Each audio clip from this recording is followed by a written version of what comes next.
Reflecting under the moon, Mu Qingyi considers himself the greatest immortal, and his disciple the best. A shirtless, black-haired Chu Yinli rests in the water as his master watches from the bank. The disciple invites his master to watch flowers bloom, but Mu Qingyi senses an approaching disaster. From a high cliff, reports arrive that the seal is broken and demons are invading. The white-haired man prepares for his final duty, resolving to save the world for humanity. He laments leaving his disciple alone and breaking his promise to see the flowers.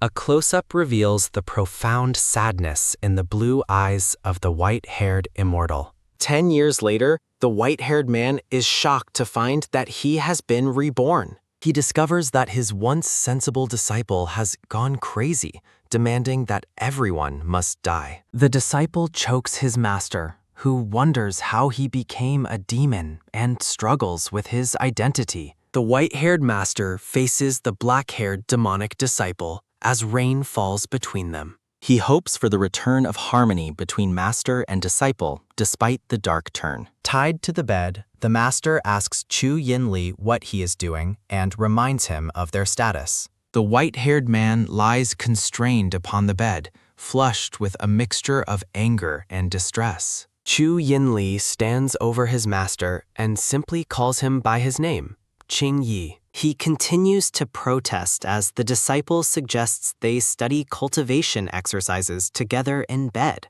The white-haired man questions what kind of exercises require them to be in such a position. Leaning in close, the black-haired disciple asks if the master knows what double cultivation is. After the master reacts with shock, the disciple says they can work together and learn slowly. Golden, flowing fabric billows softly as the scene shifts back to a quiet evening by the river. Chu Yinli bathes alone in the river under the moonlight as glowing petals fall around him. A sharp swoosh sounding alerts the disciple as he senses someone approaching the riverbank. Resting in the water, the black-haired man wonders if he is crazy or dreaming of his master. Reaching toward the full moon, he whispers that he cannot hold back his desires for his master. Long black hair cascades down the back of the shirtless disciple as he stands in the dark. The master warns that cultivation is not easy and that one must be able to endure the pain. Startled, the disciple turns in the water and cries out for his master in surprise. The master tells him it is late and orders him to return to his room immediately. A hand reaches out and firmly grasps the white fabric of the master's long robes. Looking back at his disciple, the master asks if they can go watch the flowers together. The master easily agrees to go, leaving the disciple surprised by his sudden and calm compliance. Chu Yinli watches him go, hoping that all of his expectations can be met by his master. Disaster strikes as a dragon breathes fire upon the people, signaling a massive demon invasion. People scream for salvation as giant monsters attack the city and fire consumes everything. Villagers huddle in fear, lamenting the catastrophe and wondering if the palace master can save them. On a high cliff, reports confirm the seal is broken and the demons are too many to eliminate. Looking away, the immortal asks that a final word be passed on to his disciple. He sadly states that he will not be able to accompany him to see the flowers tomorrow. An ally asks what he plans to do as the immortal prepares his ultimate final technique. The white-haired man prepares to sacrifice his soul to recast the seal against the demonic forces. A massive, blood-red eye stares out from the darkness of the broken, jagged seal. Despite warnings of his death, he declares he has no regrets for the sake of all humanity. A massive explosion erupts as the immortal releases all his power to seal the demons away. Glowing embers and smoke rise into the crimson sky after the force of the blast. The immortal's body falls through the air as his soul begins the process of the seal. The white-haired master remains in a state of tranquil, eternal rest. Desperate cries echo as the black-haired disciple rushes toward the fallen immortal. Mu Qinyi stays peaceful and still, his eyes closed against the world. A trembling hand reaches out to touch the master's long white hair. Tu Yin Li cradles his master's body, his grief turning into something dark. The disciple begs his master to open his eyes and look at him. Allies watch from a distance, one of them shouting for the fallen immortal. Glowing energy swirls as he realizes he was only gone a short while. Bathed in a crimson light, the disciple asks why his master didn't wait. Chu Yinli rejects an ally's comfort, demanding silence after being told his master died for humanity without regret. A violent surge of dark power strikes the ally, who coughs blood with a sharp cry. The disciple rages against the notion of his master's sacrifice being made with no regrets. Declaring his singular desire for his master, he vows to send everyone to hell. Massive, dark wings unfurl from the disciple's back as his demonic power explodes. Terrified onlookers fear the disciple's new power will break the seal and end the world. An ally warns that the disciple is ruining his master's noble efforts for humanity. Chu Yinli falters for a moment, questioning the true purpose of his master's efforts. An ally warns that the master would be horrified to see his disciple in such a state. Kneeling by the body, Chu Yinli questions if his master will ever wake up. He gently caresses Mu Qingyi's face, convincing himself that his master is merely sleeping. The black-haired man fears his master will be furious at the destruction he caused. Concerned allies urge one another to stop speaking before the disciple loses control further. Carrying his master's body, Chu Yinli promises to return him to their palace. A quiet stillness settles over the palace as a light breeze rustles the flowers. Entering the bedroom, Qu Yinli tells his master that he can finally rest there. A quick, sharp step, crack, crack, crack, sounding as the disciple's boots crush shards on the floor. A sudden, loud whoosh sounding as the master's body nearly slips from his grasp. Catching him just in time, Chu Yinli apologizes and asks if the fall was painful. Tears fall as the disciple laments that his master doesn't care about his own pain. Hovering over the bed, he wonders if his master will simply continue to ignore him. A rhythmic, soft drop, drop sounding as tears fall onto the master's golden silk pillow. Shock fills the disciple's eyes as he realizes his master still has not moved. Desperation takes hold as he demands to know why Mu Qingyi remains silent. He shakes his master, questioning his indifference toward morality and his own disciple's suffering.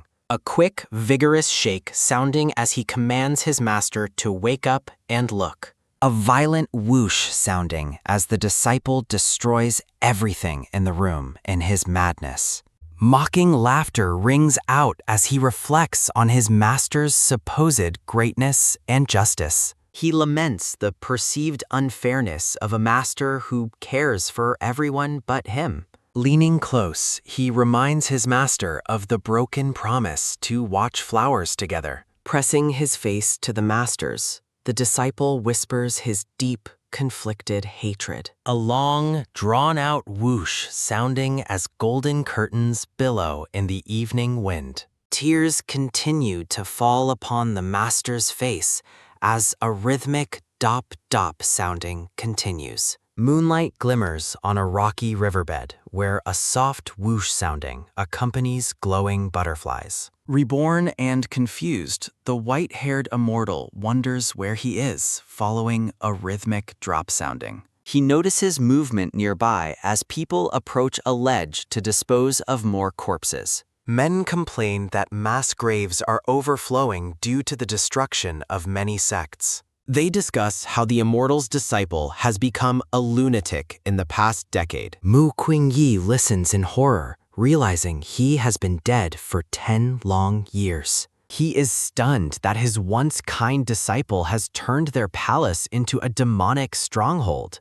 The immortal stares down at his robes, overwhelmed by the news of his disciples' fate. Hearing reports of a slaughter at Ghost Cry Forest, the white-haired man follows. Mu Qingyi refuses to believe his disciple has become a murderer and goes to investigate.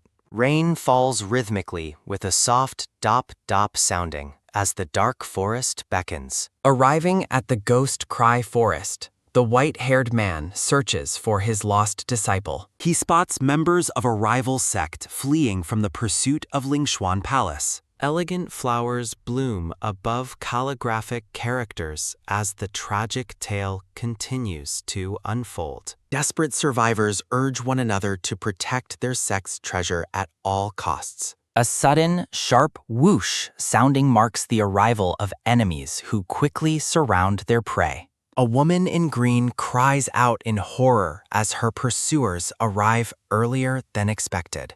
Gripping a wooden box, she realizes that all hope for her survival is lost. A heavy, slow step sounding precedes the arrival of a black-haired man demanding a treasure. Rain continues to fall as a rhythmic, heavy step sounding echoes through the muddy clearing. Hidden nearby, the white-haired immortal is shocked to see his disciple among the attackers. The survivors scream defiance, refusing to surrender their treasure to the demonic black-haired man. Looking up with a cold gaze, the black-haired man sentences his victims to death. Demonic shadows erupt with a violent whoosh sounding as the slaughter of the survivors begins. Panicked cries fill the air as shadowy figures close in with another quick whoosh sounding. A man in green rages against the disciple, vowing to kill him for his crimes. The white-haired master leaps forward with sounding to protect the innocent. A sudden, powerful bam sounding erupts as a water shield intercepts the deadly dark energy. Stunned by the unexpected intervention, the survivors stare at their white-haired savior in disbelief. Looking at his disciple, the master is heartbroken by the killer he has become. The black-haired man demands to know the identity of the stranger who controls weak water. A sharp, crystalline crack sounding accompanies the master's realization that he is not recognized. A close-up reveals the golden eye of the disciple, narrowing with suspicion and malice. A violent whoosh sounding follows as dark power surges from the demonic black-haired man. The black-haired man chokes his master, demanding to know how he knows secret techniques. Choking and desperate, the master asks why his disciple became a demon during his absence. Pushing back, the white-haired man shocks his attacker by claiming to be his master.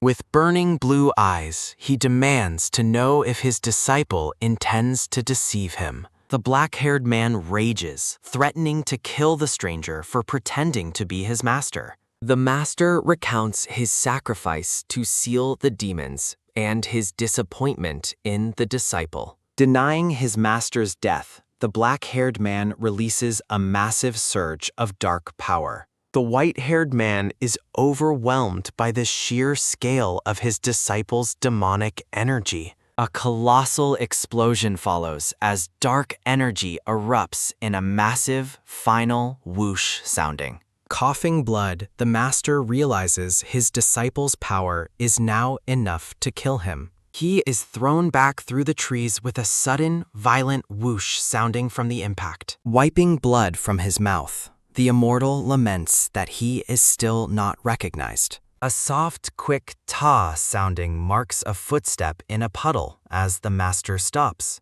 Looking into the water, he is stunned by the reflection of an unfamiliar face. Panic takes hold as he realizes he has been reincarnated into another person's body. A slow, deliberate ta sounding follows as the disciple insists his master is only sleeping. Bathed in shadows, the black-haired man forbids anyone from claiming his master has died. A heavy, rhythmic ta sounding continues as dark aura fills the rain-soaked forest. Terrified onlookers watch the disciple descend into madness, fearing he will kill them all. The master finally understands why his once loyal disciple did not recognize his current form. Enraged by the mention of death, the disciple charges his dark power to strike again. A brutal bam sounding occurs as the disciple's strike draws even more blood from him. Another powerful bam sounding echoes as the master is sent reeling from the demonic blow. Falling to the ground, the master accepts his fate for failing to guide his disciple.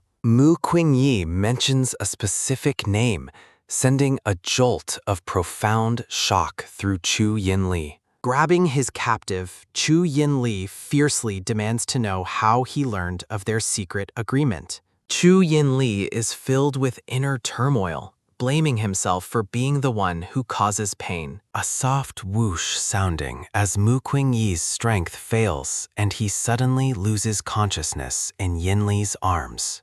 A thunderous bam sounding as Chu Yinli catches his falling master and pulls him close against the rain. The soft drip sounding as the black-haired man looks down, conflicted about the captive's true identity. A soft drip sounding as Yinli carries his master, while Master Xie provides shelter with an umbrella. Master Xi reflects on how the master never permitted strangers to touch him until this moment. A powerful whoosh sounding as Chu Yinli seizes a valuable box using a swirl of dark energy. Chu Yinli commands the group to return to Lingshuan Palace immediately while he carries his master away. Master Xie acknowledges the command as they prepare to depart from the dark, rainy forest. A disciple asks Master Xie if they should eliminate the remaining survivors of the Liu Jianmen sect. Master Xi insists on strictly following the master's orders and returning home without any further bloodshed. The subordinates acknowledge the command and prepare to disappear into the misty, dark forest landscape. The survivors of Liu Jianmen are stunned and relieved that they were actually spared by Chu Yinli. Realizing the danger of the Ghost Cry forest, the disciples decide to leave before any beasts arrive. A distant whoosh sounding as the scene shifts to the dark, imposing fortress of Qianmi Palace. A soft drop sounding as water falls onto Mu Qingyi while he hangs from cold chains. Mu Qingyi wakes in agony, coughing up blood as he finds Chu Yinli waiting in the cave.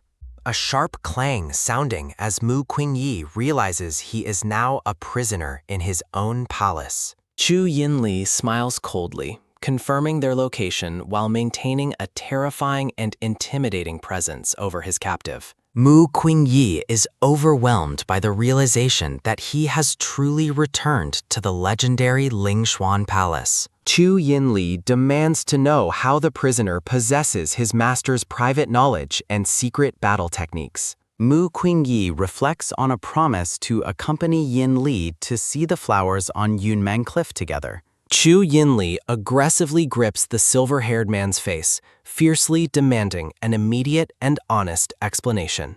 Mu Qingyi maintains steady eye contact, asserting that his identity as the true master is an undeniable fact. A sharp slap sounding as Chu Yinli strikes him, refusing to accept the truth of the prisoner's identity. Chu Yinli draws a dagger, threatening to slowly play with his captive as punishment for his perceived lies. A sharp slice sounding as Chu Yinli uses the blade to tear through Mu Qingyi's white robes. Yinli warns that any further disobedience will result in the captive's skin being cut apart as punishment. Mu Qingyi condemns Yinli's rebellious behavior, refusing to be cowed by the disciple's sudden and cruel aggression. A sharp slice sounding as the blade cuts into Mu Qingyi's chest, drawing fresh and vibrant blood. Chu Yinli presses closer, cruelly encouraging the captive to continue his speech while watching the blood drip. Yinli mocks Mu Qingyi's reaction,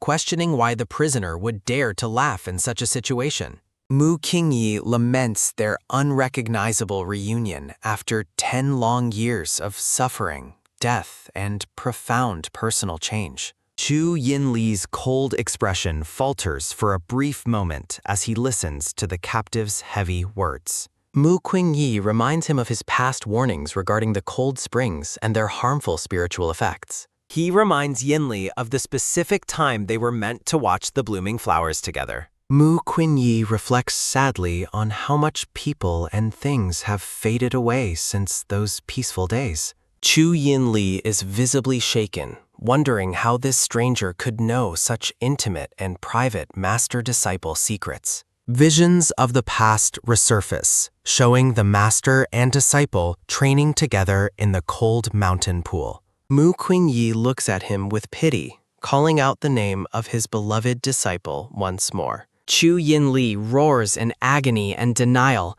shouting that it is impossible for this man to be master. A powerful whoosh sounding as Chu Yinli declares that his master has been dead for a decade. Mu Qingyi looks him in the eye and vows to provide the proof of his true identity. Chu Yinli challenges him to prove his identity, though his expression betrays a deep and desperate internal struggle. Yinli orders him to remain confined within the dark cave until he can provide his promised proof. Mu Qingyi wonders if his own death truly shattered Yinli's mind and sanity beyond any possible repair. A splashing whoosh sounding as Mu Qingyi utilizes his water-based spiritual power to break his heavy chains. Mu Qingyi reflects on his miraculous rebirth as weak water as he dissolves into the light.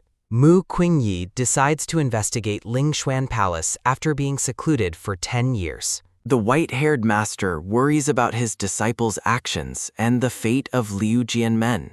Rain falls over the dark, foreboding trees of the ghost-crying forest. Survivors in green celebrate escaping the forest as they spot the distant Ning Palace. Celebrations are cut short as dark energy strikes, leaving the survivors shocked and bleeding. The man in green gazes in horror at the sudden and violent ambush.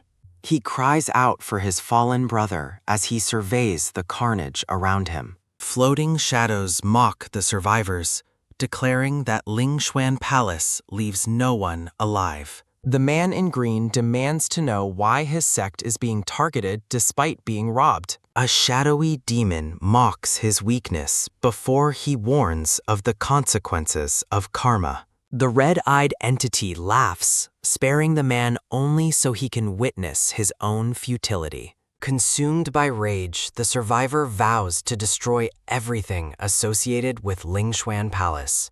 Shadowy figures in purple cloaks question why their master let the survivor escape. The blue-skinned villain explains that creating more enemies for their rival is strategically sound. He recalls Mu Qingyi's ancient seal and declares that the time for revenge has come. Chu Yinli walks through the forbidden lands of his palace toward a glowing beacon. He arrives at the master's resting place, where the body lies surrounded by flowers. Reaching out, the disciple laments the 10 long years his master has remained asleep. The black-haired man confesses that he visits his master's side every single day. Chu Yinli uses a rare treasure, triggering a sudden, powerful whoosh sounding to wake him. A violent, massive whoosh sounding erupts as bright blue energy consumes the entire chamber. A sudden, deafening bang sounding is followed by a heavy bam sounding as energy stabilizes.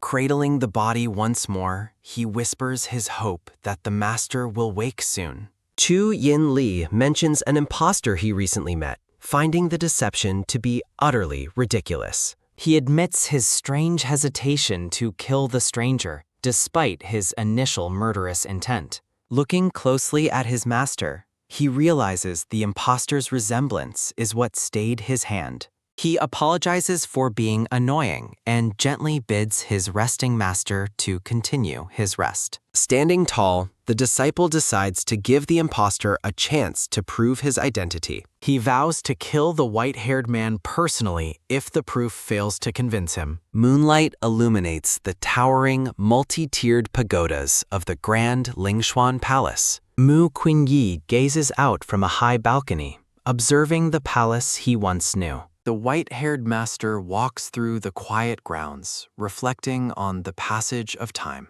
He contemplates the strange circumstances of his return and his desire to find more answers. Standing in a pavilion, he wonders if his old acquaintance, Yu, is still present. A man with a fan appears, surprised to see the master's look-alike still alive. The newcomer expresses amazement that the stranger survived Chu Yinli's mercy with no injuries. Confused by the familiar yet unknown face, Mu Qingyi asks for the man's identity. Lowering his fan, the brown-haired man introduces himself as Jie Hongchen of Wanhua Peak. Mu Qingyi realizes the palace has changed significantly during his 10-year absence. Ji Hongchen laments his inability to solve the deep, miserable love within his master's heart. The master is stunned to hear of his disciple's heartbreak and wonders who it involves. Ji Hongchen offers a knowing, subtle smile as he observes the master's bewildered reaction. He prevents the white-haired man from advancing, his eyes narrowing with a sharp intensity. Ji Hongchen asserts that he should be the one questioning how the stranger survived. He conceals his lower face with his fan, maintaining a mysterious and guarded demeanor. He explains that ordinary people usually die just for questioning the disciple about the master. Ji Hongchen clarifies that he is referring to Mu Qingyi, the master of the palace lord. Mu Qingyi turns around to leave, dismissing the conversation if the man remains uncooperative. Ji Hongchen calls out for him to stop, as if he has more to say. He warns that mentioning the master's name is a deadly taboo within Lingshuan Palace. Mu Qingyi realizes his name has become a forbidden word and worries his disciple has truly turned to evil. Ji Hongchen warns the master's lookalike that surviving the palace lord's previous mercy doesn't guarantee future safety.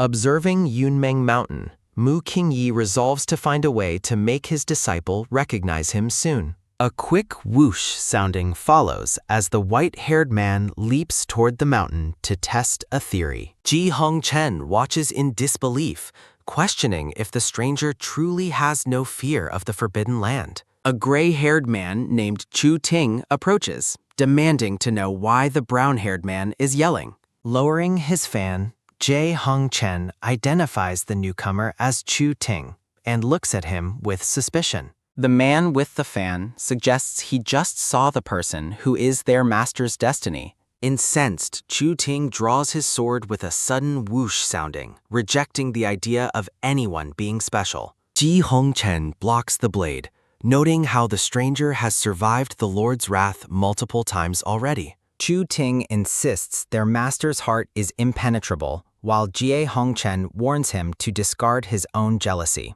Abandoning the argument, the brown-haired man suggests Chu Ting ask their master himself if he is so curious. Clenching his fist, Chu Ting vows to kill anyone who might disturb his master's state of mind. A soft whoosh sounding echoes over the mountains where eternal flowers bloom despite the years passing by. Arriving with a final whoosh sounding, the master finds the field of flowers remains exactly as he remembered. He decides to use the specific blooms to trigger his disciple's memory and prove his true identity. Suddenly, Chu Yinli appears behind him, demanding to know why he has dared to enter the restricted area. The black-haired man declares the mountain a forbidden place as the master realizes he is being confronted. With a quick whoosh sounding, Chu Yinli summons his dark energy to bind the intruder where he stands. Lightning crackles with a loud whoosh sounding as the white-haired man is caught in a magical trap.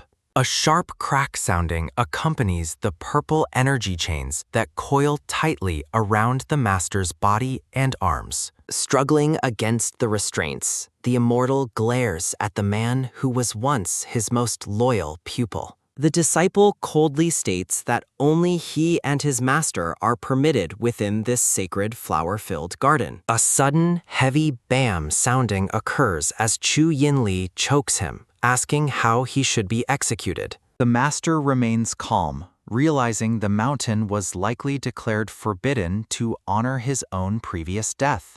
Chu Yinli warns the stranger not to test his patience any further as he maintains his suffocating grip.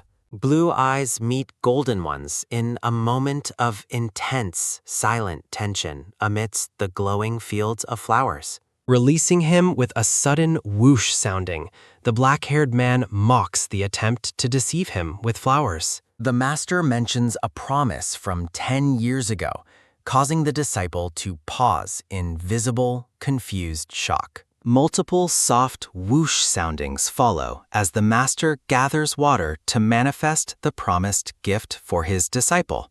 Offering a glowing flower, the master apologizes for being 10 years late to their long-awaited appointment. Stunned by the specific words, the black-haired man stares at the offering in complete and utter disbelief. When the master assumes he loves the flowers, the disciple asks if he truly believes it is the plant he loves. He confesses that his only true desire is the one person he wanted but could never have. The white-haired man watches him, sensing the depth of his disciple's long-standing grief and hidden heartache. Dismissing the emotion, the palace lord hardens his heart and decides to place a new restraint on him. Waves of dark energy erupt with a series of whoosh soundings as the disciple asserts his total control. He decides that his previous tolerance has made the stranger too reckless and bold within the palace grounds. A sharp bam sounding marks the snapping of a magic bracelet onto the master's wrist to restrain him. A faint metallic tick sounding signals the lock as the golden band settles onto the master's arm. The palace lord explains that his own blood powers the seal, allowing him to track the master everywhere. Looking directly at his captor, the white-haired immortal promises that he will no longer attempt to run. Dismissively, the black-haired man orders him to leave the Forbidden Mountain and the Field of Flowers immediately. The master watches his disciple walk away, reflecting on how difficult his personality has become over time. He realizes that proving his true identity will be a long and arduous task given the Lord's temper. A sudden, powerful whoosh sounding envelops him as the bracelet's teleportation magic is activated by the Lord. A pillar of light erupts over the Field of Flowers, signaling a sudden and forced departure. The grand structures of Lingshuan Palace stand silent and imposing under the cold light of the moon. Materializing within the palace walls, the master is surprised to find himself transported back to his quarters.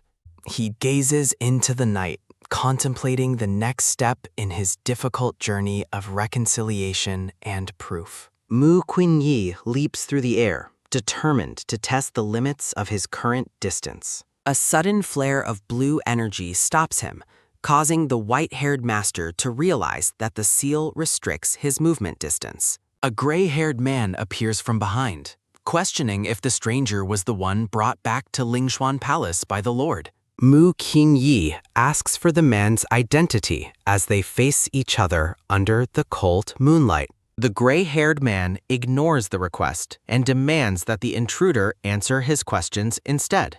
The newcomer, Chu Ting, declares that no one is worthy of his master and vows to kill anyone who might disturb his state of mind. Mu Qinyi reflects on how his disciple has accepted a lunatic as a subordinate, while Chu Ting prepares to execute him for using a forbidden name. Recognizing the sword technique as his own Yifeng art, the master watches the aggressive swordsman charge forward with green energy. The white-haired master stands his ground with a calm and regal composure amidst the violent attack. Chu Ting believes the intruder must die since only the palace master and Jie Hongchen can endure such a powerful skill. The subordinate is shocked to see the stranger easily evade his most powerful strike through a swift and graceful movement. Mu Qinyi explains that since the swordsman knows how to use the skill, he should realize that Mu Qinyi created it. Chu Ting rejects the claim as ridiculous and attacks with a lethal strike before Mu Qinyi reveals his true identity.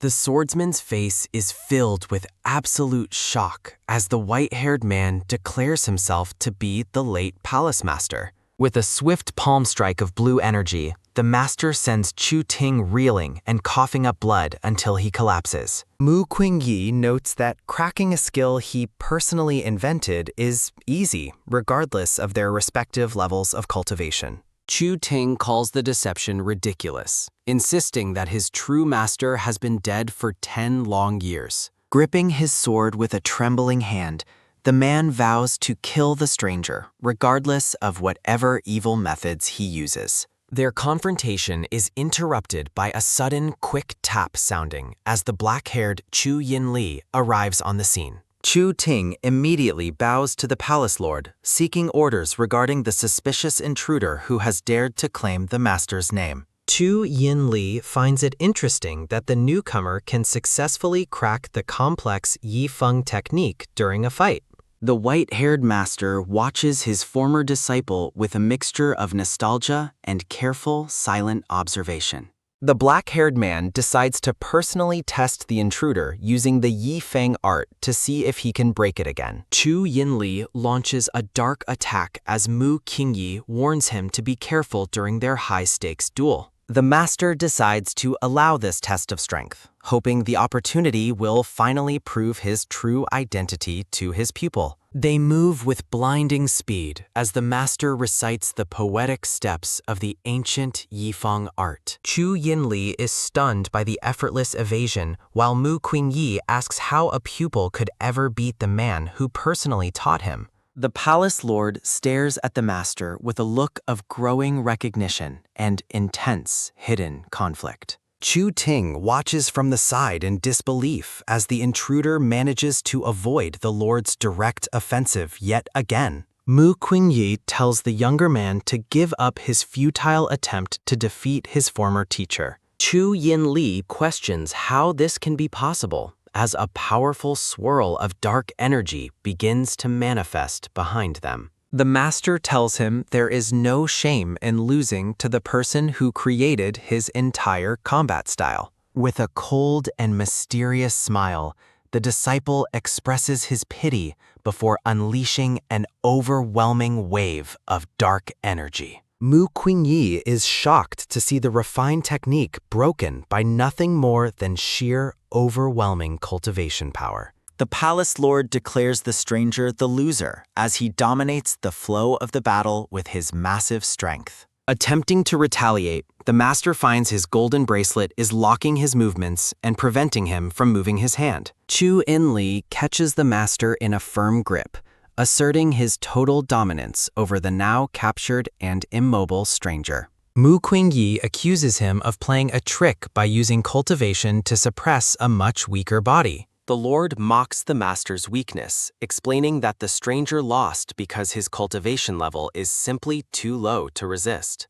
He reveals that the bracelet contains his own essence and blood, recognizing only him as the master to prevent any future attacks. Mu Qingyi demands that the black-haired man take the seal away immediately, but the disciple has no intention of complying. Chu Yinli grips the master's chin firmly, reminding him that he is merely a suspicious captive brought into the palace grounds. Chu Ting interrupts the moment, suggesting they hand the prisoner over to Xingdian due to his suspicious nature and recent attacks. The palace lord continues to hold the white-haired master close, his gaze fixed intently on the familiar face. Chu Yinli mockingly asks his subordinate what he should do with such an interesting and defiant prisoner. Chu Ting bows respectfully while listing the intruder's crimes, including using a taboo name and attacking the palace people. The subordinate demands that the stranger be killed while secretly vowing to keep him away from the palace lord's heart. Mu Qingyi realizes that the gray-haired man is determined to be heartless despite the master having done him no harm. The palace lord silences the argument by declaring the white-haired man to be his own personal property. Chu Ting protests the decision, warning that the stranger's true origins are far too unknown and unpredictable to be trusted. Chu Yinli orders his subordinate to shut up as waves of dark energy erupt from his body. Reeling from the sudden power, Chu Ting falls to the ground with a sharp, "Pah!" sounding. The palace lord coldly tells his subordinate to leave, while the gray-haired man begs for forgiveness. Walking away, Chu Ting resents being hurt for a stranger and vows to remove the intruder. Chu Ting plans to exploit an upcoming anniversary to eliminate the guest, while Mu Qingyi observes the tension. Sensing the gaze, the black-haired man turns and asks what the stranger is looking at. The white-haired master watches him with a look of quiet, unshakable calm. With a sudden, quick stop sounding, the disciple catches his arm and mocks the master's claim. Mu Qingyi points out that despite the harsh words, the Lord just protected him from the subordinate. A heavy bam sounding occurs as Chu Yinli pulls him close, vowing to make him face reality. The Lord claims he only saved the stranger to kill him personally, but the master stays firm. Chu Yinli reveals he has killed many impostors over the years and warns there are no exceptions. Looking directly into his eyes, the master simply reminds him that he is still alive. He lists shared secrets and private lessons, asserting that the disciple is merely afraid to believe him. Furious, Chu Yinli insists it is impossible because the master's body is still kept in the palace. The white-haired man realizes he must prove his identity through more intimate and undeniable methods. The Lord is paralyzed with shock as the stranger suddenly reaches for his collar. Exposing a hidden mole on the Lord's shoulder, the master mentions secrets only he could know. The black-haired man is speechless as the master begins to recount long-forgotten childhood memories. He describes healing a forehead scar from 30 years ago when the disciple was a young child. The memories continue as the master recalls treating broken bones and a near-fatal monster wound from decades past. Mu Qingyi mentions an injury from 13 years ago, leaving the Lord stunned by his specific knowledge. He reflects on his sacrifice 10 years ago and notes the nearing anniversary of his previous death. A sudden bam sounding marks the Lord's explosive rage as he demands the master stop talking. His face is twisted in agony as he forbids any mention of that tragic anniversary. Chu Yinli recoils in visible distress, clutching his head and demanding to be left alone to think. The master watches his disciple walk away, saddened that he still carries such deep, unresolved grief. He realizes that the preservation of his old body is the primary barrier to the Lord's acceptance. Rain begins to fall as the master stands alone with a red umbrella, reflecting on his rebirth. He feels a depressing weight over the palace and wonders where his disciple has gone. The silence of the rainy courtyard is broken by a sudden, repetitive clatter sounding of approaching footsteps. Chu Ting reappears under an umbrella, mockingly asking if the guest is searching for the Lord. Mu Qingyi dismisses the questioning, but the subordinate warns him that his status as an outsider is dangerous. The master meets the subordinate's glare with a composed and defiant look. Chu Ting demands that he leave the palace immediately to avoid the Lord's wrath. He threatens to kill the stranger for the sake of his master's memory sooner or later. Mu Qingyi questions what right a subordinate has to make such threats to his face. The gray-haired man's face contorts with anger as he realizes the stranger will not be intimidated. The master reminds him that he is unworthy of the task since he was already easily defeated. Chu Ting mocks his low status and asks if he truly believes he is the legendary master. Mu Qingyi states that his identity only matters to one person and ignores the subordinate's insults. The subordinate dares him to visit the Lord at his residence in the forbidden Lingyu Hall. Under the falling rain, the master decides to return to his old home to find his pupil. Chu Ting watches him leave, knowing the Lord's temper becomes lethal at the residence on this day. A soft rustle sounding fills the room as the Lord lies amidst tea sets in his residence. Chu Yinli struggles with his conflicting emotions, unable to admit the stranger might truly be his master. A sharp clang sounding echoes through the room as he smashes a teapot in a fit of frustration. He is haunted by how much the stranger's words and gestures resemble the man he lost. A close-up reveals the master's intense blue eyes filled with determination and sorrow. Memories of the glowing gift and childhood secrets flash through the Lord's mind as he faces the truth. Rain filters through the ornate window as a soft rustle sounding fills the silent room. A low rumble sounding echoes as the black-haired Chu Yin Li closes his eyes in weary contemplation. Entering the quiet residence, Mu Qingyi calls out his disciple's name with concern. The black-haired man watches his master with eyes filled with a mixture of sorrow and exhaustion. Mu Qingyi asks if the man has been drinking and crying.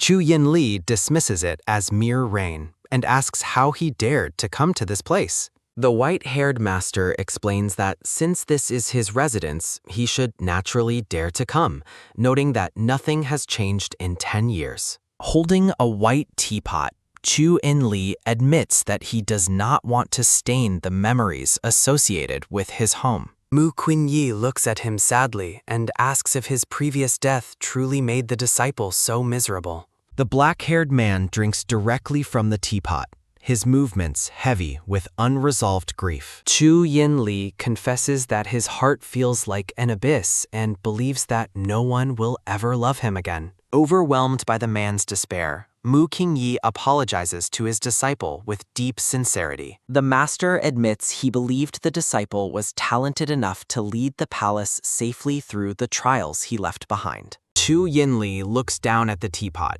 beginning to voice a regret starting with the phrase, "if he only knew." Mu Qingyi reflects that he would not have been so decisive about sealing a monster with his body if he had known the pain it caused. Or at least he would have waited for his pupil. Chu Yin Li asks if the stranger is truly his master, and the white-haired man confirms his identity with a simple yes. Looking away, the disciple asks why the master was so willing to leave him behind if he truly cared. On his knees, Chu Yin Li grips the master's hand and asks if he no longer feels any pity for his suffering. Comforting the man, Mu Qingyi apologizes again and vows that he is back and will never leave him again.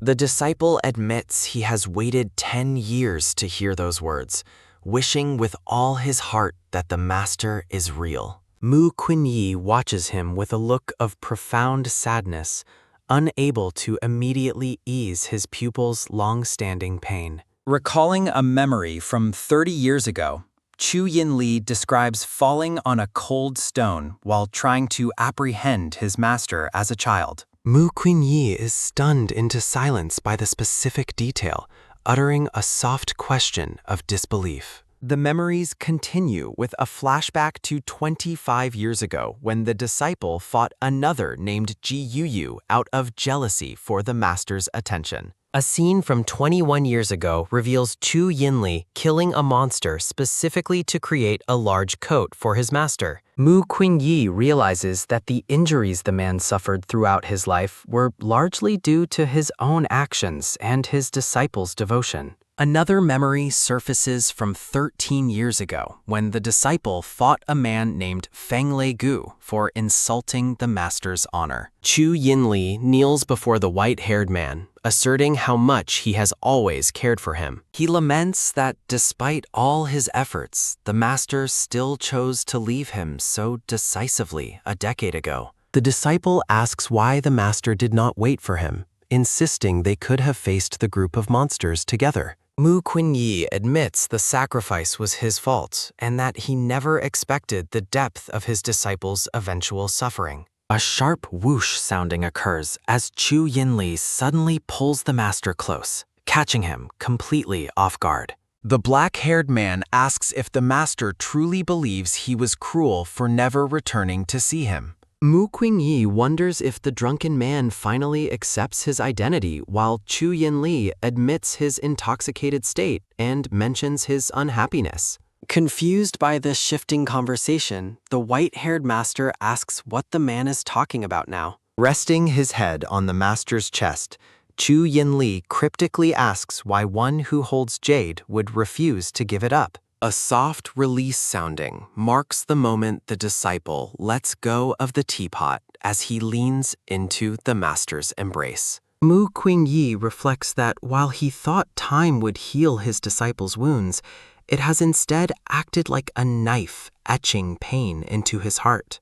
He realizes that while 10 years felt short to him after rebirth, it was a decade of long and continuous pain for the one left behind. The master gently touches the disciple's face, deciding they should work to rebuild their relationship slowly. He vows to bear the weight of the past decade alongside his pupil, as a sudden crash sounding signals the end of their confrontation. A soft flutter sounding occurs as a white flower petal falls onto the patterned floor in the early light. Outside the residence, a repetitive chirp sounding from 2 birds on a branch welcomes the new morning. Mu Qingyi wakes up in the hall, wondering if he accidentally fell asleep during the emotional night. He is surprised to find he has been covered by the black-haired man's own heavy coat while he slept. Noticing the master is awake, Chu Yinli looks up from his seat where he has been waiting nearby. Mu Qingyi asks if the disciple was the one who placed the coat over him during the night. A soft rustle sounding follows as Chu Yinli tells the master to leave quickly now that he has finally woken up. The white-haired man refuses to go, insisting they should have a proper talk about everything said during the previous night. Mu Qingyi notices a resurrection book in the man's hand, while Chu Yinli claims he has no memory of what happened. With a sharp snap sounding, the disciple stands and tells the master to leave before he changes his mind about punishing his intrusion. Mu Qingyi calls out to the disciple, asking about the resurrection book in his hand.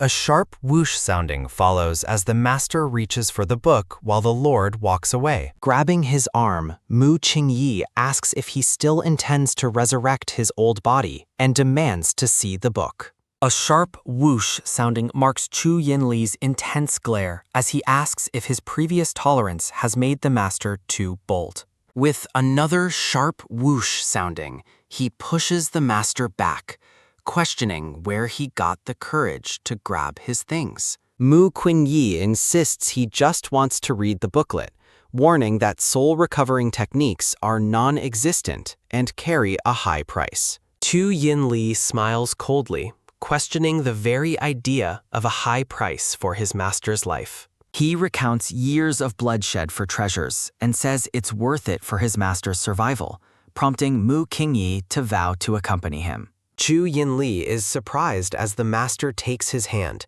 promising he won't let him go astray. Mu Qingyi states he will help find treasures and settle the blood debts the Lord has incurred. Touching the Lord's face, Mu Qingyi wonders who suggested that only a master's love is valid. Chu Yinli reflects that his master is his light, and without him, that light is gone. A repetitive chirp sounding from a machine bird brings a message from Chu Ting about searching for medicine. Mu Qingyi asks if he is leaving the palace to find medicine and what treasure he seeks this time. He worries if the mission involves more killing as they leave the hall together. The master realizes the blood debts were for his own revival and wonders about the origin of the soul book. A soft release sounding occurs as a blue Hansing flower bracelet binds them, with Chu Yinli ordering him to stay close. Chu Yinli commands him to follow, while a chibi panel shows the master's frustration at being led like this.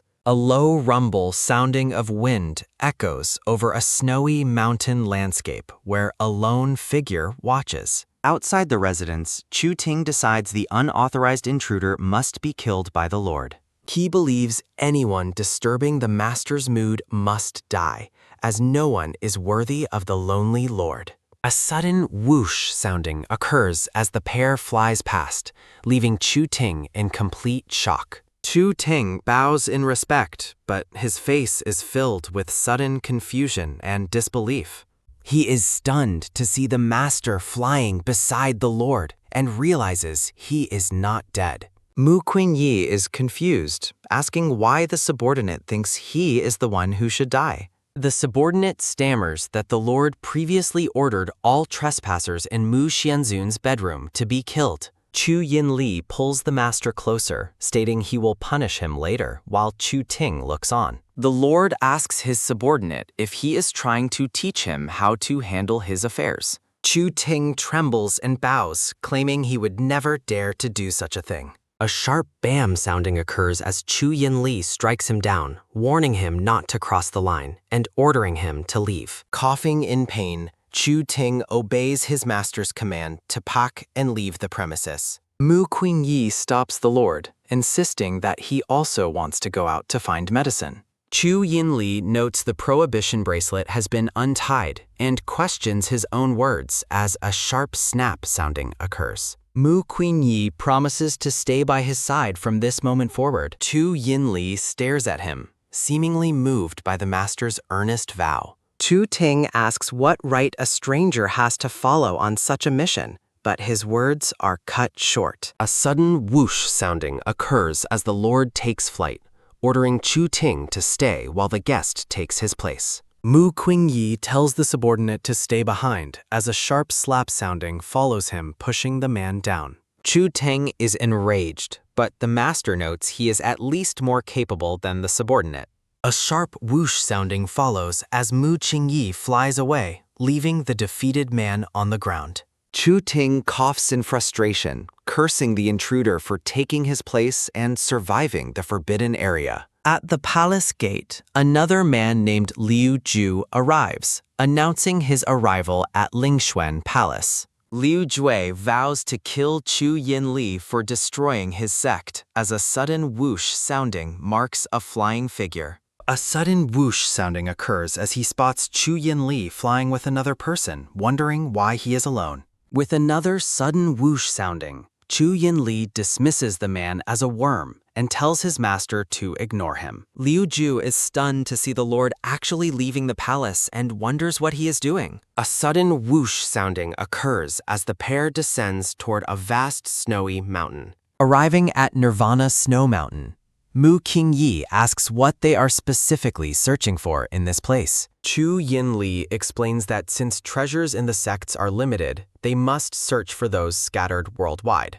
Mu Qingyi reflects on how this land, once full of life, became a barren, monster-infested wasteland 10 years ago. Mu Qingyi stands alone against the pale, snowy backdrop of the high mountain. He reflects on how many innocent bones were buried in this desolate place. Chu Yinli states that the invasion of monsters often goes completely unnoticed by others. Holding the master's hands, he reminds him that he is not a god. The black-haired man asks if the master thought the same thing 10 years ago. Chu Yinli admits he hated how many were saved while the master speaks his name. Mu Qingyi admits his weakened body finds the mountains cold truly overwhelming and difficult. Chu Yinli places a warm fur coat over the master's shoulders for his stubbornness. Mu Qingyi looks up in surprise at his disciple's sudden and unexpected show of care. The master asks if the coat was for him,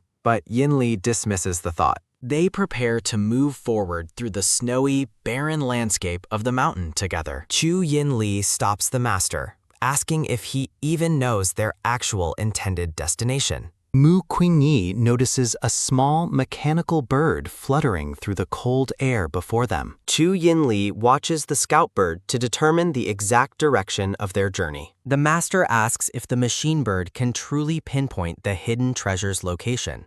They take flight together as Yinli explains the bird can roughly sense the treasure. Mu Qingyi discovers a hidden cave entrance where the mechanical bird has just flown inside. Yinli tells him to follow closely so that he does not get lost within. Mu Qingyi wonders if resurrection has truly become his disciple's singular and dark obsession. A sudden whoosh sounding echoes through the cave as they journey deeper into the dark. Mu Qingyi observes that there is no residual demon power within this protected cavern.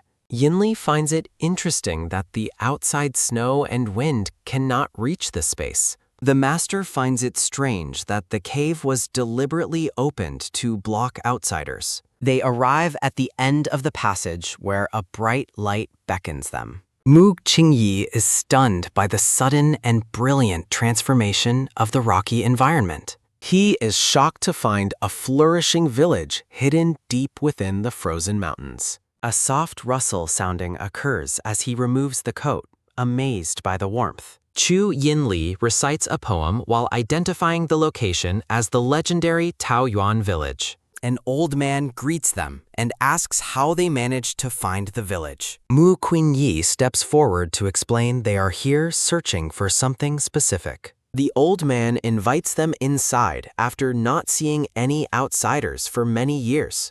Mu Qingyi privately notes the village feels weird and suggests they explore it first. Feeling uncomfortable, Chu Yinli suggests simply destroying the entire village to be absolutely sure. The master quickly restrains him, ordering him not to take any violent action here. Mu Qingyi worries about Yinli's volatility while the Lord notices his solemn, troubled expression. Chu Yinli surprisingly smiles and agrees to follow the master's lead for the mission. Mu Qingyi is confused by Yinli's sudden willingness to actually listen to his advice. A sharp bam sounding occurs as a hidden observer watches them from the trees. Lu Jue recognizes the master and wonders how he could be allied with Yinli. He vows to kill them both to avenge his brother's loss to Yinli's actions. Chu Yinli senses a presence and looks back while the master asks what's wrong.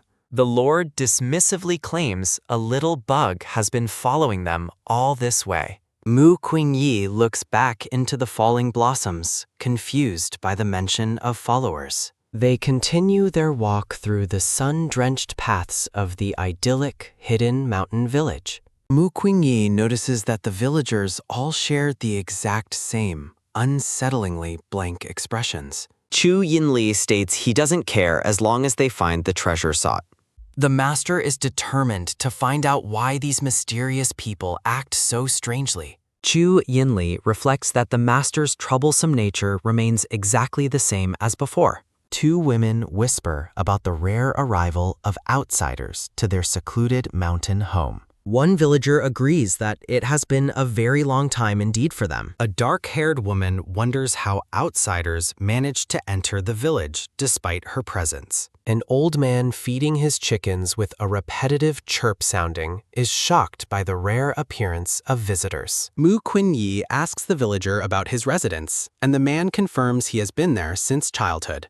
The master questions if the elder has ever seen the snowy mountains that exist outside the village. The villager denies the snow's existence, prompting Mu Qingyi to ask about the monster invasion from years ago. The man laughs at the mention of monsters, leaving the master deeply unsettled by the village's nature. Chu Yinli comments on the village's strange, paradise-like isolation as the master addresses him by name. The Lord dismissively notes that such a peaceful existence was requested for nothing. The elder suddenly announces the setting sun, much to the confusion of Mu Qingyi. Villagers warn that staying out after dark will invite terrible things to happen. Mu Qingyi tries to stop the elder to ask what specifically happens when night falls. His breath hitches as a cold touch sounding reveals that the villagers' hands are freezing. A sudden whoosh sounding and clang sounding mark the dark and rapid transformation of the village. Mu Qingyi is startled by the sudden appearance of thick, dark mist swirling around them.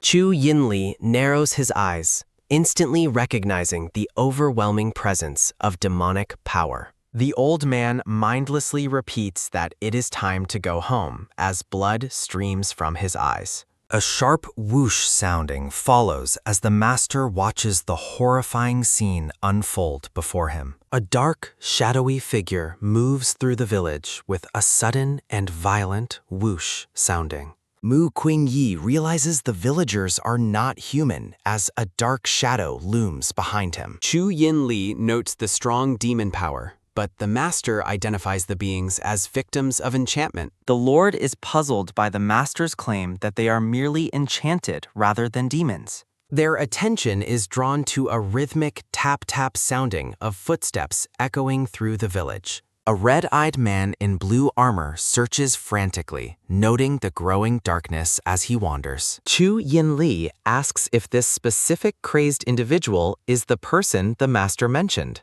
Mu Qingyi confirms the enchantment and feels a strange, familiar connection to the man. The Lord asks if he truly recognizes the intruder they have encountered. The enchanted man reacts with shock, demanding to know why the master is still alive. He snarls in rage, cursing all demons as his dark power begins to flare. Chu Yinli prepares himself for the inevitable confrontation as he watches the man. The master describes the man's madness as the intruder screams that all demons must be killed. Violent movement lines fill the background as a sudden whoosh sounding echoes through the dark. Chu Yinli decides to execute the madman immediately while the master watches in alarm. The Lord strikes the target and is surprised when the man makes no attempt to hide. A heavy rumble sounding occurs as the master intervenes with a protective blue energy blast. Mu Qingyi cries out in shock at the sudden burst of power during the fight.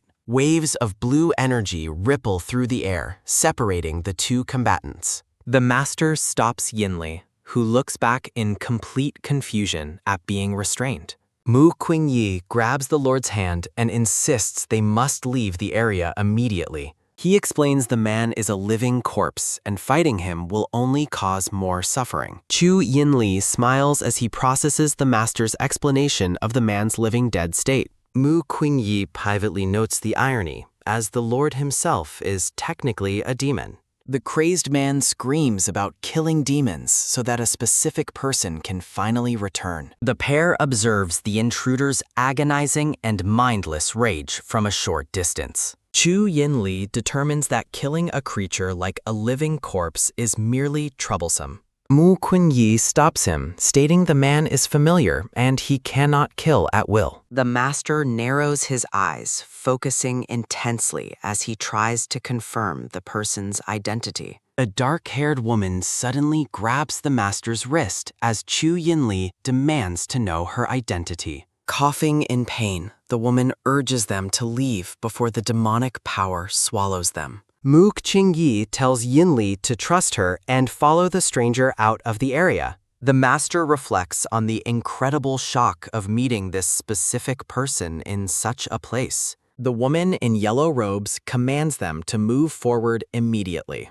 Mu Qingyi expresses concern over whether their pursuer will continue to follow them. Coughing in pain, the woman assures him that the individual is unable to move. Mu Qingyi checks on the woman, who attributes her distress to a chronic condition and exposure to demonic power. Mu Qingyi offers a hesitant apology while looking at the injured woman. Chu Yinli questions her motives, but the woman invites them to rest at her residence while a creak sounding occurs as she opens the door. Chu Yinli attempts to decline, but Mu Qingyi quickly accepts the woman's hospitality, claiming exhaustion. The woman beckons them inside as Chu Yinli watches with clear irritation. Mu Qingyi agrees and begins to enter the building. Chu Yinli is stunned and feels ignored by the master's sudden decision. Looking out into the night, the woman warns that danger arrives after sundown. Mu Qingyi remains unconcerned about his disciples' hesitation, noting he will join them eventually.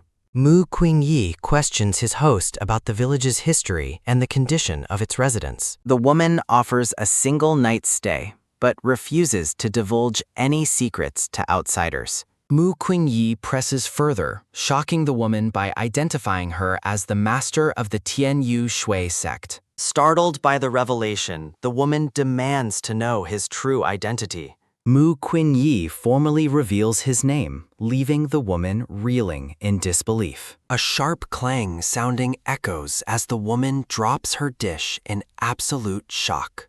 A sudden whoosh sounding marks Chu Yinli's rapid arrival to investigate the commotion. Chu Yinli protectively checks on the master while Mu Qingyi acknowledges his arrival. Mu Qingyi turns his attention back to the stunned woman standing before them. The woman struggles to reconcile his presence with the events of the monster invasion a decade ago. Mu Qingyi admits he is uncertain of the circumstances surrounding his own rebirth. The woman expresses confusion over why he is lucid, while her own attempt at resurrection resulted in madness. Chu Yinli listens intently, fixating on the mention of rebirth with a cold expression. Chu Yinli questions her about the crazed man, but she dismissively orders them to leave the following morning. While Mu Qingyi ponders the village's secrets, Chu Yinli decides to investigate the demonized individual outside. Mu Qingyi restrains the Lord, urging caution, while Chu Yinli mocks the idea of them sharing a single room. A confused Mu Qingyi watches as Chu Yinli suggests that staying together is a possibility. A warm glow emanates from a lantern as night fully settles over the village. Mu Qingyi is surprised that Chu Yinli agreed to share the room without any sign of anger. Chu Yinli halts his movements to question the master about the identity of their host. Mu Qingyi identifies their host and the crazed man, prompting Chu Yinli to question the depth of his knowledge. Mu Qingyi recalls meeting them years ago and asks why his disciple is suddenly so inquisitive. Chu Yinli points out the discrepancy, noting he has no memory of these people despite always being with the master. Mu Qingyi clarifies he was alone during that specific journey, then realizes that Chu Yinli's line of questioning implies acceptance of his identity. Chu Yinli questions the master's obsession with recognition, claiming the true master would care for all rather than just one person. Mu Qingyi declares his devotion, stating that his only goal is to rescue Chu Yinli from his dark path. Looking directly at him, Mu Qingyi admits that his disciple is his highest priority. Chu Yinli moves closer with a playful smile, questioning the true depth of his importance to the master. Mu Qingyi reaffirms their bond, comparing it to family, and stating that he cares for no one more. Chu Yinli reflects on the master's words with a cold and skeptical gaze. Mu Qingyi is bewildered by the sudden shift in his disciple's icy demeanor. Chu Yinli violently pins him with a sharp bam sounding, mocking the idea of a paternal relationship. Mu Qingyi defends his sincerity while Chu Yinli scoffs, refusing to acknowledge him as his master. Mu Qingyi reacts with shock as the Lord closes the distance between them. Chu Yinli suddenly forces him down with a violent push, sounding as Mu Qingyi gasps in surprise. Pinned and vulnerable, Mu Qingyi demands an explanation for his disciple's aggressive behavior. Chu Yinli smirks while placing a glowing restraint on him, which Mu Qingyi recognizes as the Hanxing Hua bracelet. Chu Yinli reveals his long-held desire to imprison the master so he can never escape again. Pinned to the bed, Mu Qingyi demands to know why Chu Yinli has trapped him and orders the immediate removal of the bracelet. Forced back with a sudden push sounding, Mu Qingyi asserts his status as master while sensing an unsettling shift in the atmosphere. Chu Yinli offers freedom in exchange for answering a single question, asking the master to define the true nature of their relationship. Mu Qingyi describes their bond as that of a master and disciple, comparing it to the unwavering closeness of a father and son. Chu Yinli laughs mockingly at the master's definition, leaving Mu Qingyi bewildered and unsettled by his disciple's strange reaction. Declaring the answer incorrect, Chu Yinli looms over Mu Qingyi and asks how he should be punished for his lack of understanding. Mu Qingyi is stunned by the rejection of his answer, while Chu Yinli tells him to experience the truth of his feelings firsthand. Mu Qingyi questions his disciple's aggressive intentions as Chu Yinli begins to close the distance between them. Their tense moment is interrupted by a sudden noise from outside, prompting Mu Qingyi to demand that his disciple let him go.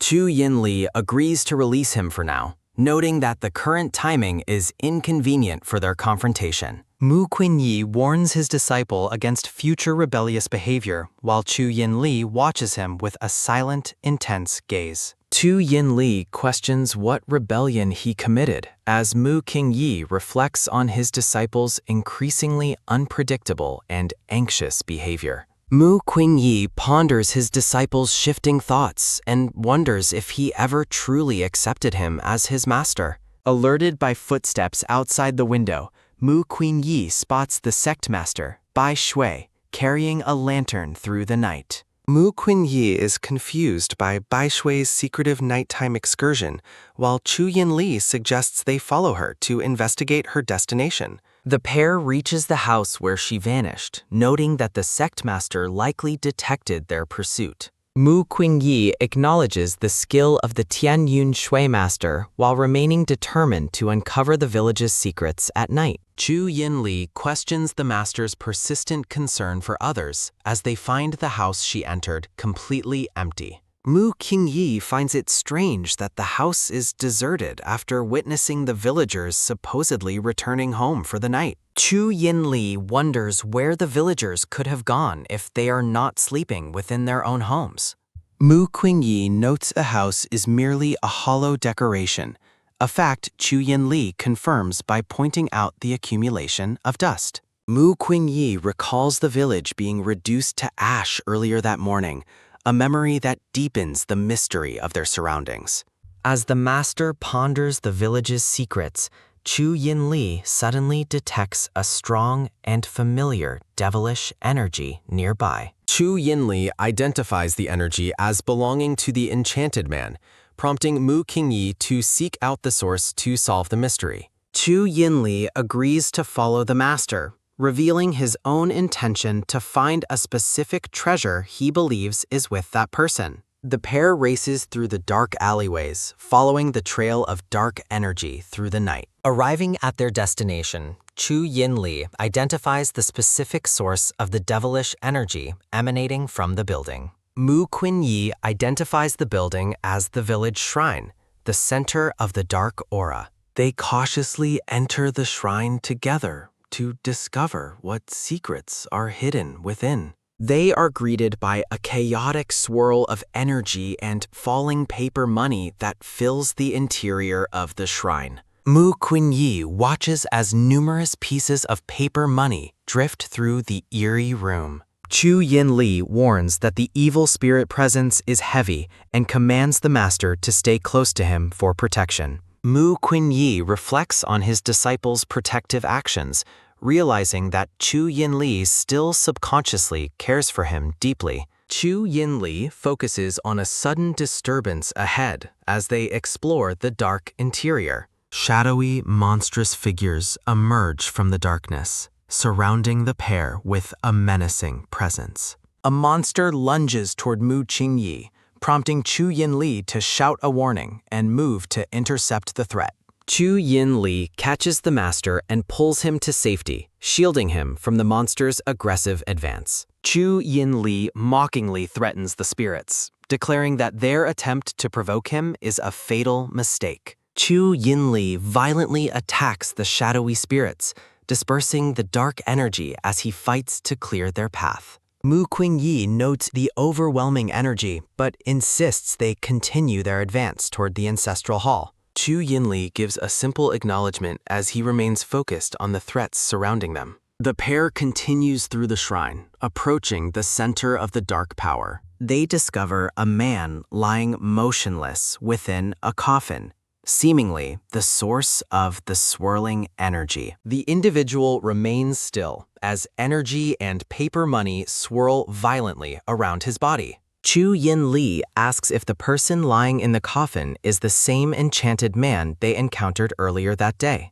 Mu Qingyi confirms the man's identity, expressing shock that he would be found within the ancestral hall. Their attention is drawn to a large lantern sitting on the floor of the room. Mu Qingyi wonders if Bai Shui left the lantern, while Chu Yinli threatens to kill the man for playing tricks. Mu Qingyi urges his disciple to wait as the man's eyes suddenly snap open, revealing a terrifying gaze. The man sits up abruptly and releases a piercing scream that echoes through the hall as he awakens. A sudden, violent bam sounding echoes through the shrine as wooden beams shatter into fragments. Chu Yinli and Mu Qingyi retreat while the master explains that enchanted individuals usually sleep but wake upon sensing strangers. Surrounded by a swirling dark aura, Nan Xian declares a murderous intent to kill demons. Chu Yinli suggests ending the man's life for relief,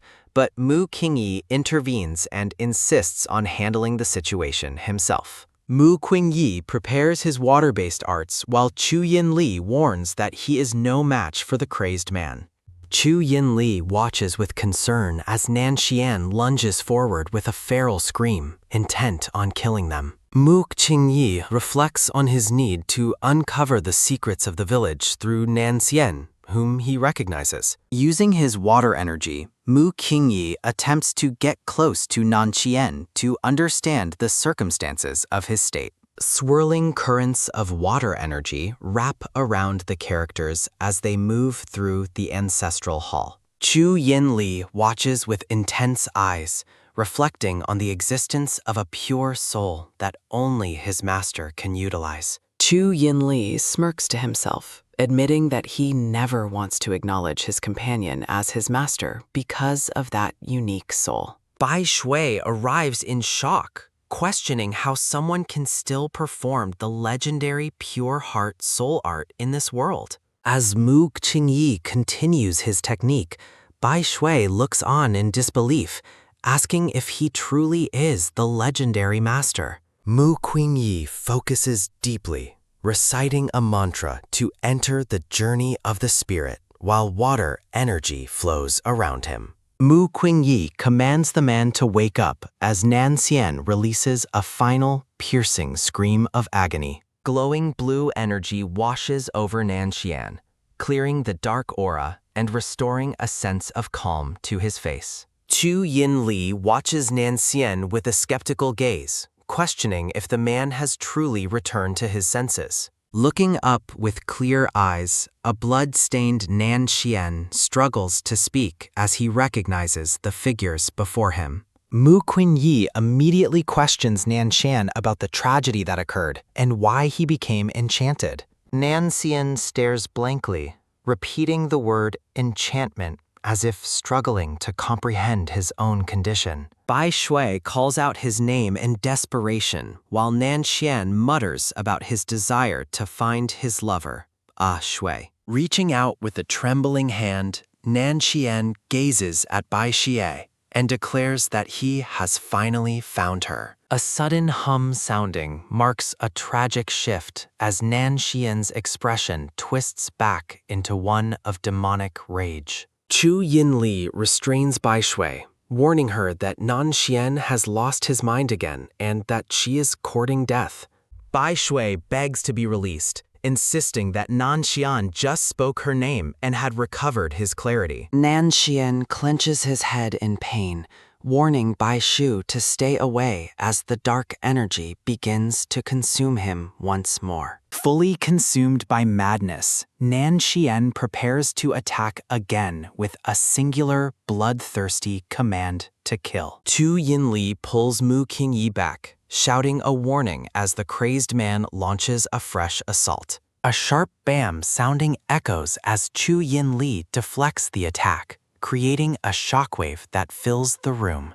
Chu Yinli protectively shields Mu Qingyi from the blast, holding him close as the energy disperses. The group stands amidst the debris, watching as Nan Xian retreats further into his state of violent confusion. Chu Yinli immediately checks on Mu Qingyi, asking with concern if he is all right or sustained any injuries. Mu Qingyi looks visibly drained, admitting that he is unhurt but clearly suffering from the strain of his art. Chu Yinli violently shoves Bai Shui away with a sharp slap sounding, questioning who gave her permission to touch the master. Tearing up, Bai Shui explains she has waited 10 years for this moment and begs Mu Qingyi to save Nan Xian. Mu Qingyi explains that it is not a lack of will that stops him, but the fact that his own body is currently too weak.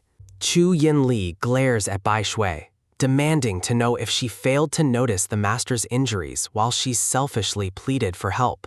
Chu Yinli declares that her 10-year wait has nothing to do with them, just as a feral roar echoes through the air. Nan Xian's demonic features are highlighted as he mutters about killing demons, his mind lost to the dark energy. Bai Shui calls out in despair as Nan Xian flies away in a cloud of black smoke, leaving her behind once more. Chu Yinli comforts the master, noting that Nan Xian won't die easily after waiting 10 years, even if living is painful. Mu Qingyi reflects on the irony of Nan Xian's devotion, realizing that Chu Yinli has also been waiting a decade for him. Mu Qingyi coughs, admitting that using the pure soul technique has severely depleted his remaining strength. Chu Yinli offers to transfer internal strength, noting that the master's body is currently too weak to sustain itself. Chu Yinli orders them to return, while Mu Qingyi reflects on his relief that his disciple was not fully lost to enchantment. As they walk through the night, Chu Yinli finds the romantic bond between the two men to be an interesting development. Mu Qingyi admits he finds it strange, noting he had never considered that two men could share such deep feelings. Chu Yinli halts and looks at the master with a questioning gaze, asking for clarification on his views. Mu Qingyi clarifies that he respects the freedom of choice in love, but simply never realized men could have such emotions. Leaning in close with a knowing smile, Chu Yinli tells the master that he should spend time thinking about that possibility from now on. Mu Qingyi questions why he would want something like that from his companion. Chu Yinli pulls him close and claims he will experience it soon enough. Mu Qingyi is baffled by the cryptic words and notices a subtle atmosphere. A brilliant light suddenly shatters the darkness with a sharp crash sounding. Mu Qingyi and Chu Yinli both stare in surprise at the sudden bright illumination. Mu Qingyi notes that the sun has appeared with startling brightness and suddenness. Chu Yinli wonders why this shift is occurring at this particular moment in time. They walk through the vibrant village as Mu Qingyi comments on its unnatural feel. Mu Qingyi contemplates the secrets hidden within Taoyuan Village as they explore further. Villagers go about their chores with a sudden, loud creak sounding from the surroundings. Chu Yinli and Mu Qingyi watch the active village life with expressions of utter shock. Mu Qingyi recalls the empty houses from last night and questions the villagers' appearance. The villagers note the presence of outsiders for the first time in many years. Mu Qingyi asks his disciple why the villagers behave like they've never met before. Mu Qingyi realizes these villagers are the same ones who turned to ash yesterday. Chu Yinli decides to investigate after noticing a specific man is miraculously safe. Mu Qingyi firmly warns his disciple not to go off without his explicit permission.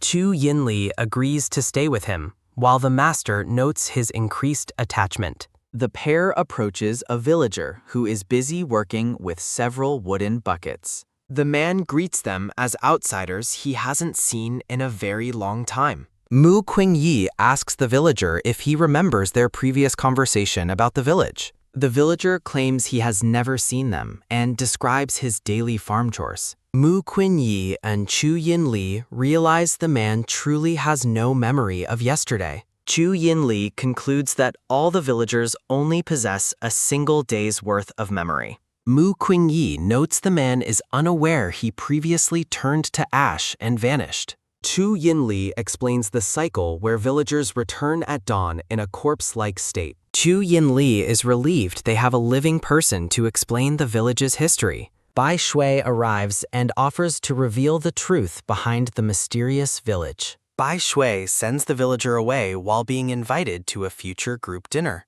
The pair follows Bai Shui back to the village shrine to find more answers. Mu Qingyi simply agrees to the man's offer and continues to follow him. They arrive at the shrine with a heavy step sounding as they enter together. Mu Qingyi observes the shrine's lack of magic and the overflow of spirit energy. Chu Yinli is shocked to see Nan Xian resting inside a wooden coffin again. Bai Shui explains that Nan Shen sleeps during the day and only wakes after sunset. Mu Qingyi demands that Bai Shui fulfill his promise and reveal the village's truth. Bai Shui gestures toward the large hall filled with numerous coffins with a creak sounding. A sudden, loud whoosh sounding echoes through the room as the coffins are revealed. Mu Qingyi is horrified to discover so many coffins hidden within the village shrine. Ai Xie solemnly declares that this scene represents the true reality of the village. Chu Yinli realizes the villagers are dead, and outside presence is merely an illusion.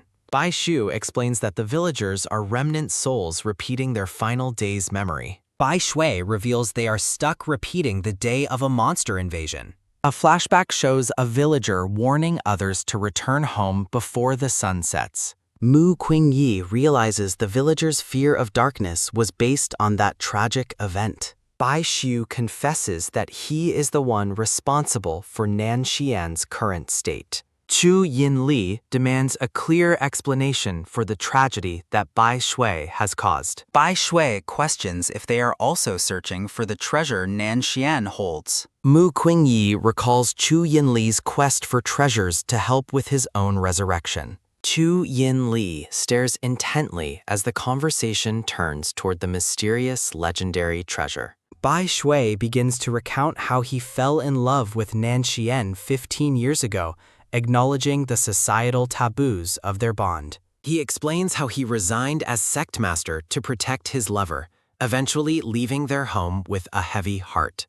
Chu Yinli expresses a violent disdain for the world's ridiculous rules, declaring he would eliminate anyone who forbade such love. Mu Qingyi scolds his disciple for his aggressive nonsense and wonders why the topic of men falling in love makes him so angry. Bai Shui reveals that he and Nan Xian ignored the judgment of others to fulfill their desire for a life in seclusion. He confirms they lived happily in Taoyuan Village until a sudden monster invasion occurred 10 years ago, accompanied by a fierce roar sounding. Bai Shu laments the tragic night when all the innocent villagers died despite their desperate efforts to save everyone. He recounts the painful memory of Nan Xian sacrificing his own life to protect him during the onslaught. Driven by obsession and guilt, Bai Shu admits to feeding legendary life-extending flowers to his deceased companion to preserve him. Mu Qingyi identifies the flowers as a legendary treasure of the Tian Yu Shui sect, capable of extending one's life.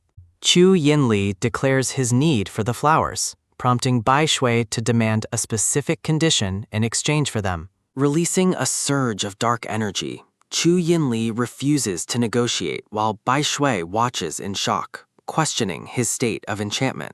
A sudden whoosh sounding fills the air as a long staff emerges from the darkness. Chu Yinli smirks and questions why anyone would be surprised that a fellow enchanted being like Nan Xian exists. Bai Shui is bewildered by how a demonized person can still behave normally, while Chu Yinli demands the flowers immediately.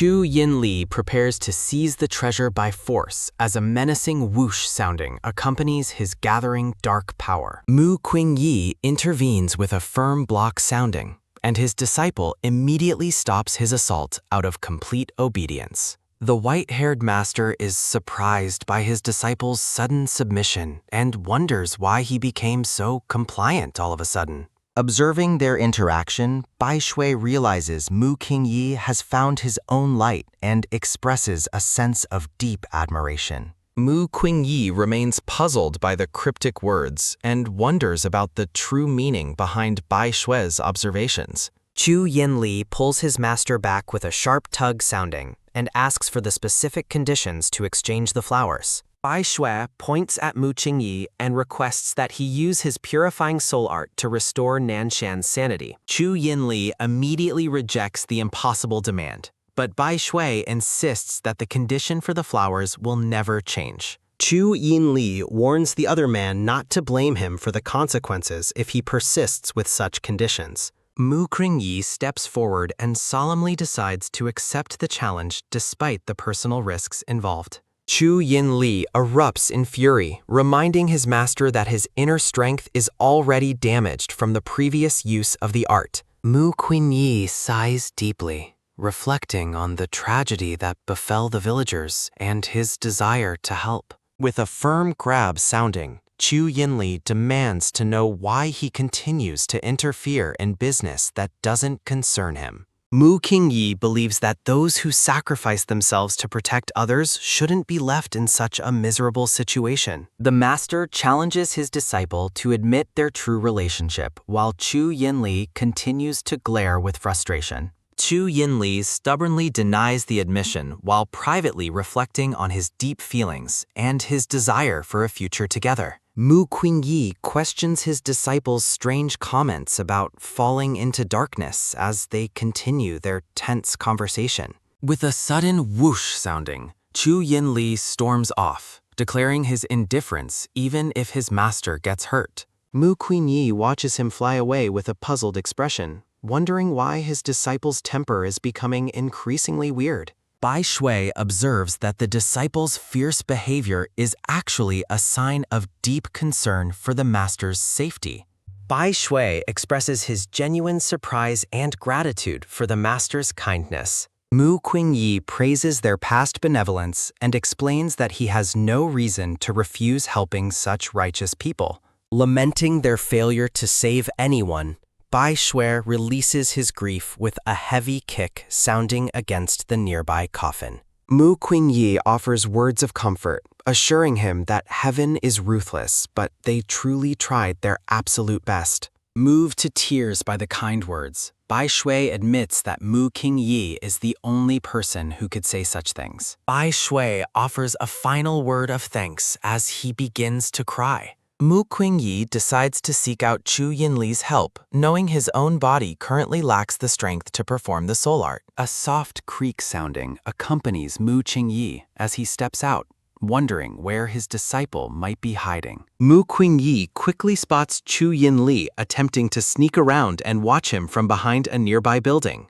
Mu Qingyi calls out to his disciple, catching him by surprise as he stands near the edge of the roof. After a sharp bam sounding as he lands, Chu Yinli coughs awkwardly and pretends he didn't see his master approaching. Mu Qingyi reveals he already found him lying on the wall and asks to discuss something important. Trying to hide his embarrassment, the flustered disciple insists he was just about to leave. Mu Qingyi teases him, suggesting that he was secretly hiding and waiting because he couldn't help but worry about his master. Chu Yinli blushes and nervously urges the master to just say whatever it is he wants to ask. Mu Qingyi suggests they calmly discuss their plans while enjoying the beautiful scenery of Taoyuan Village with a sudden rhythmic whoosh whoosh sounding. Chu Yinli abruptly runs off with a quick dash sounding as his master reflects on his awkward behavior and hidden concern. Standing by a stream as a soft rustle sounding fills the air,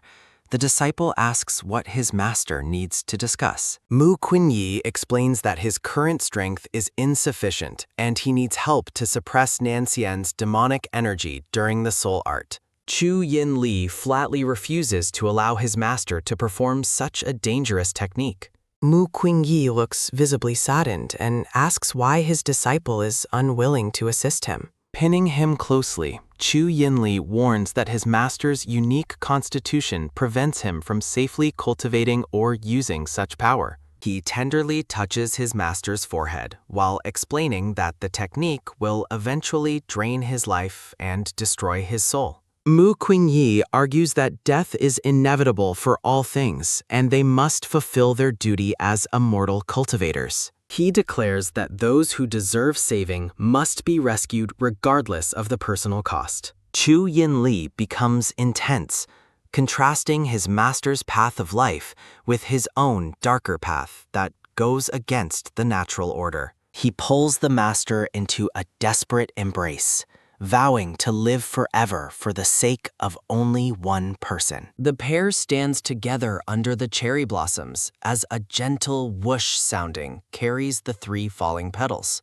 Mu Qingyi gazes into the distance, admitting that he cannot understand the complexity of his disciples' feelings. Chu Yin Li suddenly confronts him, asking why he allowed his clothes to be torn off during their previous encounter. Mu Qinyi is startled as a memory of their intimate confrontation from the night before flashes through his mind. He speculates that his disciple must have intended to harm him or do something inappropriate at that time. Chu Yinli is offended by the accusation, questioning if his master truly believes he wanted to hurt him. Mu Qinyi recounts several times his disciple was violent or aggressive toward him in the past. Overcome with emotion, Chu Yinli holds him closer and offers a sincere apology as a soft whoosh sounding echoes their embrace. Mu Qinyi acknowledges the apology and asks him to prove his sincerity by staying to help Bai Shu. He pleads for cooperation, hoping to resolve the village's tragedy together. Chu Yin Li expresses frustration over his master's constant kindness toward people who don't matter to them. After a moment of silence, the disciple quietly promises to do as he asks. Mu Qinyi asks for confirmation that he will help save both Bai Shui and Nan Xian. Chu Yin Li clarifies that he is only helping to ensure his master's safety, not out of any concern for others. Mu Qinyi gently soothes him with a rhythmic pat-pat sounding, assuring him that he won't be harmed with his help. Gripping his arm with a firm pull sounding, Chu Yin Li warns that he will stop the process and take him away if things become too dangerous. He reiterates that his master is the only thing of value to him in this world. Mu Qinyi teases him about his childish attitude with a light press sounding against his head as a sudden whoosh sounding passes by. Flustered, Chu Yin Li turns away and urges them to continue their journey. He stops walking for a moment to demand that he be treated as an adult rather than a subordinate. He notes that his master's appearance is deceptively youthful compared to his own. Mu Qinyi watches him go as a sharp whoosh sounding follows, wondering about his disciple's true intentions. The green-clad survivor watches them from a distance with a heavy step sounding, plotting to strike when Chu Yin Li is vulnerable. He draws his blade with a sharp clang sounding, swearing to avenge his fallen comrades.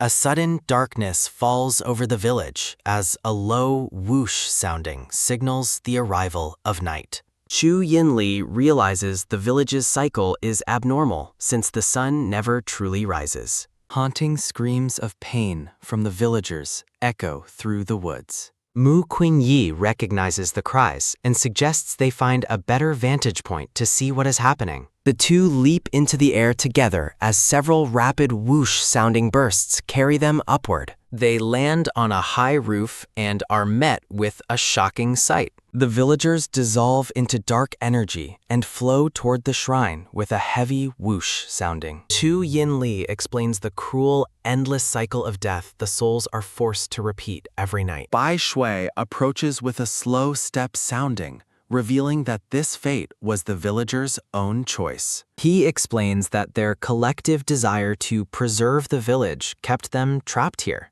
The villagers chose to bind their souls to Nan Xian's inner demons to avoid fading away completely. Mu Qinyi declares that this unnatural existence must end, and saving Nan Xian will finally set the souls free. Bai Shui accepts their help and thanks them for their intervention. Mu Qinyi is gracious, while Chu Yin Li tells Bai Shui to stop causing trouble for his master. Light blue robes billow as a sudden whoosh sounding passes by. Mu Qinyi reminds Chu Yin Li to respect his seniors, but his disciple dismisses the hierarchy and warns that he will take the master away if he is injured while saving others. Mu Qinyi reflects on how his disciple is now teaching him lessons after 10 years as dark droplets fall with a rhythmic drip-drip sounding. The group is startled by a noise, and the black-haired man asks if Nan Xian has finally awakened. A blood-stained figure approaches with a heavy thud-thud sounding. Nan Xian appears with glowing red eyes and a feral expression as a low huff-huff sounding escapes his lips. Bai Shui calls out to his companion while Mu Qingyi prepares to intervene, though his disciple warns him to stay back. Chu Yinli commands everyone to wait as he senses the growing danger. Furious that his warning was ignored, Chu Yinli reacts as a sudden whoosh sounding accompanies an incoming attack that lands with a sharp clang sounding. Mu Qingyi channels his spiritual energy, surrounded by swirling currents of water. A violent burst of dark energy erupts with a powerful whoosh sounding. Chu Yinli lunges forward to protect his master, asking if he was harmed while Mu Qingyi watches him in surprise. Mu Qingyi insists he isn't weak, but Chu Yinyi orders him to stay back and keep Nanxian awake while he handles the suppression. Mu Qingyi reflects on how his disciple treats him like a fragile vase before focusing his water-based arts on the task at hand. The master initiates a soul art, trapping Nanxian within a vortex of water as a constant whoosh sounding fills the air. The possessed man screams in agony as the purifying energy takes hold. Chu Yinli descends with a heavy crash sounding, telling the man to stop screaming and accept the suppression. Nanxian roars with a deep huff-huff sounding as he struggles against the binding energy. Mu Qingyi calls out to the man while Bai Shui watches with hope,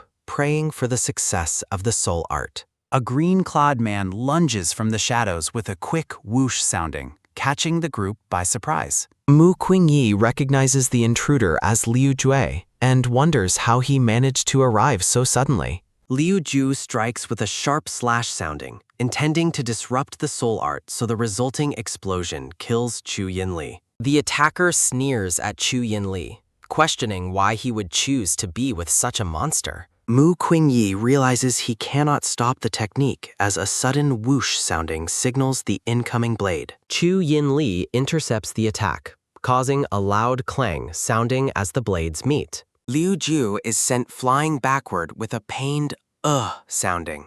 The intruder hits the ground with a heavy thud, sounding stunned by the disciple's overwhelming strength. Without the suppression, Nanxian lets out a terrifying roar sounding and breaks free. Mu Qingyi realizes the danger too late as the monster lunges forward with a sudden thud sounding. Nanxian strikes the master, drawing blood with a visceral splash sounding as Chu Yinli cries out in horror. Chu Yinli catches his master as he gasps with a heavy huff sounding, desperately asking if he is all right. Mu Qingyi coughs up blood but tries to reassure his disciple, though Chu Yinli remains focused on the injury. Mu Qingyi laments the failure of the ritual, while Chu Yinli commands him to stay put with a sharp snap sounding. Chu Yinli declares that the man who hurt his master must die, despite Mu Qingyi's pleas that the attacker is enchanted. The disciple roars in fury, noting that he himself doesn't even dare to touch the master he cherishes. Chu Yinli delivers a devastating blow that connects with a loud crash sounding. He tells the monster to go to hell as he continues his relentless assault. Nanxian is knocked back with a sudden puff sounding, and Bai Xia reaches out in despair. Mu Qingyi attempts to intervene, but Chu Yinli declares that he only cares about his master's happiness, not the lives of others. The defeated man lies on the ground, muttering for death. Chu Yinli prepares a final strike as a loud whoosh sounding is followed by a massive boom sounding. Nanxian gasps with a pained puff sounding as he collapses. Mu Qingyi watches the scene unfold with a grim expression. Bai Shui stands between them, begging for mercy and offering to suffer in Nanxian's place. Chu Yinli sneers at the offer, suggesting they both die together as a dark whoosh sounding gathers around him. Mu Qingyi stops him with a quick slap sounding against his hand, commanding him to cease the violence. Chu Yinli is outraged that his master moved from his safe position. Mu Qingyi insists that they are there to save people, not to commit murder. Seeing his master's distress, the disciple relents and tells him not to be angry while still injured. Mu Qingyi turns to Bai Shui and apologizes for the failure of the soul art due to the unexpected attack. Bai Shui apologizes on behalf of Nanxian and desperately asks if he can still be saved. Crying, he offers to do anything and wait indefinitely as long as his companion can be rescued. Nanxian lunges from the shadows, commanding the monster to die as he prepares to strike. A sharp cry of pain escapes Bai Shui as he is suddenly stabbed through the chest. Nanxian calls out for his friend while Mu Qingyi watches the scene with a pained expression.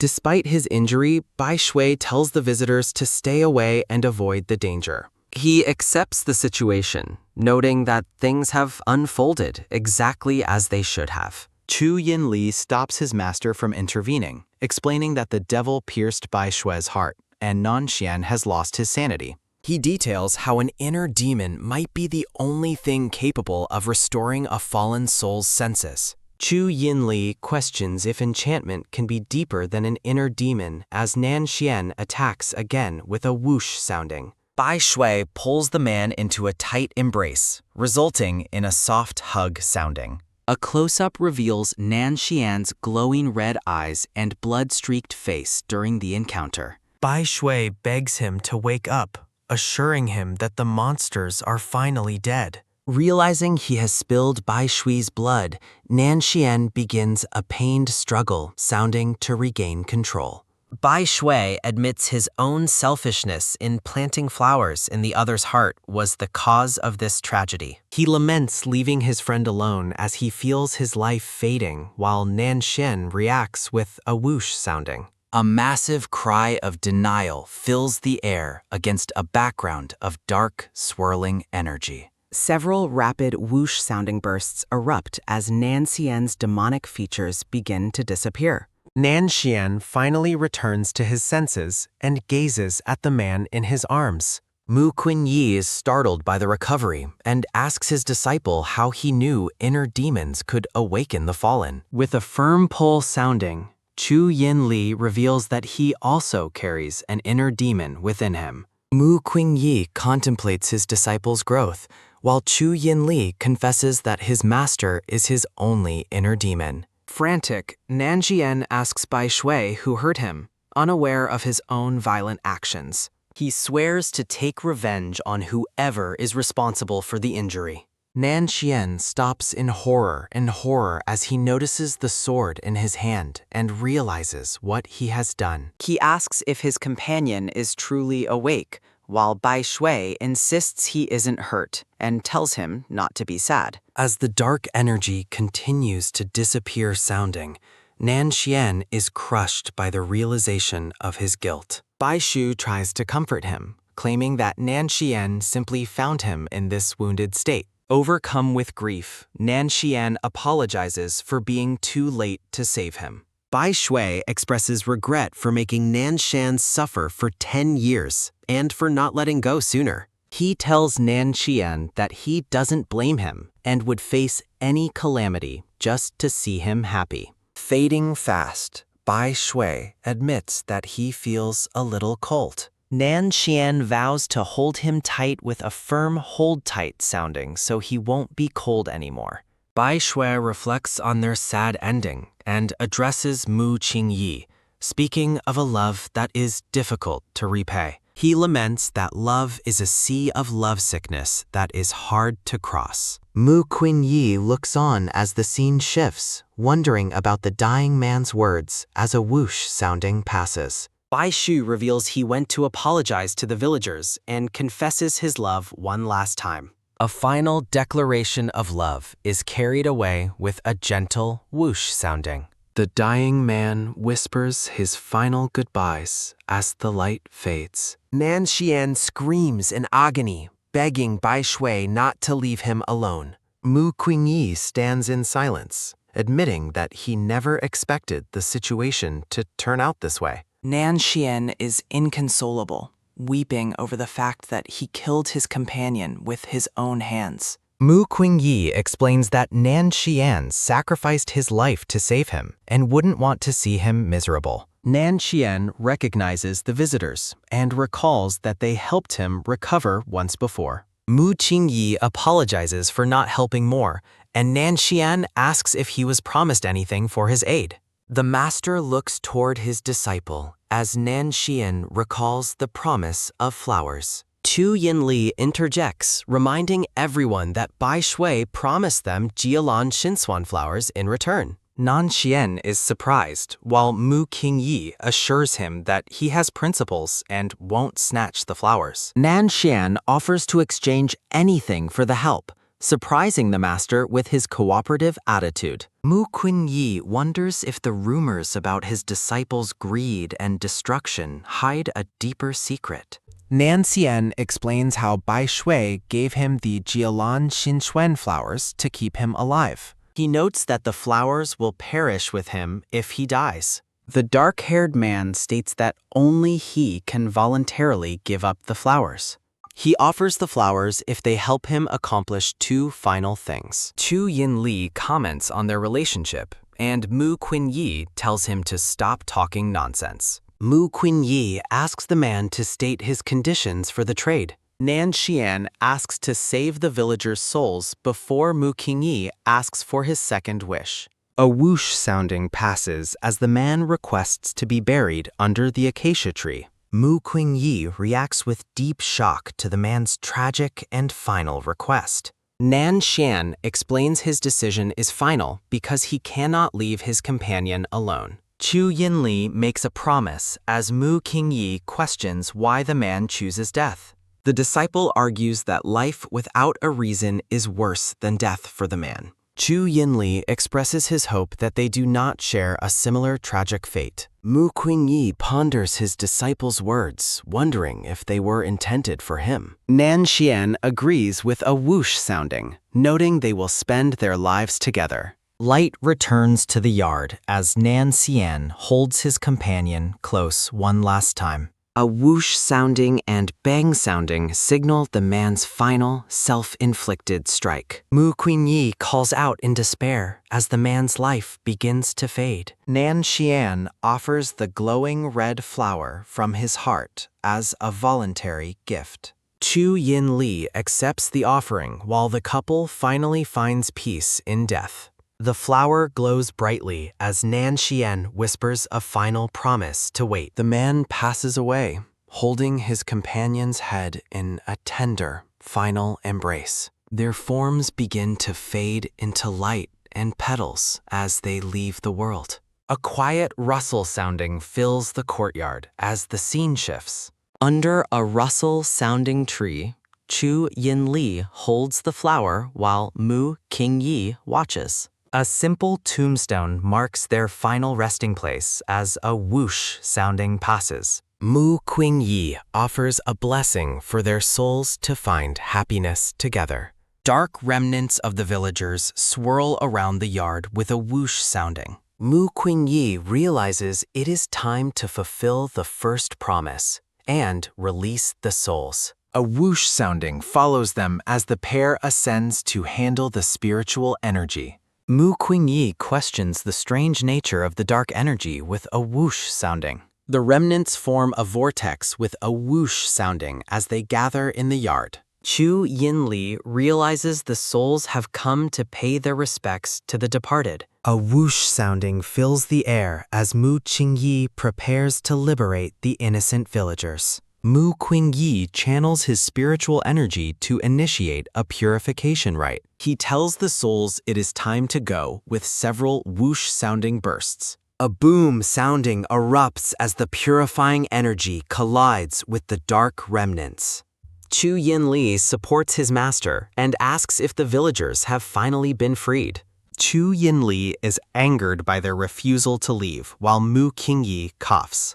Mu Qingyi notes that he sensed no hostility coming from the lingering spirits. He wonders why they are struggling against the release with a whoosh sounding. Spectral villagers appear with several whoosh-sounding bursts, pleading not to be freed. A villager explains they wish to remain and guard their benefactor's side. Mu Qingyi explains it was their protector's wish, but the spirits refuse to leave. Chu Yinli questions their loyalty despite the suffering they endured as demonic energy.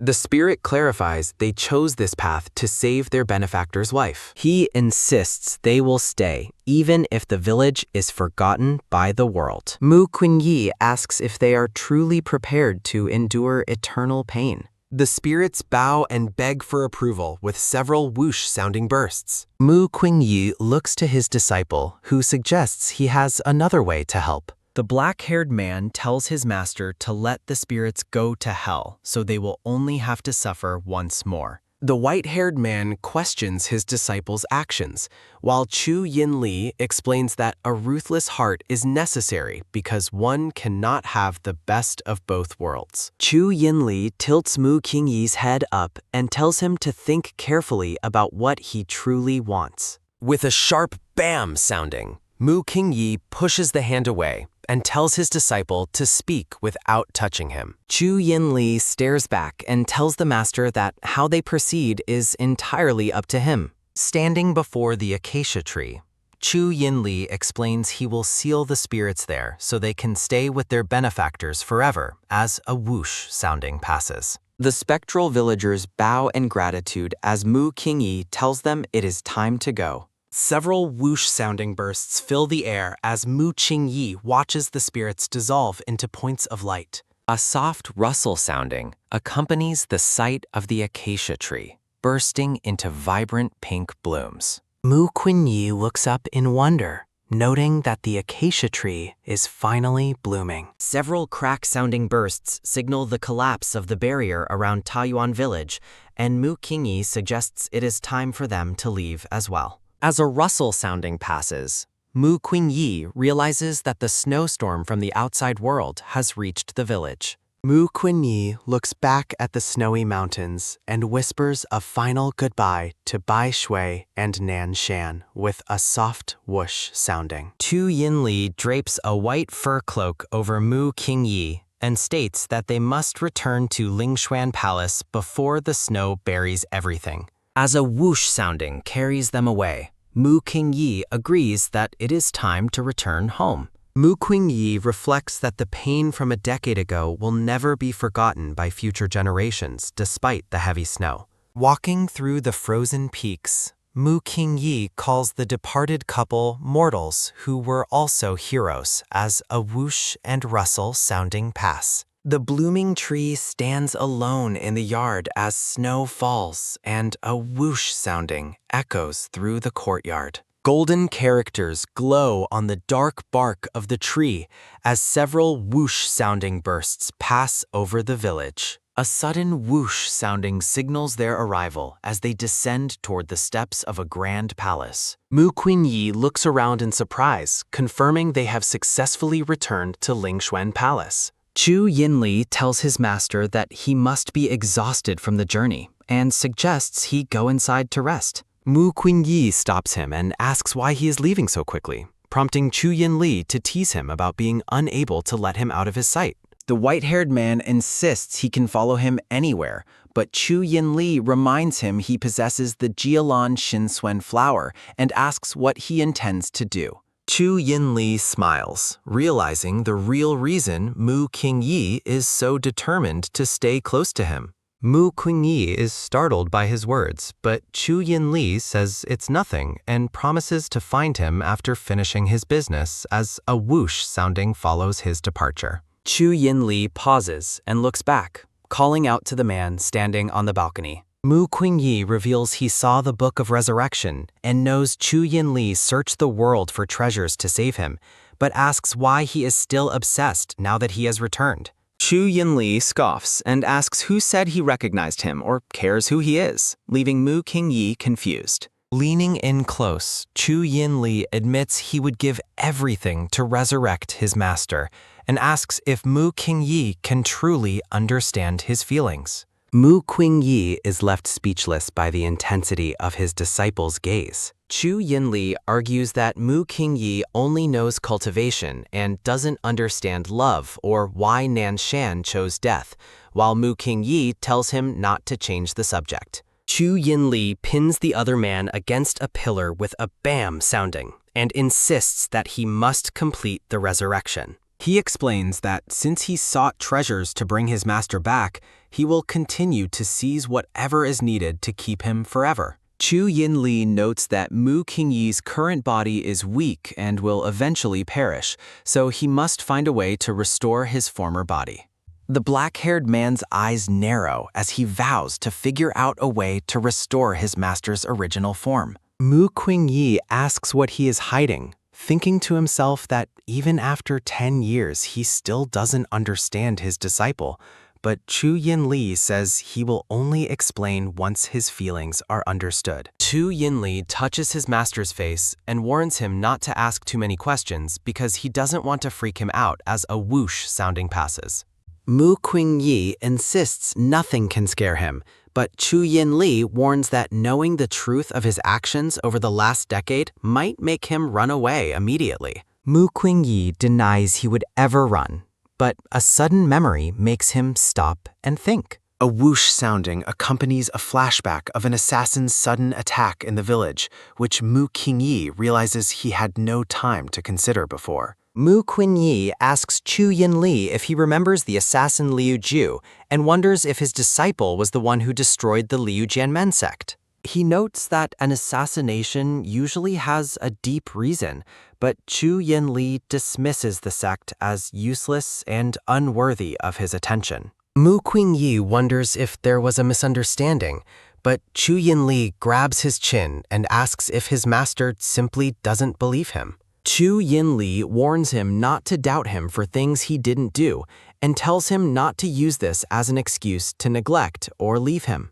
With an intense gaze, Chu Yinli declares that even if he is hated for it, he will never let the other man go. Mu Qingyi reaches out and gently touches his disciple's hand. He tells Chu Yinli that because he never bothers to lie, he believes him when he says he didn't do it. Mu Qingyi assures him that as his only disciple, he will never leave him as a whoosh sounding passes through the nearby flowers. Softened by the trust, Chu Yinli admits that such absolute belief makes him hesitate to take any further aggressive actions. Mu Qingyi asks about their next steps, prompting Chu Yinli to dismiss the earlier assassin as a minor nuisance he will handle later.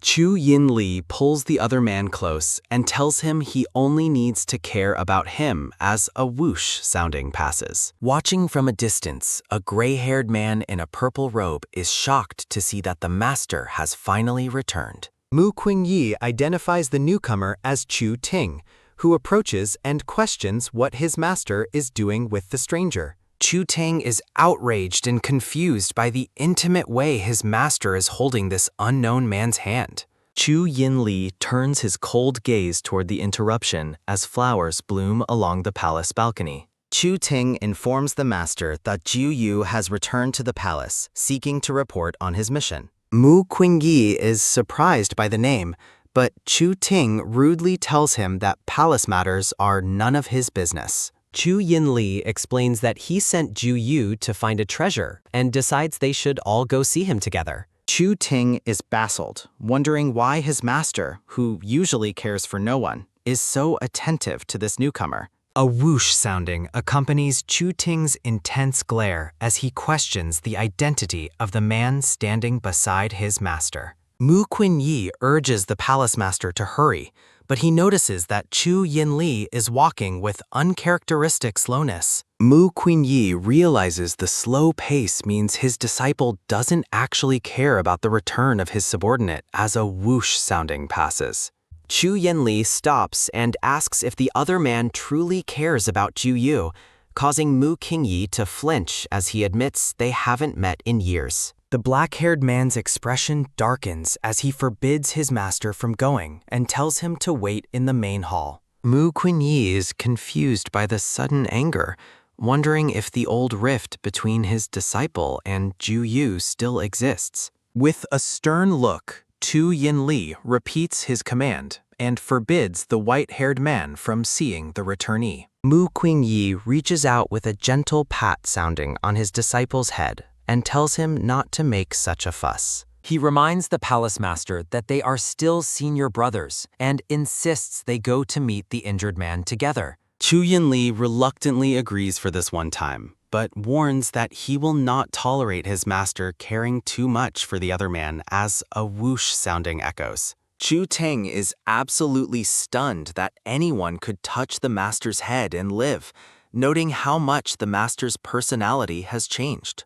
A whoosh sounding follows Chu Ting as he decides that this stranger is too dangerous to remain in the palace. A wide whoosh sounding carries over the grand courtyard, where the scene shifts to the returning party. Blood drips from the chest of an injured man named Jiu Yu as he staggers through the palace grounds. Villagers look on in shock while a whoosh sounding marks the arrival of a light-haired peak master who rushes to help. Supporting the wounded man, Xie Hongchen asks who hurt him and insists on providing immediate medical treatment. Zhu Yu weakly tells Xie Hongchen to stop using his full name and claims he only needs a short rest to recover. Xie Hongchen laments sending him out alone, stating that any treasure was not worth such a terrible price to his well-being. As a sharp stab sounding occurs during the treatment, Xie Hongchen tells the injured man to remain silent while he focuses on healing. Bystanders whisper about the deep bond between the two peak masters and how they have always been inseparable. Jiu Yu tries to report his failure as the palace master and Mu Qingyi arrive,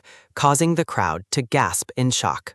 The two men bow and offer their greetings as the palace master approaches the group. Mu Qingyi is visibly distressed, asking with concern if Zhu Yu has been badly injured during his mission. Tu Yinli asks about the treasure, but Xie Hongchen begs him to prioritize the man's survival over the failed mission. With a harsh command to move, Chu Yinli sends a wave of energy that knocks Xie Hongchen away as a whoosh sounding erupts. Xie Hongchen is thrown back with several cough-sounding bursts, his mouth bloodied by the sudden force of the strike. Mu Qingyi is horrified by the brutal treatment and stares at his disciple in disbelief. Chu Yinli stands over the kneeling subordinate and demands a report on the missing treasure, while the man begs for punishment. The black-haired man's eyes glow with fury as he repeats his demand for an explanation regarding the failed seizure of the treasure. Xie Hongchen wonders who could possibly be strong enough to hurt Zhu Yu, while Chu Yinli demands to know the identity of the attacker. Zhu Yu explains that he was ambushed by a practitioner from the Tian Yu sect using a strange, soul-corrupting magic. Mu Qingyi is alarmed by the description, noting that soul corruption is a demonic trait that shouldn't belong to immortal cultivators. Looking up in confusion, the injured Jiu Yu silently wonders about the identity of the white-haired man standing by the master's side. Chu Ting mocks the failure, accusing the subordinate of being weak and deliberately avoiding his responsibilities. Mu Qingyi sharply rebukes the gray-haired man, telling him to stop making a fool of himself with such ignorant comments. A sharp crack sounding accompanies Chu Yinli's command for Chu Ting to be silent, while Zhu Yu notes how partial the master is to the stranger. Jiu Yu remains silent, his gaze fixed on the unfamiliar man who seems to have such influence over the palace master.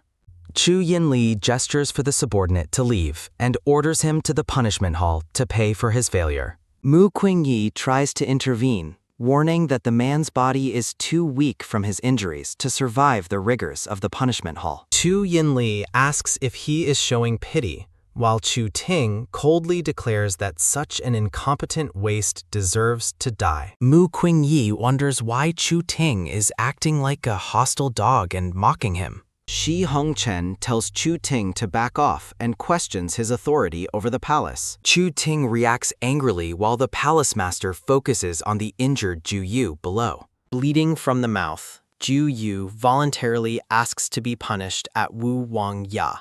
Both Chu Yinli and Xie Hongchen react with visible shock at the mention of the sight. Chu Yinli notes that Wu Wang Ya is far deadlier than the usual punishment hall. Since Zhu Yu insists on his wish, Chu Yinli coldly tells him to go ahead. Zhu Yu limps away while the white-haired man watches him with heavy concern.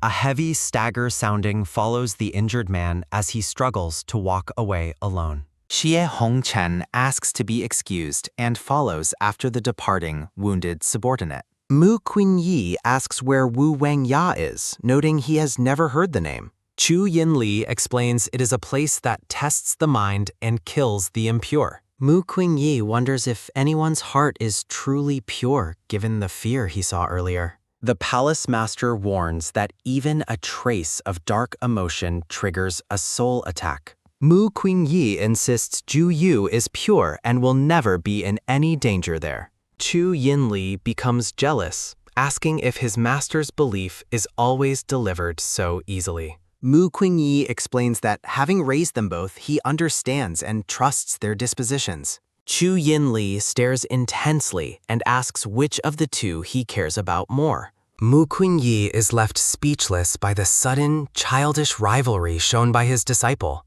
In a chibi state, Mu Qingyi worries that a wrong answer will be his end. Chu Yinli presses for an answer as Mu Qingyi mentions the Tianyuan sect plot. Mu Qingyi suggests checking if the Tianyuan sect is involved with monsters to find the truth. A sudden bam sounding occurs as Chu Yinli grabs the other man's arm with indifference. A powerful whoosh sounding carries them away as Mu Qingyi desperately asks him to wait. Chu Ting watches in absolute disbelief as his master flies off with the stranger. Chu Ting realizes they are heading toward the master's bedroom, which is strictly forbidden. With a bam sounding, Chu Ting vows that those distracting the master must die. A whoosh sounding carries a letter to Chu Ting, which mentions Chu Yinli's deepest secret. A whoosh sounding lingers as Chu Ting ponders the master's secret mentioned in the letter. In Ning City, a noisy-sounding crowd notices an injured man bleeding in the street. Villagers discuss the recent violence and the protection offered by the local Tianyuan sect.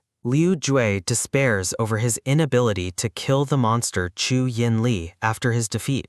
A man approaches the wounded Liu Jue and asks if he is doing all right. A whoosh sounding accompanies Li Tian Yu, who introduces himself as a Tianyuan sect elder. Liu Jie is hesitant to accept an invitation to rest at the Tianyuan sect. Elder Li mentions that his sect successfully repulsed the recent attack from Lingshuan Palace. Liu Zhou is shocked and asks if the elder actually defeated the monster Chu Yinli. Li Tianyu admits he only repulsed Jiu Yu, but suggests uniting to fight Chu Yinli. Encouraged by the idea of an alliance, Liu Ju agrees to go to the sect. Liu Ju thinks to himself that a united front might finally destroy the monster. Li Tianyu leads the way as a whoosh sounding passes through the nearby leaves. A whoosh sounding marks the arrival of the pair at the palace entrance. With a bam sounding, Chu Yinli pins Mu Qingyi against a wall inside the bedroom. Mu Qingyi looks up in silence as his disciple looms over him with intensity. Chu Yinli asks if he forgot the question about who is more important. Mu Qingyi tells him he is no longer a child and shouldn't care so much. Chu Yinli disagrees, insisting that the answer is not a small thing to him. Mu Qingyi gently smiles and assures him that he is the most important. Chu Yinli asks who he would save if both were drowning as mortals. Mu Qingyi promises that he would sacrifice his own life to save Chu Yinli. Chu Yinli is stunned as Mu Qingyi says they are family and his only direct disciple. The black-haired man repeats the word family while looking at his master with deep skepticism. Mu Qingyi admits that in his heart he truly views his disciple as a son. Chu Yinli yells for him to stop and refuses to hear any more about being family. The palace master asks if he remembers what happened after he made that claim previously. Mu Qingyi looks on with visible confusion, wondering what exactly occurred during their time in the village. A whoosh sounding carries them back to a memory where Chu Yinli pinned his bare-chested master down. Chu Yinli tells him he will never understand the truth for the rest of his life. He mocks the idea of a son tearing his master's clothes while pinning him against the bedding. Chu Yinli asks if he thinks his sons would ever be so physically intertwined with him. Back in the present, a bam sounding occurs as Mu Qingyi pushes him away and tells him to wait. Chu Yinli lists the human sufferings and asks his master to guess which one he hates most. With a stagger sounding, Mu Qingyi looks away and admits that he does not know the answer. A bam sounding marks the claim that his master is the one he repeats in his dreams. The black-haired man looks intensely at his master, describing him as the one thing he cannot have. Chu Yinli admits he has delusional thoughts about his master since he cannot ask for what he wants. Mu Qingyi pushes him back with a bam sounding and scolds him for being so bold. Chu Yinli tells him to stop the father-son talk and admits he wants to kill Ju Yu. Mu Qingyi wonders if his disciple was misled and suggests his feelings are just pure admiration. Chu Yinli asks if admiration would make him want his master to only look at and care for him. Mu Qingyi suggests that his disciple is likely mistaking his feelings of family for something else. Chu Yinli states his feelings are clear and tells his master to think about their relationship. A whoosh sounding follows the palace master as he decides to let his master figure it out alone. He plans to take advantage of his master's confusion to enter the forbidden area with a flower. Mu Qingyi sits in shock as a whoosh sounding echoes above the quiet building. In a flustered chibi state, Mu Qingyi panics and wonders what to do after this sudden confession. A tear-off sounding occurs in his memory of Chu Yinli pinning him down in the bed. Standing up with a whoosh sounding, Mu Qingyi declares that he cannot imagine such bold human relations. Mu Qingyi stares down at his light blue robes in a moment of stunned silence. A creak sounding marks his departure to find ritual books to teach Chu Yinli a proper lesson. Standing outside, Chu Yinli is silent and empty as he waits for his master to understand him. A whoosh sounding alerts the palace master to a presence watching him from the shadows. Chu Yinli commands the stalker to come out while looking back with a cold expression. Chu Ting appears and acknowledges his master while looking down with a fearful expression. With a thud sounding, Chu Ting kneels and claims he found a soul-appeasing treasure to present. Chu Yinli demands a report while Chu Ting presents a glowing item in a small box. Examining the Zhu jade beads, the palace master asks how his subordinate could possibly get them. Chu Ting explains that he obtained the rare jade treasure after a harrowing brush with death. Chu Yinli lets him leave, but warns that another attempt to stalk him will end in death. A whoosh sounding marks the palace master's departure, while Chu Ting realizes he was discovered. Chu Ting wonders about the master's frequent visits to the forbidden area and vows to find out. A whoosh sounding carries over the grand palace as the scene shifts toward the forbidden area. Chu Yinli reflects on Chu Ting's behavior and wonders if the man knows too much. He dismisses his subordinate as unimportant and decides the most important thing is visiting his master. A hum sounding resonates as Chu Yinli stands on a magical blue teleportation circle. With a powerful whoosh sounding, the palace master activates the array and disappears. A whoosh sounding carries over the isolated and misty peaks surrounding the Forbidden Mountain area.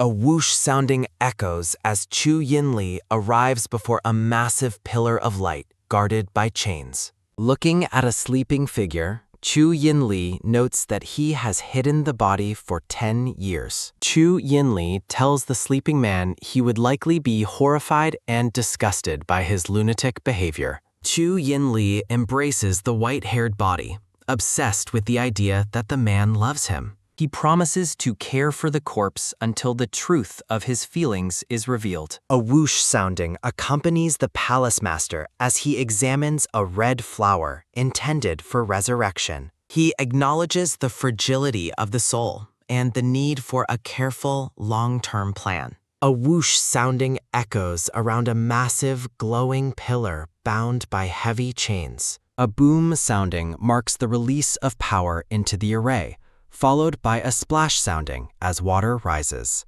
Multiple splash sounding effects occur as the white-haired man's body rests within the surging energy. Chu Yinli remains cautious, vowing not to act until he finds a certain way to return the spirit. He resolves to make his master fall in love with him while wondering if the man is still in his bedroom. A whoosh sounding marks the activation of a tracking spell as he locates his master at Wu Wang Ya. Furious that Mu Qingyi ran to the punishment site, he decides to bring him back immediately. A whoosh sounding carries over the storm-racked peaks of the forbidden Wu Wang Ya.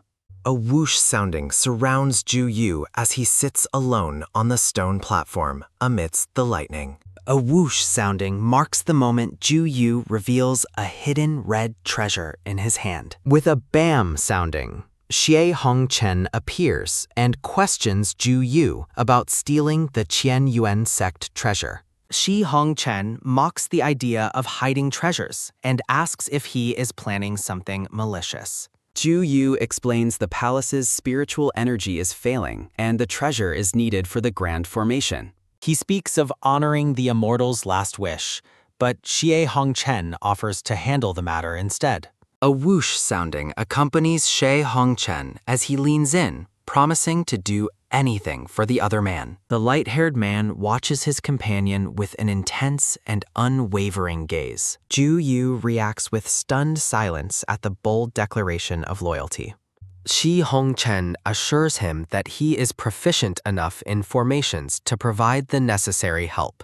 Ju Yu warns of the death penalty, but Xie Hongchen repeats his willingness to sacrifice his life. He tells his friend to cherish the offer while looking at him with a gentle expression. A whoosh sounding marks the start of the departure as the conversation concludes at the altar. With a whoosh sounding, Xie Hongchen leaves the area, claiming he cannot stay much longer. Standing on the misty stairs, the light-haired man declares he is heading out first. Mu Qingyi appears behind Ju Yu, commenting on the deep relationship between the two subordinates. Ju Yu is startled by the sudden appearance and wonders how the stranger went unnoticed. Mu Qingyi admits he misjudged Xie Hongchen's character based on their initial meeting. He notes his surprise at seeing such an affectionate side to the other man. Mu Qingyi promises not to tell Chu Yinli what he heard and asks to sit for a talk. Ju Yu is confused by the man's familiarity with the palace master and his casual tone. Mu Qingyi explains his desire to know why the palace fell into its current demonic reputation. Ju Yu reports that after the master's death, Chu and Li's aggressive looting caused massive suffering. The white-haired man reacts with visible shock and concern to the grim historical update. Ju Yu explains how rumors of massacres turned the palace into a widely hated demon sect. A memory shows Chu Yinli's indifference toward a destroyed sect, leaving Mu Qingyi horrified. Mu Qingyi asks for confirmation about Chu Yinli keeping the master's body within the palace. Ju Yu admits he is not certain about the truth regarding the master's remains. A whoosh sounding accompanies Chu Yinli as he suddenly grabs Mu Qingyi's arm from behind. The palace master looks on with a dark expression and asks how he arrived at the site. Looking intensely at his master, Chu Yinli asks if his sudden arrival has caused any bother. Chu Yinli snaps at Ju Yu for the lack of respect and orders him to address him as master. Mu Qingyi tries to de-escalate the situation by questioning the reason for such intense anger. Chu Yinli pins the other man's chin and accuses him of being perfunctory about his importance. Jealousy flares as the palace master demands to know why his master ran to see Ju Yu immediately. In a flustered chibi state, Mu Qingyi suggests they leave the area to talk in private. Chu Yinli agrees to leave, but insists on hearing a full explanation for the master's behavior. Tian Yu watches in total disbelief as the palace master treats the stranger with such intimacy. A whoosh sounding carries over the pavilion walkway as Chu Yinli pulls his master along, prompting Mu Qingyi to question where they are headed. Chu Yinli plans to stay in his bedroom until his master understands their relationship, but Mu Qingyi claims he has already reached a conclusion. The black-haired man stares intensely at his master while demanding to know the final answer to his confession. Mu Qingyi looks toward a distant building and declares that the specific site will provide his definitive answer. Chu Yinli is skeptical of the diversion and wonders why his master is leading him toward the palace's storage area. A whoosh sounding marks their arrival at a large traditional building nestled among the misty trees of the palace grounds. Mu Qingyi questions why they have come to Yuhai Pavilion, the site where the palace's ritual books are stored. Chu Yinli remains cryptic and tells the white-haired man to enter the building first to find out his purpose. A whoosh sounding follows them inside as the black-haired man ignores the surroundings to press for an immediate answer. Mu Qingyi presents a collection of ritual books on a table as his formal response to the sudden confession. Chu Yinli picks up a volume titled Moralism and wonders what the master intends for him to do with it. Mu Qingyi admits he failed to teach proper human behavior and urges his disciple to study the ritual texts carefully. The white-haired man encourages him to read the lessons and offers to help with any difficult concepts. Chu Yinli smirks at the offer while asking if he is truly permitted to seek his master's personal guidance. A whoosh sounding accompanies Chu Yinli as he suddenly seizes his master's arm with a forceful grip. A bam sounding echoes through the room as the black-haired man pins his master down against the storage desk. A whoosh sounding occurs as Chu Yinli leans in close, mockingly repeating the offer to help him understand complex concepts. A magical blue light swirls around his master's wrist as the palace master prepares to use a binding technique. The disciple insists his master should teach him the truth of being human through a more personal and direct lesson. A rip-off sounding occurs as Chu Yinli forcefully tears the white-haired man's robes open to expose his bare chest. Mu Qingyi reacts with visible outrage and scolds his disciple for behaving in such a bold and presumptuous manner. A whoosh sounding punctuates Chu Yinli's claim that he is merely studying hard to learn the way of humanity. The black-haired man uses a calligraphy brush to begin writing characters directly onto his master's skin. Mu Qingyi finds the brush strokes itchy, while Chu Yinli suggests their bond should be a lifelong commitment. Chu Yinli threatens to write every single character of the 81 sacred chapters across his master's entire body. He warns that if a satisfactory answer is not given today, he will replace the brush with his own fingers. The black-haired man declares he has already confessed and will not accept any answer he does not want to hear. Chu Yinli stares down with a dark and unrelenting gaze, waiting for his master to finally submit to him. Mu Qingyi feels completely humiliated and wonders if he can still be considered a proper person after such treatment. The palace master leans over him once more, demanding to know exactly what his master's final answer will be. Mu Qingyi asks to be released so he can think, but Chu Yinli refuses to change their intimate posture. The white-haired man looks up in distress, questioning if his disciple is truly trying to force him into a relationship. Chu Yinli explains that since he has confessed his heart, he cannot allow any more procrastination or pretense of ignorance. He threatens to perform wicked acts in the pavilion if his master continues to deny him the answer he seeks. Mu Qingyi realizes the danger and decides he can no longer remain passive while his disciple behaves like a villain. The white-haired man suddenly changes the subject, asking a question that catches the palace master completely off guard. Mu Qingyi demands to know the truth about whether his previous body was actually buried 10 years ago.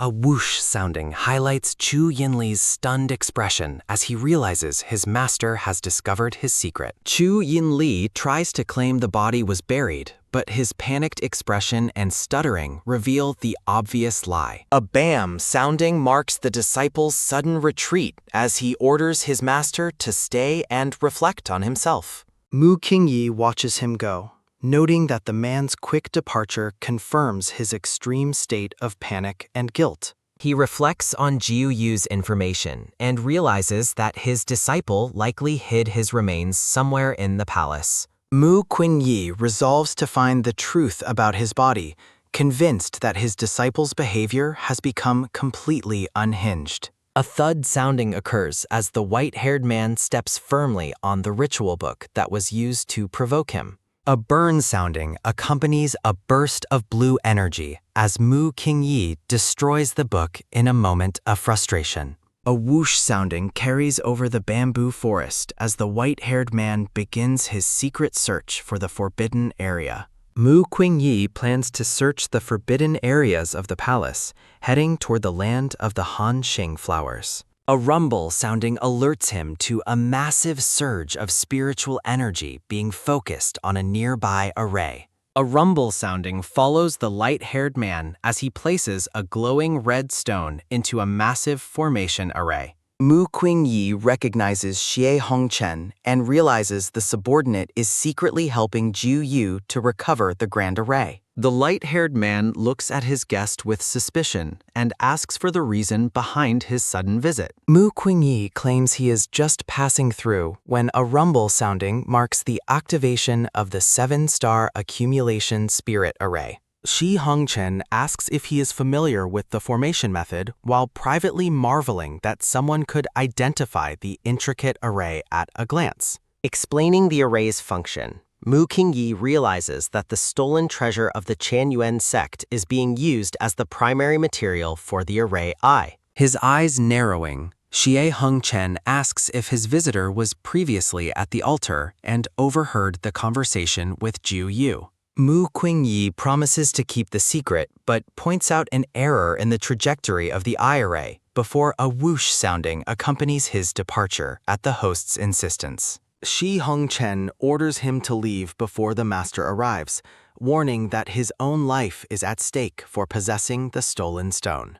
Walking away, Mu Qingyi wonders if the light-haired man is actually afraid of being discovered, or if there is a more sinister problem with the array. Xi Hongchen sighs in relief as the white-haired man disappears into the bamboo forest, noting that the entire situation has become troublesome. A soft rustling sounding follows Mu Qingyi through the trees as he reflects on the ferocious aura he sensed coming from the array eyes. A whoosh sounding carries the white-haired man toward Wanhua Peak as he decides to investigate Xi Hongchen's residence for hidden evidence. He concludes that protecting the palace's grand array is more important than finding his original body, fearing the casualties if the formation has been sabotaged. A whoosh sounding marks his arrival at the Peak residence, while a creak sounding occurs as he slips inside, confident that no ordinary person can detect his presence.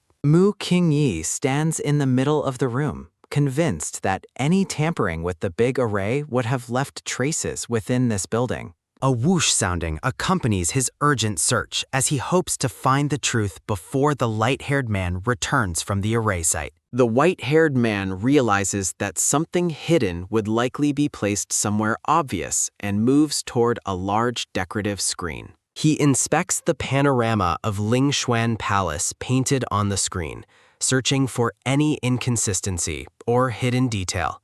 Focusing his spiritual energy, Mu Qingyi creates a shimmering wave of light to reveal the hidden truth behind the artistic depiction. His eyes widen in shock as a glowing point appears on the screen, marking a specific location within the palace grounds. Mu Qingyi identifies the point as the 6th eye of the 7-star Yunshen array, realizing it is being intentionally modified. He concludes that the current position of the eyes is forming a killing array intended to destroy Lingshuan Palace rather than protect it.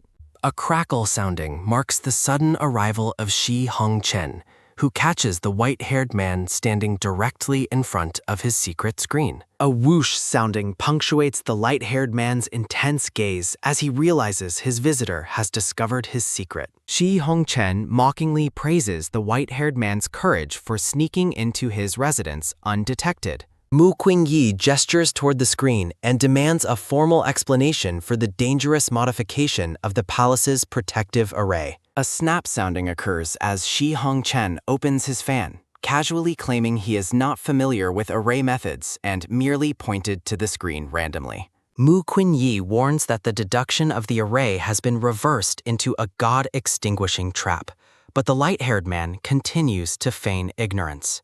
A whoosh sounding follows a flash of blue energy around the white-haired man's wrist as he prepares to make a sudden exit. A whoosh sounding carries Mu Qingyi away in a pillar of light, leaving Xie Hongchen stunned by the display of immense power. Shi Hongchen realizes that his guest's ability to identify the array errors instantly makes him a significant threat to his plans. A rumble sounding accompanies a surge of spiritual energy as the light-haired man resolves to hurry his timeline before proof of his treason can be found. The scene shifts to a secluded pool surrounded by bamboo where the water ripples gently in the mist. A splash sounding marks Mu Qingyi's sudden arrival in the pool, and in a chibi state, he realizes he overstepped the distance limit of the bracelet. A splash sounding occurs as the white-haired man stands up in the water, his attention caught by a sudden movement in the mist. A whoosh sounding reveals Chu Yinli bathing in the pool, his expression one of total shock at the sudden appearance of his master. Mu Qingyi is visibly annoyed, questioning if it wasn't the younger man's own bracelet that pulled him to this exact location. Chu Yinli explains that the distance limit forces the wearer toward him, then asks if his master was actually trying to escape the palace. The black-haired man wonders if his master is running away due to his discovery of the body, while Mu Qingyi admits he was investigating Wanhua Peak. Chu Yinli asks about the sudden interest in his subordinates, his voice heavy with suspicion and a hint of jealousy. Mu Qingyi explains his search for evidence regarding the 7-star Yunshen array, determined to confirm if there is a problem. Chu Yinli leans in close, while Mu Qingyi worries that revealing the truth might lead to the immediate execution of Xie Hongchen and Zhu Yu. A bam sounding marks Mu Qingyi's attempt to push his disciple away, followed by a block sounding as he tries to maintain his personal space. Chu Yinli stares intensely at his master, suggesting that someone else might also possess a boundless desire for him. The white-haired man reacts with a flustered expression, unable to find the words to respond to the bold claim. Chu Yinli points out his master's red ears before a splash sounding accompanies Mu Qingyi's attempt to retreat from the presumptuous disciple. The black-haired man smiles and asks who was the one who suddenly appeared right in front of him. Mu Qingyi argues that he only appeared because of the magical bracelet, but his disciple remains unconvinced by the explanation. The white-haired man demands to know where his original body is, but Chu Yinli insists on the lie that the remains have been buried. A whoosh sounding follows Mu Qingyi's questions about the location of the tombstone, while Chu Yinli suggests they leave the cold water to talk later. Mu Qingyi looks up with a sharp and knowing gaze, declaring that he already knows the truth about the hidden remains. Stepping out of the pool, Chu Yinli claims he feels a bit uncomfortable and suggests they continue their conversation another day. Mu Qingyi watches him with a cold expression, asking if the younger man is actually feeling guilty about his secrets. In a chibi state, the black-haired man shouts his denial before a whoosh sounding accompanies his hurried attempt to slip away. Mu Qingyi calls out after him, demanding to know why he is running if he truly has nothing to feel guilty about. Watching his disciple flee, the white-haired man reflects on how flustered and suspicious the other man becomes whenever the topic of the original body is raised. He wonders if his remains are truly still preserved somewhere, and worries if Yin Li has done something inappropriate to them over the last decade. Imagining his disciple doting on his original corpse, Chibi Mu Qingyi grows increasingly distressed by the disturbing possibilities. The white-haired man resolves to investigate both the suspicious grand array and the location of his body as quickly as possible. His thoughts are interrupted by a whoosh sounding as a mysterious jade slip flies through the bamboo forest toward him. A bam sounding marks the moment the white-haired man catches the projectile mid-air, his expression turning sharp and alert. A whoosh sounding carries a mysterious hooded figure away through the trees while Mu Qingyi asks who is spying on him. A rumble sounding echoes as the hooded man is struck by a surge of energy, coughing up blood from the impact. Mu Qingyi lunges forward to intercept the intruder, shouting that the mysterious visitor will not be allowed to escape. A bang sounding follows the hooded man's desperate move to activate a blue crystal, followed by a whoosh sounding as he teleports away. The white-haired man stops in his tracks, staring up at a massive glowing formation and realizing an array has been triggered. A whoosh sounding follows the vanishing light as Mu Qingyi identifies a temporary teleportation array and wonders who possesses such high-level skill. Standing alone in the forest, the white-haired man examines the jade slip he caught, wondering who would go to such lengths to deliver it. He reads the message on the slip, which claims to reveal Yin Li's deepest secret hidden directly beneath Lingyu Palace. A whoosh sounding carries the light-haired subordinate back to a palace courtyard where cherry blossom petals fall through the air. Coughing up more blood, Xie Hongchen reflects on the power of the spell he encountered and realizes he barely escaped being caught. He notes that his plan went smoothly and concludes that anyone seeking the Jade Slip's truth should head to the Forbidden Land. A creak sounding occurs as the gray-haired subordinate slips into Lingyao Palace,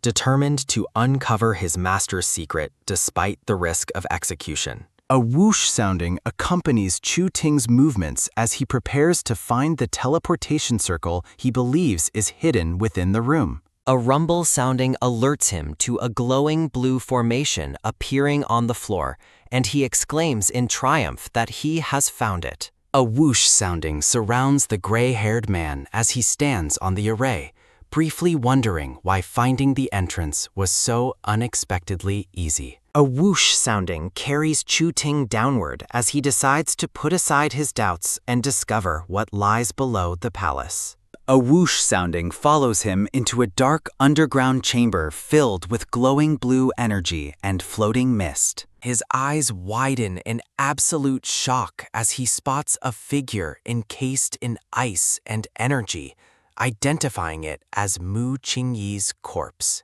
A whoosh sounding highlights the ethereal glow surrounding the perfectly preserved body of the former master. Chu Ting trembles in disbelief, realizing that his own master has secretly hidden this body in the depths of the palace for 10 years. Horrified by the madness of the situation, the gray-haired man resolves to destroy the body and the chamber to save his master from himself. A whoosh sounding marks the moment he reaches out, but he is suddenly stopped by a powerful warding spell. A whoosh sounding follows a massive surge of spiritual energy as Chu Ting realizes too late that a powerful array is guarding the remains. A boom sounding accompanies a burst of pink light as the intruder is violently kicked out of the forbidden ground and sent flying. Crashing back into the courtyard, the gray-haired man groans in agony, feeling his very soul begin to collapse from the array's backlash. A thud sounding marks his collapse as he realizes his master knew that anyone who trespassed would be destroyed by the defensive formation. A thud sounding occurs as a dark boot steps into view, and Chu Yinli coldly comments on the subordinate's foolish courage. Gasping in terror, the gray-haired man looks up to see the palace master staring down at him with a murderous gaze. Trembling and bleeding, Chu Ting begs for his life and pleads for his master's forgiveness for his transgression. Chu Yinli remains unmoved, stating that there is no need to spare someone who has already been marked for annihilation by the array.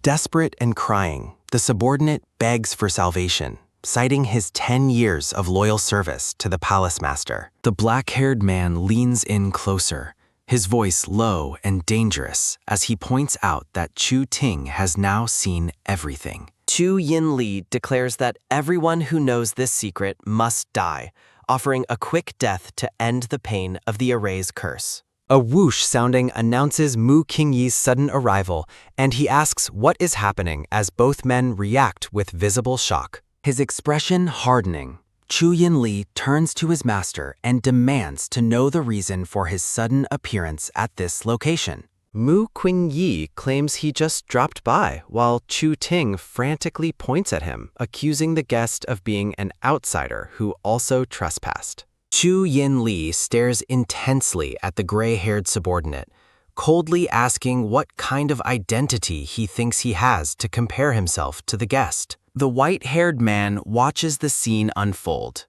noting that his disciple caught the spy, and wondering if the subordinate learned the truth. Declaring that this is not where his master should be, Chu Yinli grabs the other man's arm to take him away before more secrets are revealed. Mu Qingyi resists, pointing out that this palace was once his home and demanding to know exactly what his disciple is trying to hide from him. Chu Yinli denies hiding anything, insisting that Mu Qingyi must remain by his side as he departs. A moment of shared shock passes between the two men as they stand close together.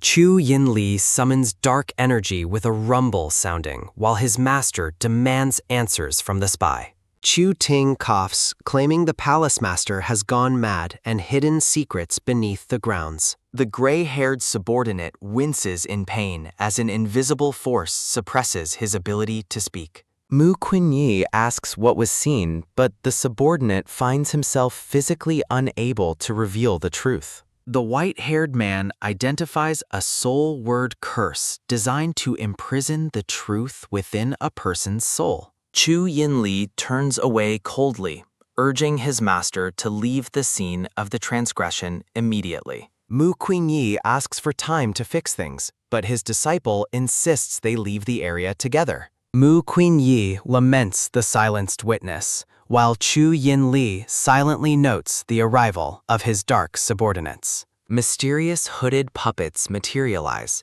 causing the white-haired man to wonder if they belong to a rogue warlock. Chu Yinli commands his faceless puppets to drag the traitorous subordinate away to a lifetime of imprisonment. Chu Ting begs his master to be a ruthless god, while Chu Yinli declares his singular devotion. The gray-haired man cries out in despair as the shadows pull him away toward his dark fate. A final, desperate cry echoes as the prisoner insists the secret beneath the land must be destroyed.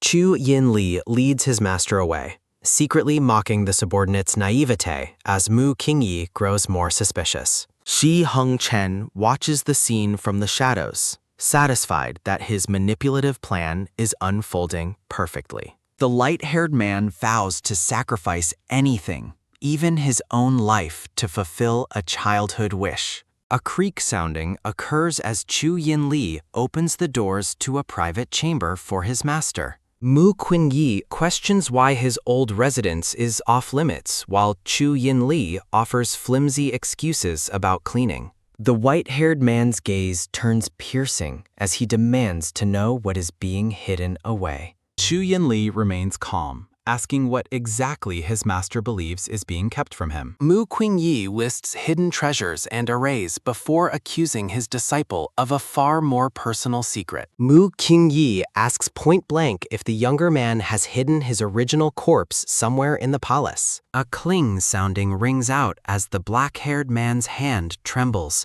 nearly dropping his cup. Chu Yinli asks if his master would hate him if the morbid rumors were actually true. A sharp crack sounding marks the moment the palace master's grip shatters the porcelain in his hand. Chu Yinli suggests his master would find him repulsive, while Mu Qingyi confirms the act is unnatural. Chu Yinli laughs off the accusation, claiming he would never engage in such bizarre behavior. The palace master insists he is no pervert as a whoosh sounding accompanies his dismissive gestures. Mu Qingyi stares deeply, searching for any hint of deception in his disciple's calm face. Chu Yinli maintains his denial, framing the idea of keeping a corpse as an unthinkable perversion. Mu Qingyi reveals that a witness saw him with the body, catching the black-haired man off guard. Chu Yinli realizes he was betrayed by a subordinate's observation and questions the man's true motives. The black-haired man asks if his master trusts a subordinate's words more than his own loyalty. Mu Qingyi relents, though Chu Yinli feigns a deep sadness over the lack of trust. Chu Yinli's dark secret remains hidden. He spent years sleeping beside his master's preserved original body. Mu Qingyi offers a stern warning against lying before Chu Yinli presents a mysterious, glowing object. A hum sounding emanates from a brilliant golden orb held in the palm of the disciple's hand. Mu Qingyi gasps as he recognizes the long jade pearl, an incredibly rare and powerful artifact. Chu Yinli claims the pearl was a gift from Chu Ting, intended to buy the subordinate's safety.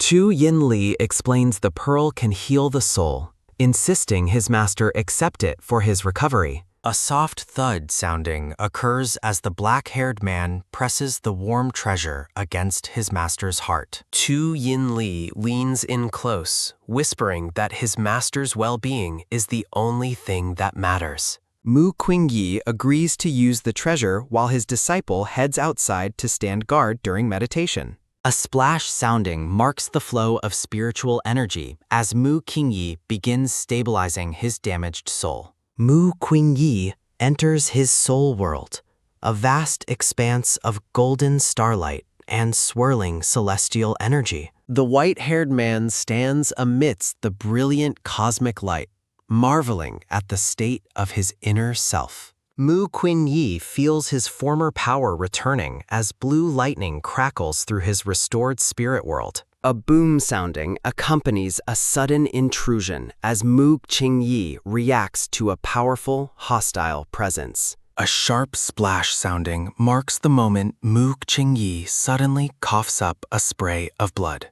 Seeing his master's condition, Chu Yinli cries out in absolute shock and alarm. Noticing his master's spirit is being suppressed, Chu Yinli declares he must enter the spirit world. Navigating the celestial expanse, the black-haired man spots his master trapped within golden energy. Sensing a hostile presence, Chu Yinli lashes out to destroy the force suppressing his master. A boom sounding accompanies the destruction of the dark energy as the two men reunite. Far away, a scarred man senses Mu Qingyi's breath and realizes his soul remains intact. The scarred man is consumed by disbelief at the possibility that Mu Qingyi is alive. Resolving to prevent future accidents, the scarred man vows to hunt down and kill Mu Qingyi. Back in the spiritual realm, Chu Yinli urgently asks if his master's spirit is stable. A crackle sounding marks the collapse of the spirit world as Mu Qingyi grows weaker. Desperate to save his master, Chu Yinli decides to fuse their spirits together. A whoosh sounding accompanies their embrace as a brilliant light envelops their merging souls. A hum sounding carries a sense of warmth as Mu Qingyi's spirit begins to stabilize. Hearing echoes of his name, Mu Qingyi is urged by his disciple to remain calm. A whoosh sounding surrounds them as Chu Yinli tells his master not to resist. A sigh sounding escapes as their spirits finally align in a moment of deep intimacy. A hum sounding marks the successful completion of their spiritual fusion. A whoosh sounding trails a spark of light as the scene shifts back to reality.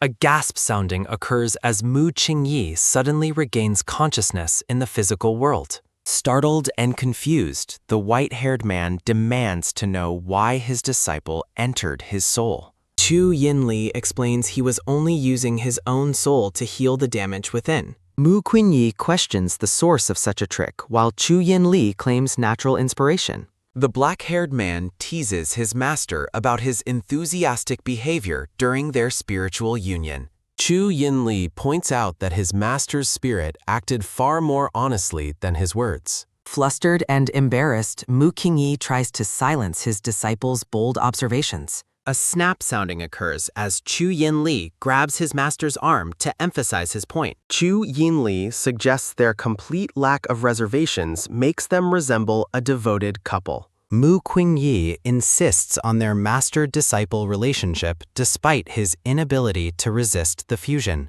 A rustle sounding follows as Chu Yinli pulls his master into a closer, more intimate position. Mu Qingyi compares his disciple to a biting dog, while Chu Yinli mocks his stubbornness. Chu Yinli claims his master didn't want the spiritual mingling to stop at the time. A hum sounding underscores the tension as the black-haired man continues his playful interrogation. Mu Qingyi protests his exhaustion, while his disciple questions his future reactions to their closeness. The white-haired man demands his disciple get up as their intimate contact continues. Mu Qingyi winces at another sharp contact, prompting his disciple to ask about his comfort. Declaring the experience uncomfortable, Mu Qingyi orders his disciple to keep a respectful distance. Chu Yinli refuses to back down until he receives a completely honest answer. A soft sigh sounding precedes Mu Qingyi's quiet request for his disciple to let go. Chu Yinli mentions elders are searching for him, causing Mu Qingyi to worry about being discovered. The black-haired man threatens to admit the visitors if his master remains dishonest. Mu Qingyi worries about his compromised appearance and the loss of his masterly dignity. Under pressure, the white-haired man finally admits that the spiritual connection felt comfortable. Chu Yinli laughs and tells the outsiders to wait while Mu Qingyi begins to scold. The black-haired man admits his deep affection and inability to control his own impulses. Mu Qingyi blames his own pampering for his disciple's arrogance while Chu Yinli reveals his joke. Chu Yinli possessively declares that his master's body is for his eyes alone. Offended by such rebellious remarks, Mu Qingyi asks if he is being scolded or hit. The white-haired man orders his disciple to depart and attend to the waiting elders. Chu Yinli notes his master's reluctance to follow through on his threats of punishment. Mu Qingyi admits he has no desire to punish his disciple for his recent actions. The white-haired man acknowledges the risk his disciple took by exposing his own soul to help him. Chu Yinli confesses to having less than pure motives for his interference in his master's soul. Mu Qingyi refutes the claim, noting their spirits could only integrate through mutual trust. The black-haired man notes how his master's provocative words make it impossible for him to leave. Chu Yinli agrees to depart, but questions why his master is rushing him away so quickly. The disciple asks one final question about the force that was suppressing his master's soul world. Mu Qingyi recalls the overwhelming celestial coercion and the mysterious warning he received within. The white-haired man reveals the cryptic 8-word warning regarding the law of heaven and immortality. Chu Yinli recalls his master's proximity to reaching the realm of Wonderland a decade ago. The two men discuss the suspicious timing of the monster invasion and the soul-sealing sacrifice. Chu Yinli expresses his fear of a hidden manipulator, while Mu Qingyi offers words of comfort. Mu Qingyi declares his confidence in his own survival and his mastery over his own fate. The black-haired man remains silent, deeply affected by the strength of his master's presence. Mu Qingyi notes the waiting elders and urges his disciple to finally go and attend to them. Chu Yinli finally departs to meet the sect elders at his master's firm insistence. The black-haired man leaves a final warning to keep the soul-healing treasure hidden and safe. Mu Qingyi dismisses his disciple, ready to investigate the secrets of the palace on his own. The white-haired man contemplates the vulnerability of his soul during his previous rebirth process. Mu Qingyi suspects a grand calculation behind the monster invasion and his own miraculous return. Mu Qingyi turns his attention to the mysterious scroll and the reason for Chu Ting's trespass.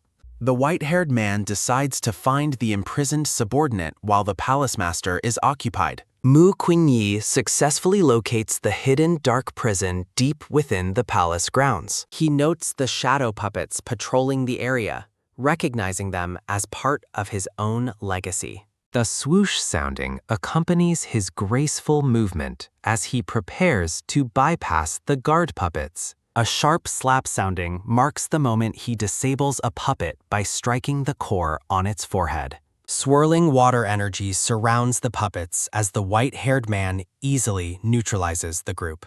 Mu Qingyi plans to improve the puppet designs later while prioritizing finding the prisoner. A clank sounding rings out as the scene shifts to the chained and desperate Chu Ting. Chu Ting questions why his devotion was met with such harsh imprisonment and a death sentence. Mu Qingyi announces his presence, telling the gray-haired man that his life is already fading. The white-haired man scoffs at the idea that any guard could keep him from entering.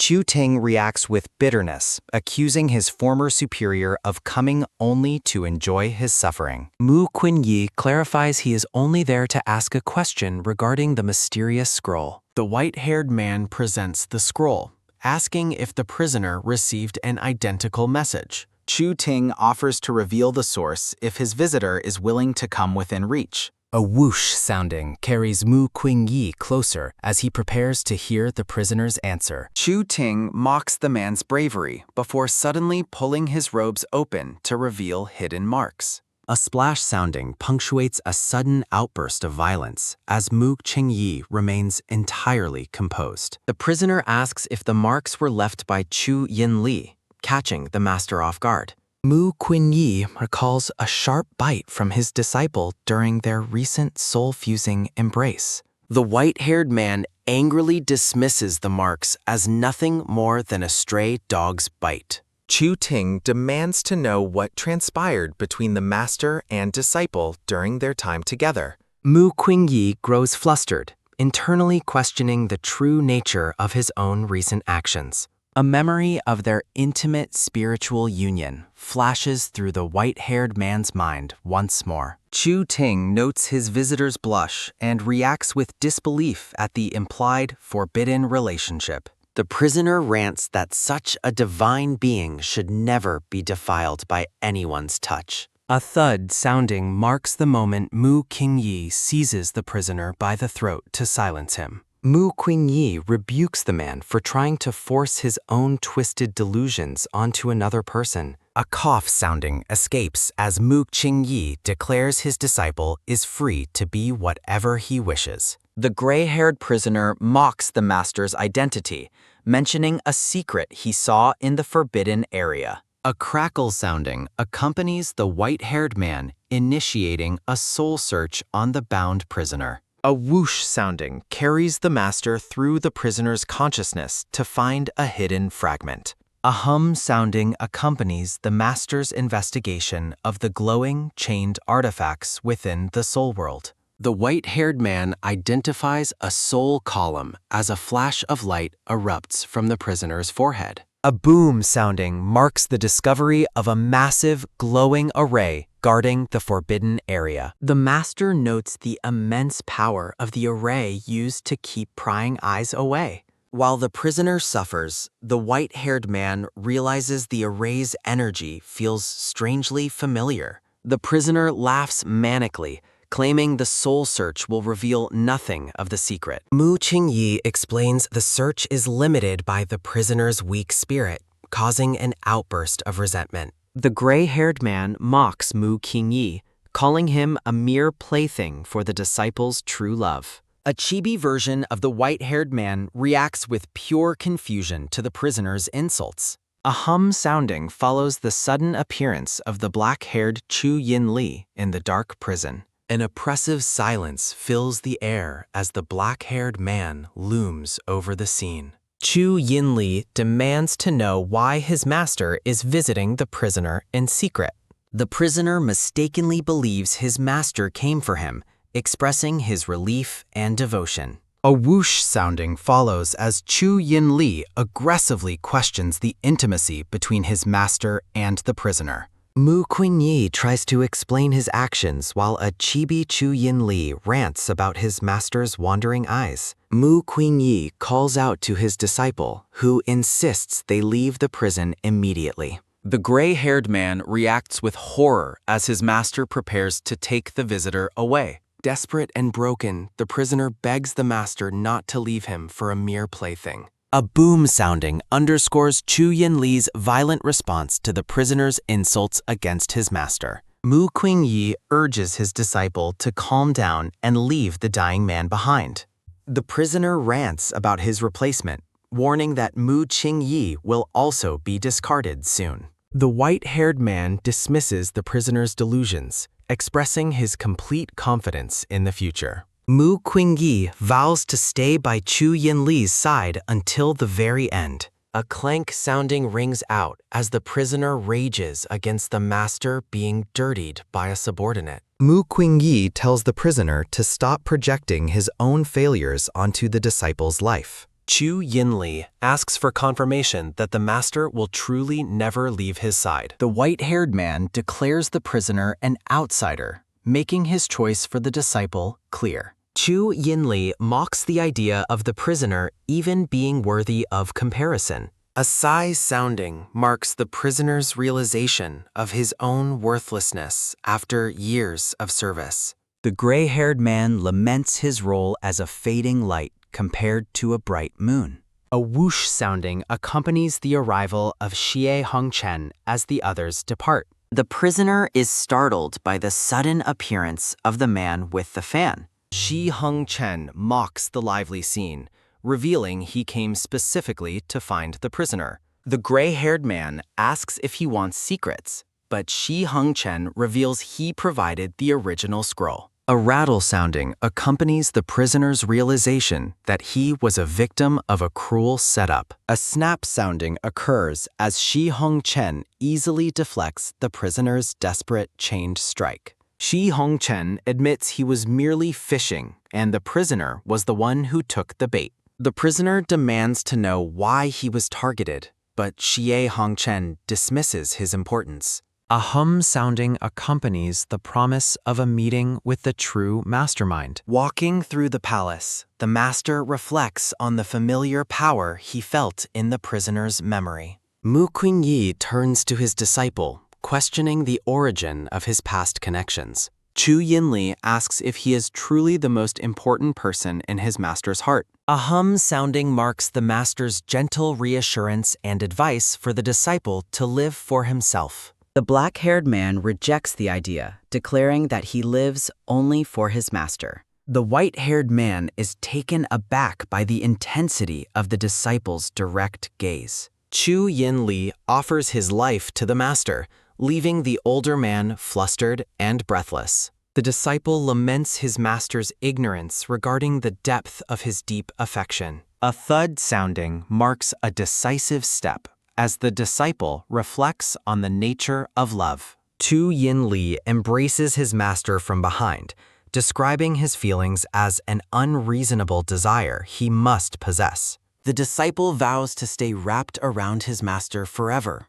even if they both turn to ashes. A gasp sounding escapes as Mu Qingyi reacts to the bold claim, while Chu Yin Li mocks his fear. Mu Qingyi asks if this is necessary, but his disciple explains how the master's constant defense moved him. The master insists his care is parental, yet the disciple questions if their intimate union feels truly parental. Chu Yin Li leans in close, asking if his master truly believes such intimate acts are normal for parents. The black-haired man notes that the master isn't disgusted or willing to punish him, suggesting deeper feelings. A tap sounding follows Mu Qingyi as he walks away, asking for time to process the shocking revelation. Chu Yinli compares their situation to other lovers before the master suddenly stops and tells him to wait. A gasp sounding accompanies Mu Qingyi's realization as he questions if Shi Hongchen truly likes Ji Yu.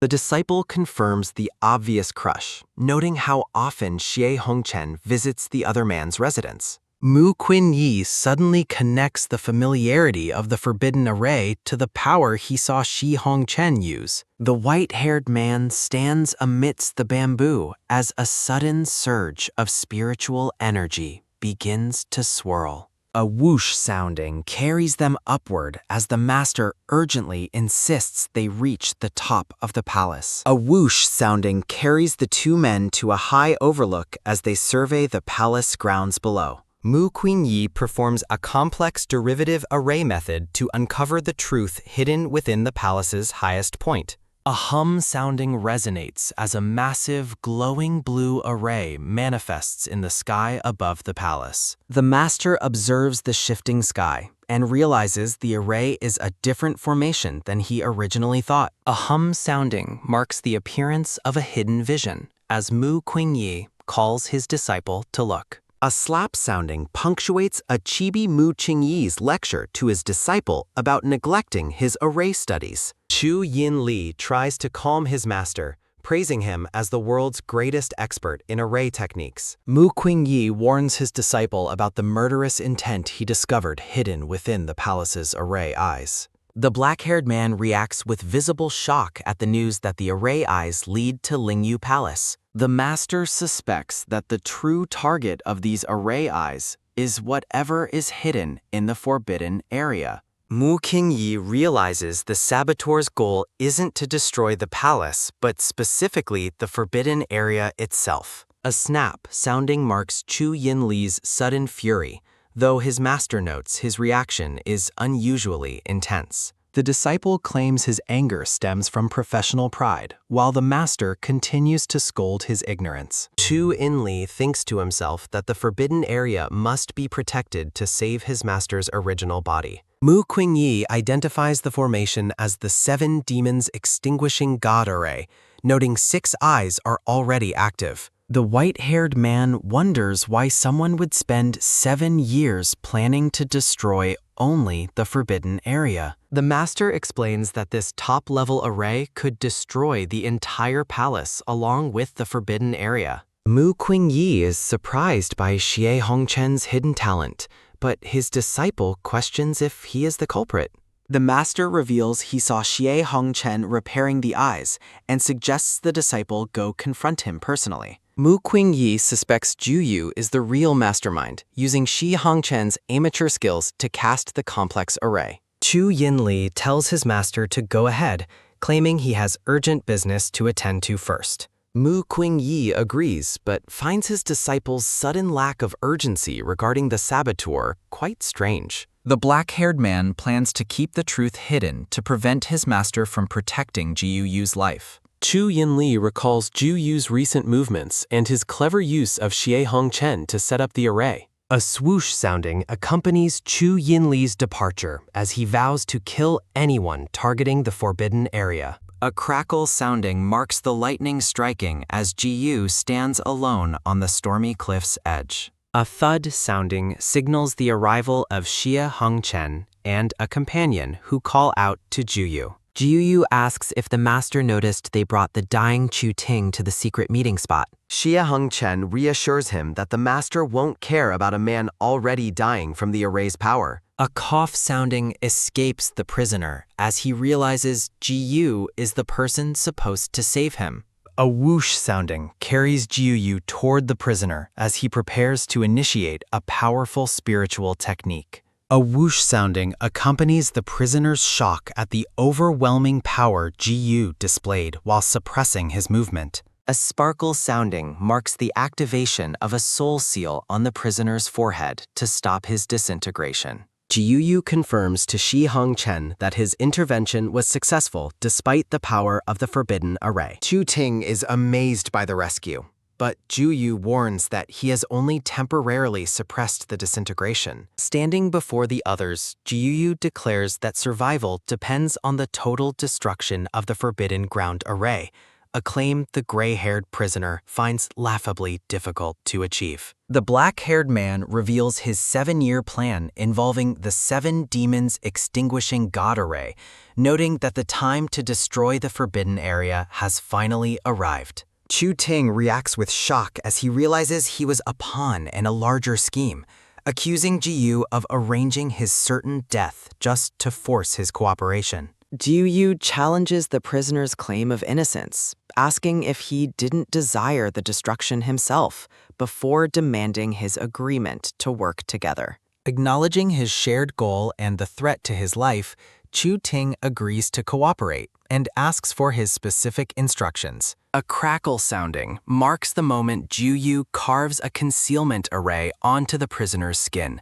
warning him to remain passive or face immediate detection by the greater formation. Ju Yu stresses the urgency of the situation, ordering his new accomplice to head toward the forbidden area immediately.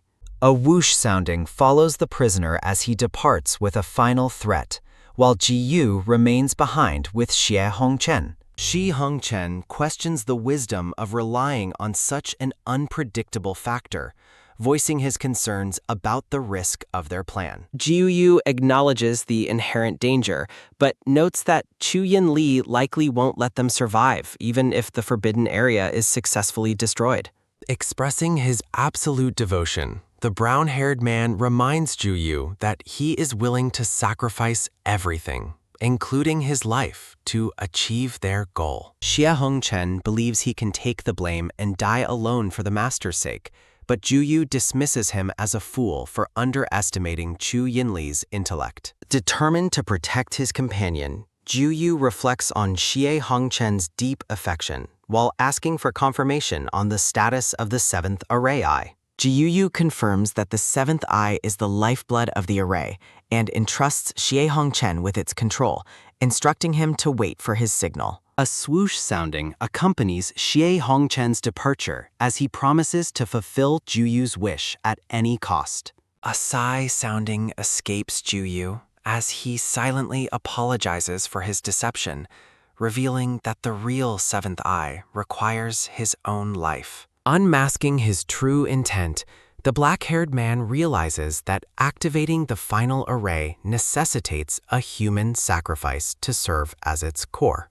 Ju Yu prepares to end his own life, viewing himself as the necessary price to ensure the destruction of the forbidden area. A grunt sounding escapes him as he carves into his own flesh, declaring that he has no regrets even if he becomes a villain in his brother's eyes. Ju Yu recalls the final words of the white-haired Xianzun, who entrusted him with the protection of the people and the potential destruction of the palace. Driven by a sense of duty, the man vows to fulfill the master's last wish regardless of the personal cost. A hum sounding marks the sudden appearance of the black-haired Chu Yinli, whose mock praise for Ju Yu's courage leaves the younger man paralyzed with shock. A sigh sounding follows Shi Hongchen as he walks through a desolate valley, reflecting on his role in the impending destruction. A whoosh sounding announces Mu Qingyi's arrival as Xie Hongchen plans his confession to the master to protect his friend. The white-haired master descends with a stern question, asking if the subordinate came to find him or to use him as a shield. Grabbing him aggressively, Mu Qingyi demands to know the true purpose behind the complex array that took 7 years to construct. Shi Hongchen offers a flimsy excuse about his personal distaste for the area, but the master refuses to believe such a ridiculous motive for a life-sacrificing array. A gasp sounding punctuates Shi Hongchen's genuine confusion as he learns for the first time that the array requires a human sacrifice. Mu Qingyi realizes that if Xie Hongchen is truly ignorant of the sacrifice, then Chu Yinli must have deliberately hidden the truth from him earlier. Horror dawns on the white-haired man as he connects the dots, realizing that Ji Yu is the true designer and is likely in grave danger. Desperate for clarity, Xia Hongchen begs to know the full meaning of the deadly sacrifice the master mentioned. A whoosh sounding carries Mu Qingyi away as he realizes they are too late, fearing that Chu Yinli has already gone to kill Ju Yu. A crackle sounding underscores the tension as Shi Hongchen is left behind while the master races toward the cliffside. Chu Yinli tells Ji Yu that his long-standing tolerance has reached its limit, declaring their friendship over due to the betrayal regarding the forbidden area. Ji Yu challenges his senior brother's devotion, accusing him of defiling the master's legacy and preventing his body from resting in peace. The black-haired man is startled to learn that his secret hiding place for the master's body was discovered a decade ago. A roar sounding accompanies Chu Yinli's surge of dark power as he decides that Ju Yu's knowledge makes his death even more necessary. A whoosh sounding follows as Ju Yu signals the end of their time together, apologizing to his brother as he triggers his final move. A boom sounding marks a massive explosion that fills the area with smoke, prompting a sudden realization of danger from the black-haired man. A whoosh sounding carries Mu Qingyi and Xie Hongchen to the scene, where the disciple reacts with shock to his master's arrival. Floating above the cliff, the master urgently demands to know the location of Ji Yu. A whoosh sounding follows Chu Yinli's violent attempt to strike Shi Hongchen, which the master blocks with a sudden strike sounding that leaves his disciple stunned. Mu Qingyi insists they put aside accountability to focus on finding the seventh array eye and stopping the final extinction. Pointing to a glowing mark on the ground, the master asks if this is the location Ju Yu described. A gasp sounding escapes Mu Qingyi as he finds a discarded blade and blood, realizing the array eye on the ground is merely a fake. The master demands answers about Ji Yu's whereabouts, but his disciple can only report that the other man has completely vanished. Mu Qingyi observes the blood and concludes that the real seventh array eye is actually engraved onto Ji Yu's own body. Shi Hongchen asks for clarification on the sacrifice, struggling to accept the implication of his friend's certain death. A snap sounding marks Chu Yinli's command for the subordinate to be quiet as he looms over him with a dark expression. Mu Qingyi explains that Ju Yu's voluntary sacrifice makes unraveling the array nearly impossible, urging them to reach Lingyu Palace to stop him. The black-haired man realizes his lie about the master's body will soon be exposed. Mu Qingyi warns of the total destruction if the god-extinguishing array remains active. Desperate to maintain his secret, Chu Yinli begs his master to stay away. Shi Hongchen stares in disbelief, questioning the true identity of the white-haired man. Sensing imminent danger at the palace, the group prepares for a quick departure. A whoosh sounding carries the white-haired master as he rushes to stop the disaster. A whoosh sounding follows the black-haired man as he panics about his next move. A whoosh sounding transitions the scene to the ethereal waters of the forbidden area. Chu Ting mocks Ji Yu's suicidal plan, questioning why he would destroy his respected master's legacy. Determined to finish his mission, Ji Yu prepares to sacrifice his life for the final array. Chu Ting gloats over the unfolding chaos just as Mu Qingyi arrives to stop them. Shock fills the white-haired man as he identifies the villain within the sacred forbidden grounds. A gasp sounding escapes Mu Qingyi as he spots his own original body floating nearby. Ji Yu apologizes for the activation, insisting the forbidden area must be destroyed immediately. Mu Qingyi questions the motive behind such a drastic sacrifice for a place of memory. Realizing his deception is revealed, Chu Yinli watches as Ju Yu refuses to back down. Stepping forward, the white-haired man stuns the group by claiming his true identity as Mu Qingyi. A gasp sounding accompanies Ji Yu's realization as he stares at his former master. Chu Ting dismisses the claim as impossible, while Chu Yinli commands silence from the prisoner. A boom sounding marks the master's powerful strike as he suppresses the disrespectful prisoner. Mu Qingyi warns the villain that his patience has run out regarding these constant interruptions. A swoosh sounding signals the arrival of the two subordinates as they join the confrontation. Grabbing his master, Chu Yinli tries to explain his desperate attempt to preserve the body. Mu Qingyi vows to deal with his disciples' lies only after the immediate crisis is resolved.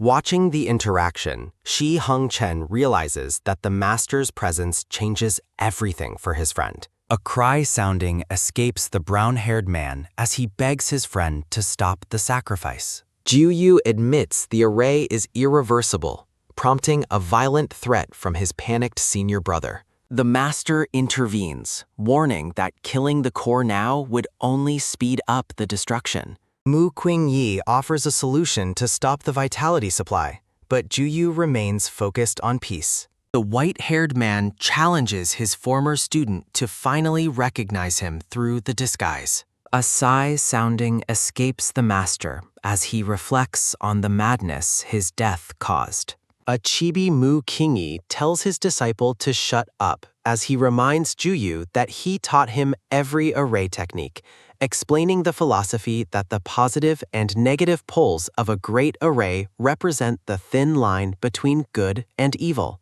Continuing the memory, the master explains that arrays are meant for the protection of the common people rather than selfish desires, a realization that finally makes Jiu Yu recognize the truth. Mu Qingyi prepares to walk into the soul-attacking array to prove his true identity. He explains that the formation protecting his original body will never harm its own master. A swoosh sounding carries him into the energy field as everyone watches in pure shock. Witnessing the array's calm response, Jiu Yu finally accepts that his master has truly returned. Chu Yinli reaches out in relief while Jiu Yu stares in awe at the miracle before him. Realizing the gravity of his mistake, the black-haired man begins the process of cancellation. A boom sounding marks the collapse of the deadly red formation under Jiu Yu's control. A crackle sounding follows as the energy dissipates and the immediate threat finally fades away.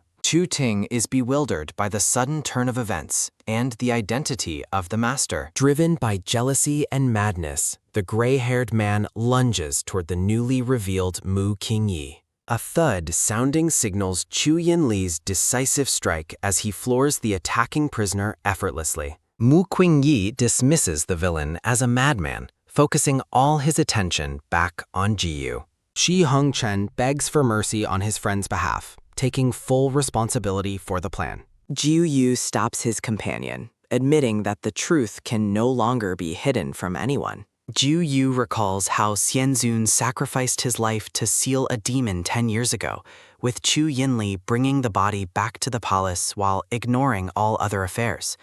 He reflects on how the once immortal palace has since transformed into a feared demon palace. The black-haired man demands to know why Jiu Yu would attempt to destroy the Forbidden Land, ordering him to stop talking nonsense and avoid other topics. A shout sounding from the master silences the bickering as they move toward final resolution. Jiu Yu explains that the senior brother will only listen to the master's words, reflecting on how he has tirelessly followed Xianzun's final wish to protect the palace and the common people. The white-haired master looks on with a soft expression, murmuring the name of his loyal student.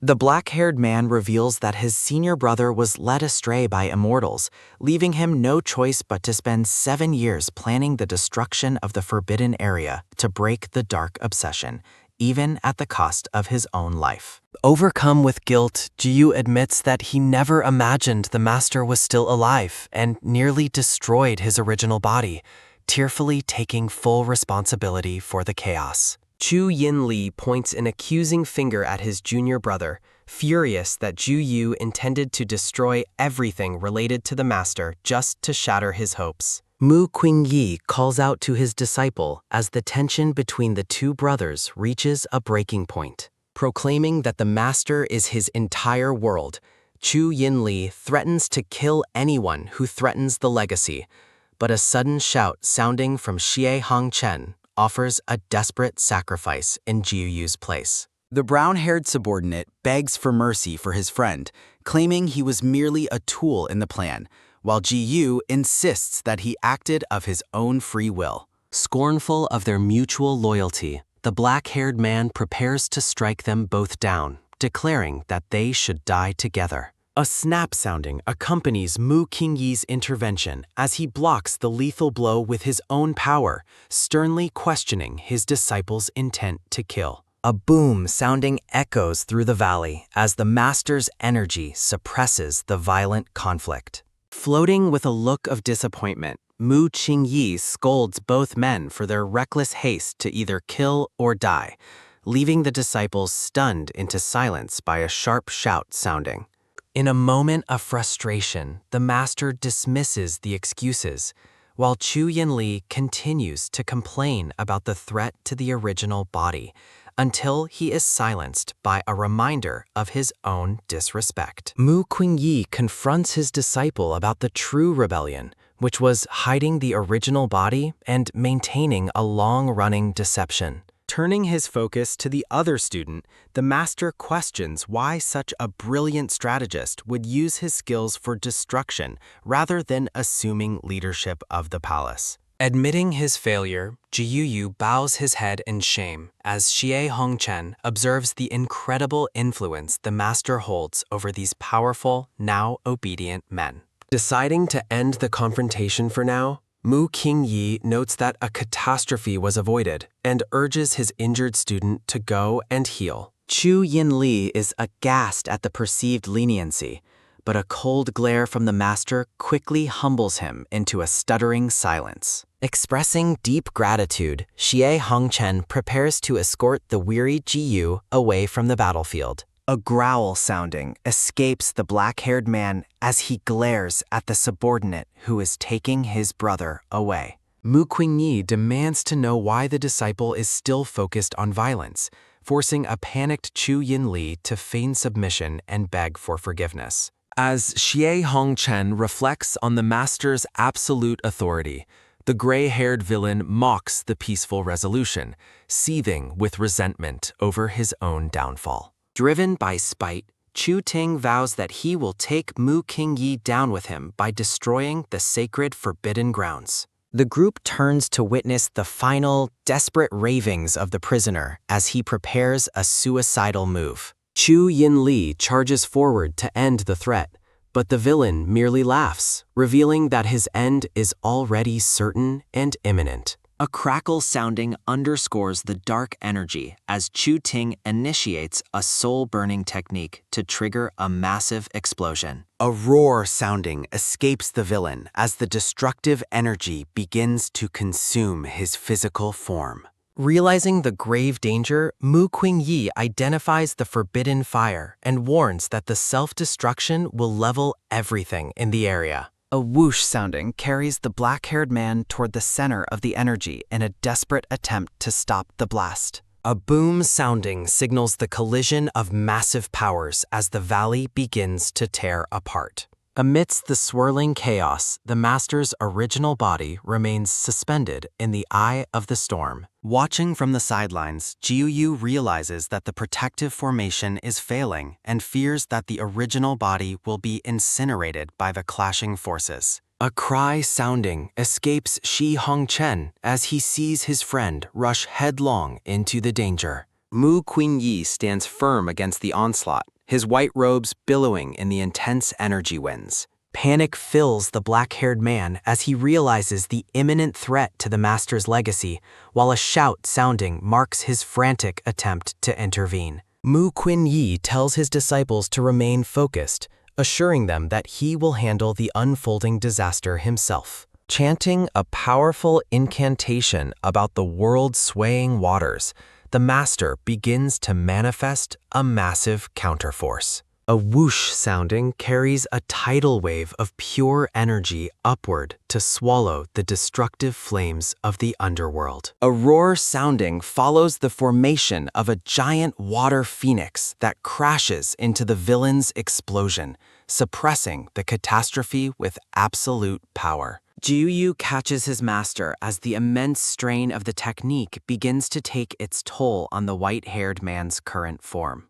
A sigh sounding escapes Mu Qingyi as he realizes his current physical vessel is beginning to fracture under the weight of his vast soul. Hiding his suffering, the master assures his worried disciple that he is fine, deciding to keep the news of his breaking body a secret for now. Suspicious of the master's hidden pain, Chu Yinli insists on checking for injuries, refusing to let the matter go. As the energy fades, Mu Qingyi dismisses the defeated Chu Ting, telling him that his obsession has led only to his own destruction. With his final breath, the villain spits a bitter curse upon the master's future, as a shout sounding from the disciples marks the end of his life. A crackle sounding accompanies the red energy that begins to tear at the dying man's soul. A scream sounding punctuates Chu Ting's descent into a dark, bloody abyss as he is dragged away by an unknown force. Looking into the dark fissure,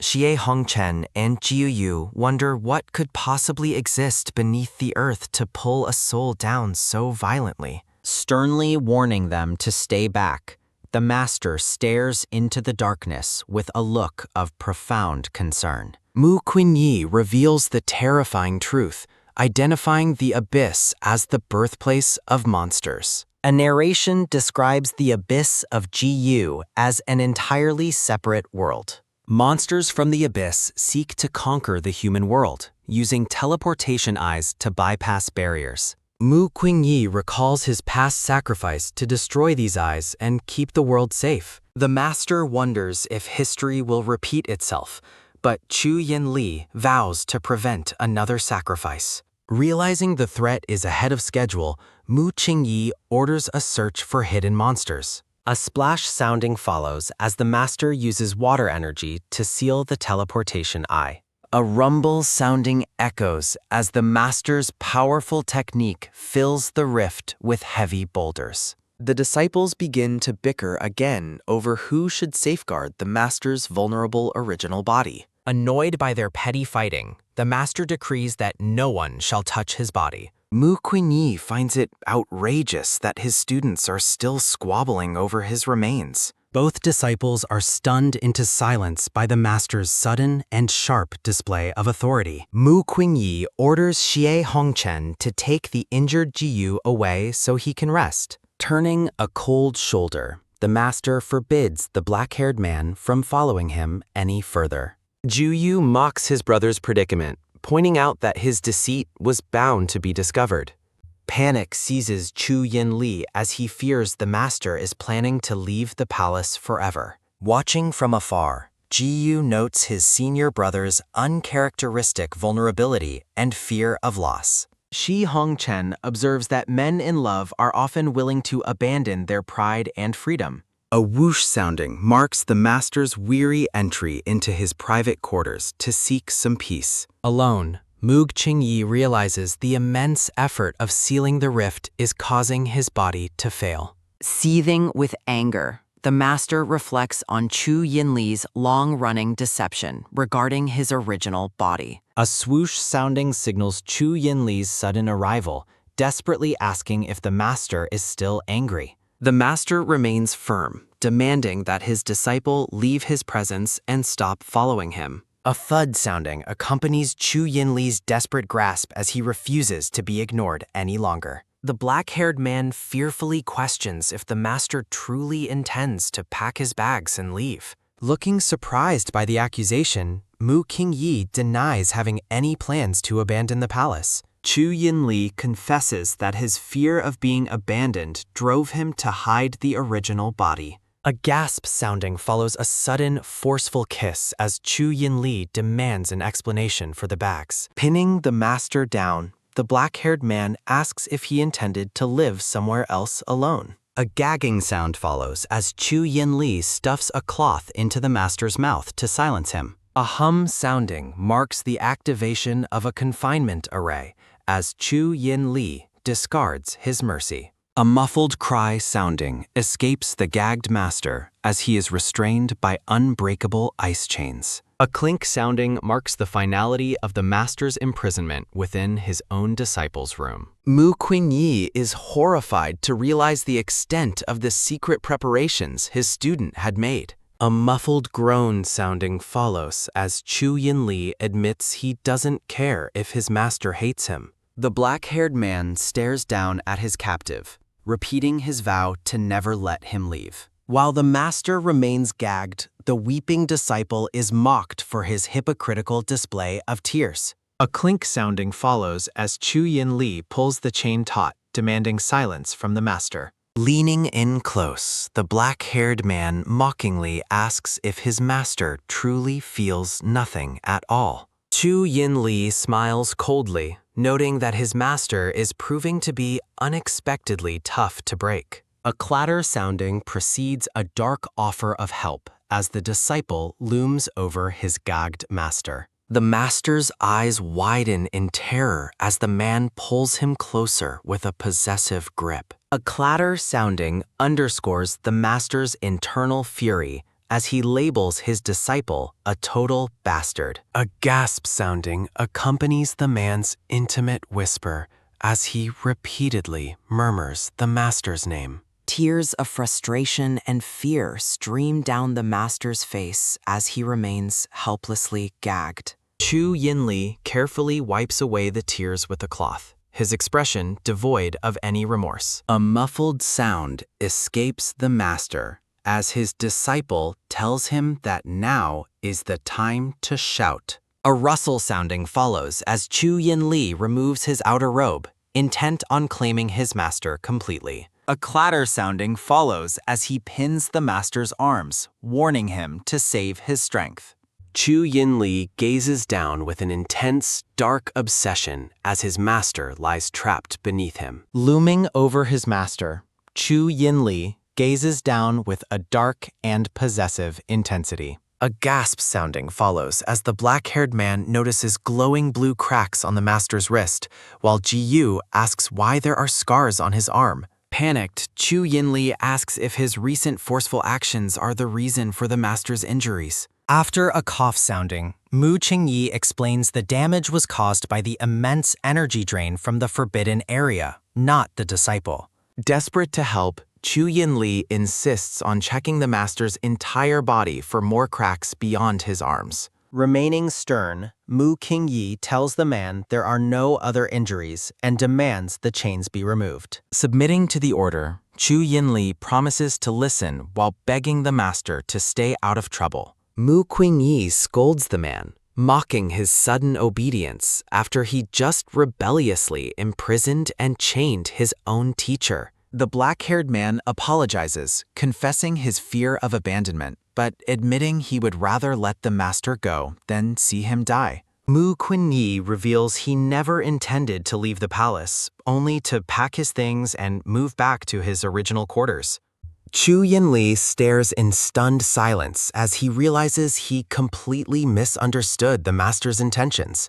Showing the bracelet on his wrist, Mu Qingyi points out he couldn't leave even if he wanted to, noting that the disciple never gave him a chance to explain. A clink sounding follows as the master holds the chains, scolding his apprentice for mastering the art of deception over respect for his teacher. Clinging to the master's waist, the black-haired man begs for forgiveness and blames his inexcusable behavior on his overwhelming obsession. Rebuffing the apology, Mu Qingyi pushes the man away and declares that being enchanted is no excuse for being unscrupulous before departing for his own palace. Chu Yinli chases after him, frantically asking how the master plans to fix his fracturing physical body. A thud sounding signals the master slamming the door as he insists on handling the matter alone, leaving a worried disciple behind. Chu Yinli realizes he must find a way to return the master to his original body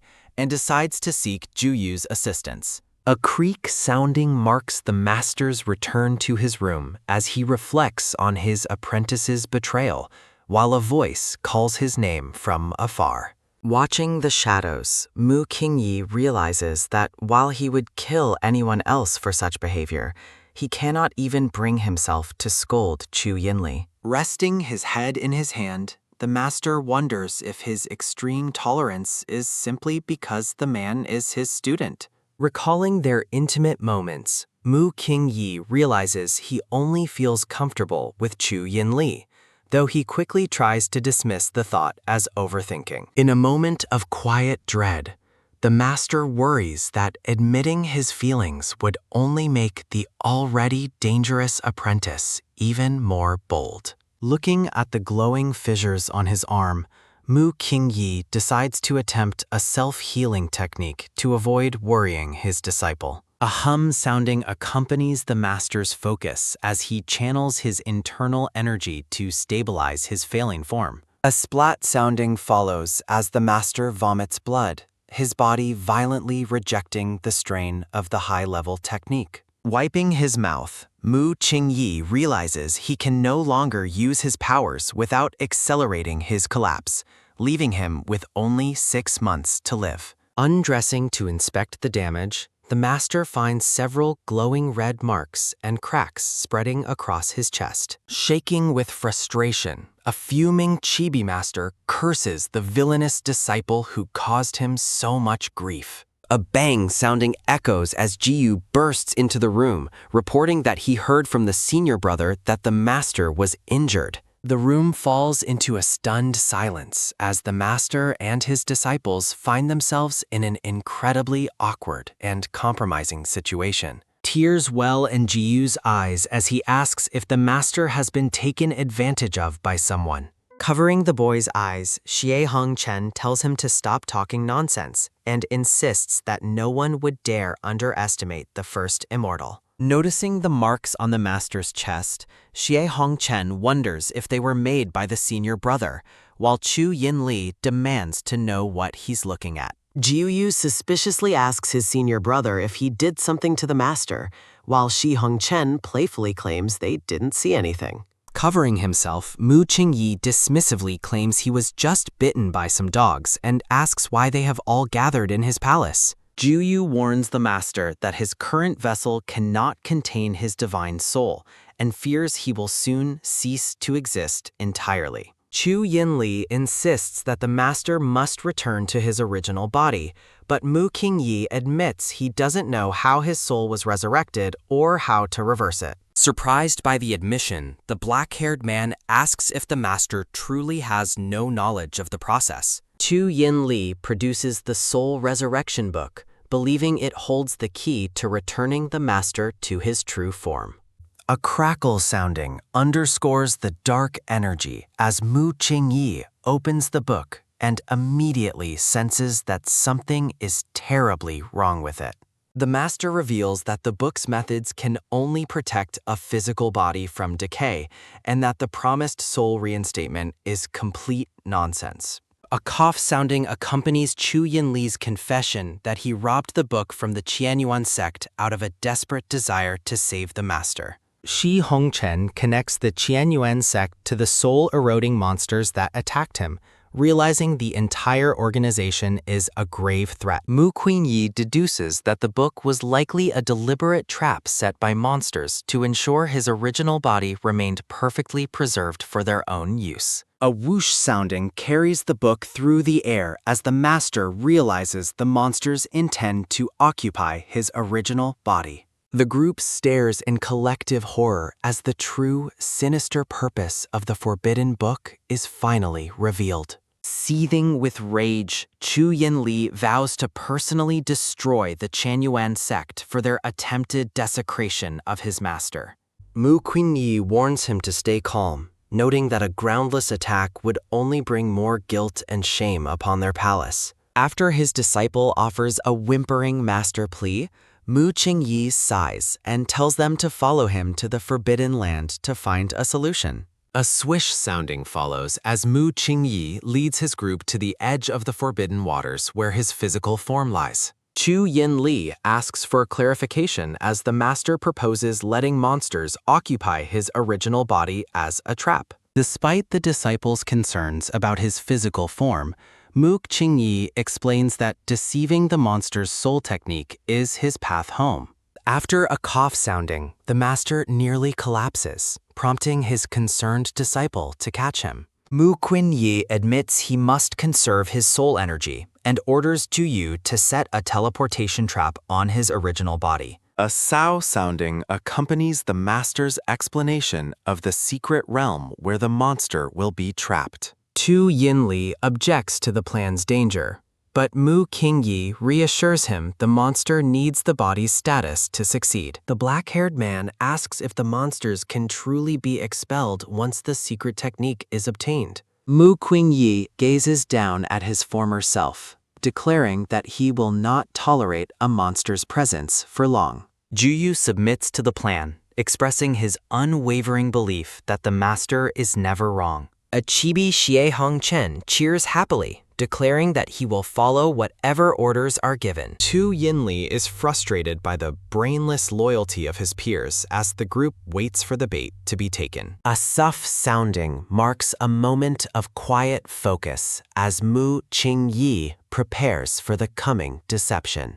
A whoosh sounding precedes a pop sounding as a demon man meets a female spirit in a dark cavern.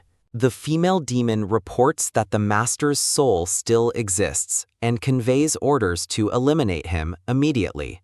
The man expresses frustration at the difficulty, while the woman plots to steal Mu Qingyi's body for its beauty. A pop sounding underscores the man's warning that invading the body will put her in the path of a lunatic disciple. Boasting of her irresistibility, the female demon vows to charm everyone at the palace into obedience. The man tells the demon to suppress her feminine habits, reminding her that Mu Qingyi would never act like a girl. The demons anticipate their race's victory once they have successfully infiltrated the human world through the immortal's status. A breathe sounding accompanies the demon man's smug gaze as he looks toward the trapped physical body. A suff sounding carries the female demon's spirit into the forbidden area as she navigates the dense security. Reaching the target, the demon prepares to occupy the vacant original body of the master. A dark energy swirls around the physical form as the monster successfully integrates into its new vessel. A snap sounding marks the moment the possessed body's eyes fly open with a sinister red glow. Rising from the water, the demon admires the unparalleled appearance of the immortal venerable she now inhabits. The vain creature gazes at her reflection, fully enamored with the beauty of the stolen form. Unaware of the trap, the demon decides she must locate and attack Chu Yinli to maintain her disguise. A splash sounding precedes a sudden glow as a teleportation formation activates beneath the demon's feet. A snap sounding echoes as the confused monster is instantly whisked away from the forbidden land. Back at the palace, Mu Qingyi calmly observes the activation, noting that the monster has taken the bait. The master explains to his alerted disciples that the possessed body has been sent to the inescapable secret realm.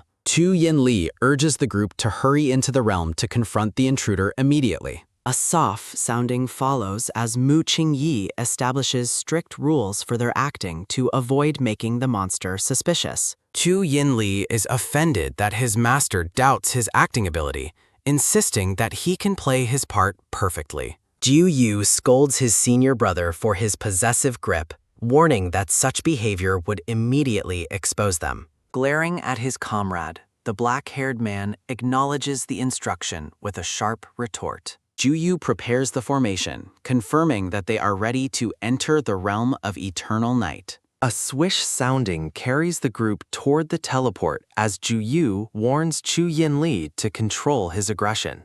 Losing his temper, the black-haired man threatens to kick his fellow disciple out of the palace if he speaks again. Ju Yu offers a half-hearted apology, privately hoping the master can keep the volatile disciple in check. A sow sounding fills the dark woods as the demon wanders through the realm, unable to find an exit. A pop sounding marks the demon's growing panic as she wonders if she has fallen into a trap, only for a voice to call out. Appearing from the shadows, Yu feigns concern as he asks if the resurrected master remembers him. A snap sounding accompanies the demon's shock as she realizes she is suddenly surrounded by the palace's disciples. The demon is momentarily paralyzed, recognizing the three powerful men who have suddenly appeared. A sow sounding marks the monster's curiosity as she notices a strange man standing among the familiar faces.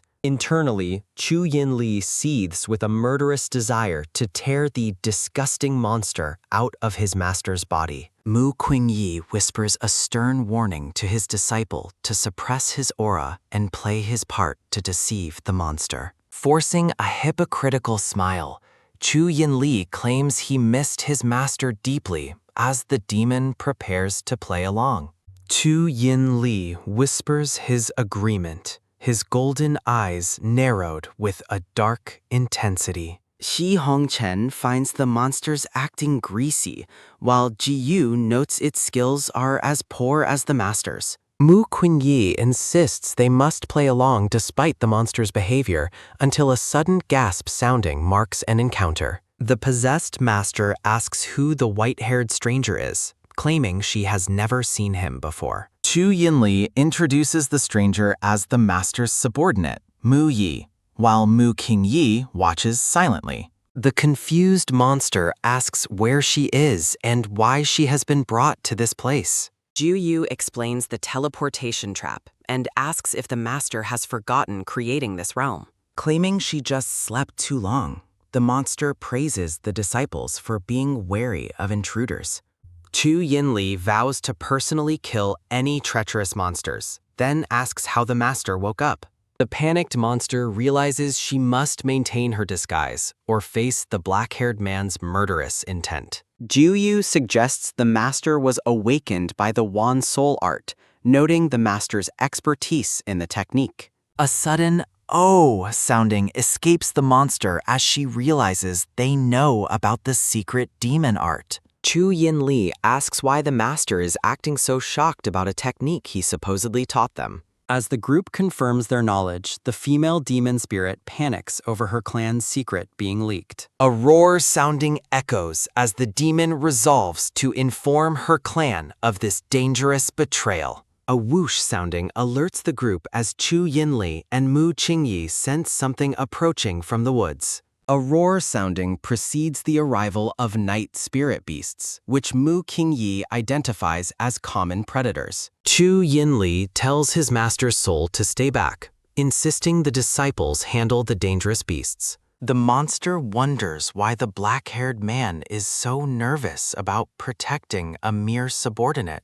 Ju Yu asks the master to demonstrate her strength by cleaning up the beasts in the area. The disciples step back, eager to see their master's performance as she faces the oncoming monsters. Ju Yu asks for a show of talent while a chibi Xie Hongchen cheers for the master. Reluctantly agreeing to the test, the possessed master prepares to strike down the spirit beasts. A bang sounding, followed by a crash sounding, marks the demon's struggle as she fights the creatures. Mu Qingyi asks if they are using the monster for labor, and Ju Yu happily confirms the plan. Ju Yu notes the monster's low intelligence, while Mu Qingyi suggests using her to deceive the demon race. The pair decide to leak fake news to the monster to disrupt the demon clan's internal hierarchy. Xi Hongchen warns Chu Yinli that Ju Yu is acting more like a favorite disciple than him. Mu Qingyi praises Ju Yu as the smartest and calmest member of the palace, ensuring his complete trust. A squeeze sounding precedes a whoosh sounding as a jealous chibi Chu Yinli forces himself between them. Chu Yinli aggressively demands to know why he is being excluded from his master's private conversations. Ju Yu tells him to lower his voice and reveals the master just gave him high praise. A thud sounding follows another thud sounding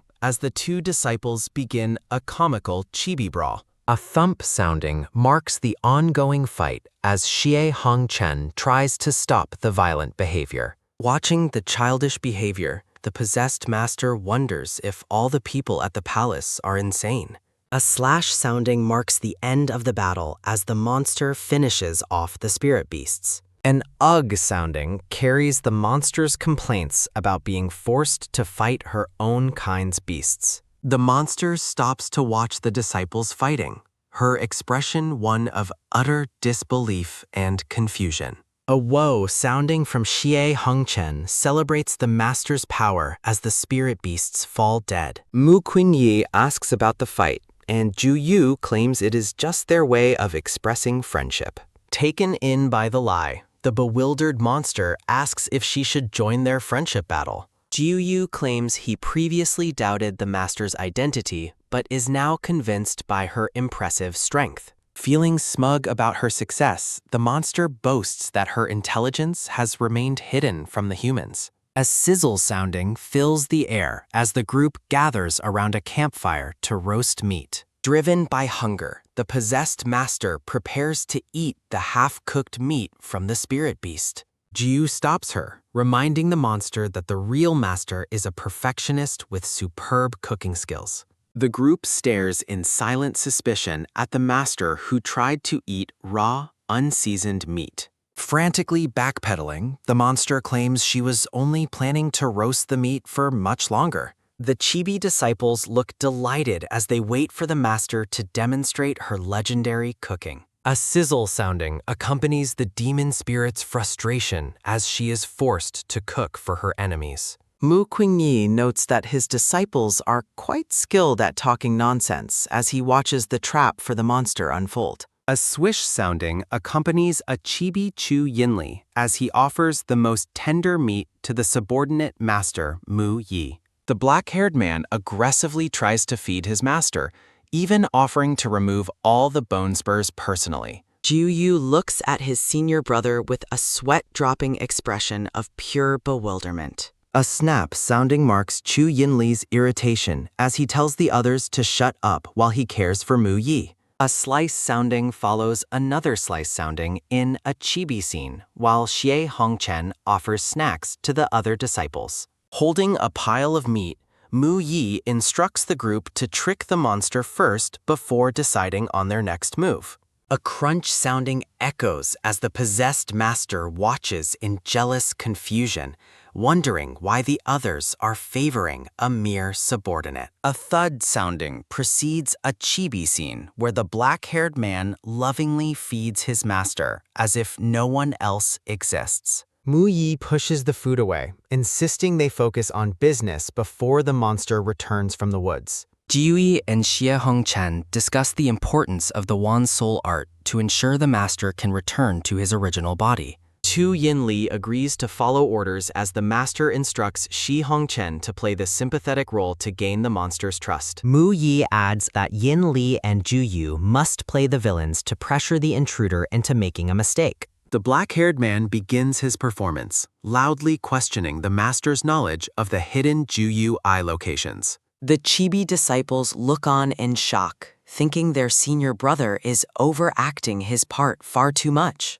An alas sounding escapes Mu Yi as he realizes Chu Yinli is making the monster suspicious with his exaggerated aggression. The master and disciple share a tense look, worrying that the plan might fail if the monster doesn't take the bait. Internally, the possessed master wonders how these humans could possibly know the secret locations of her clan's eyes. Mu Yi claims that the Tian Yu sect also houses one of the hidden eyes, further shocking the listening monster. The white-haired master notes it is too dangerous to discuss more locations while monsters might be eavesdropping on them. A gasp sounding follows a snap sounding as the monster realizes the humans truly possess the secrets of the demon race. Terrified, the monster resolves to inform the elders, while Mu Yi politely asks the Venerable to prove her true identity. A ping sounding accompanies the monster's panic as she realizes she knows nothing about the real master's past life. Mu Yi offers a chillingly calm look,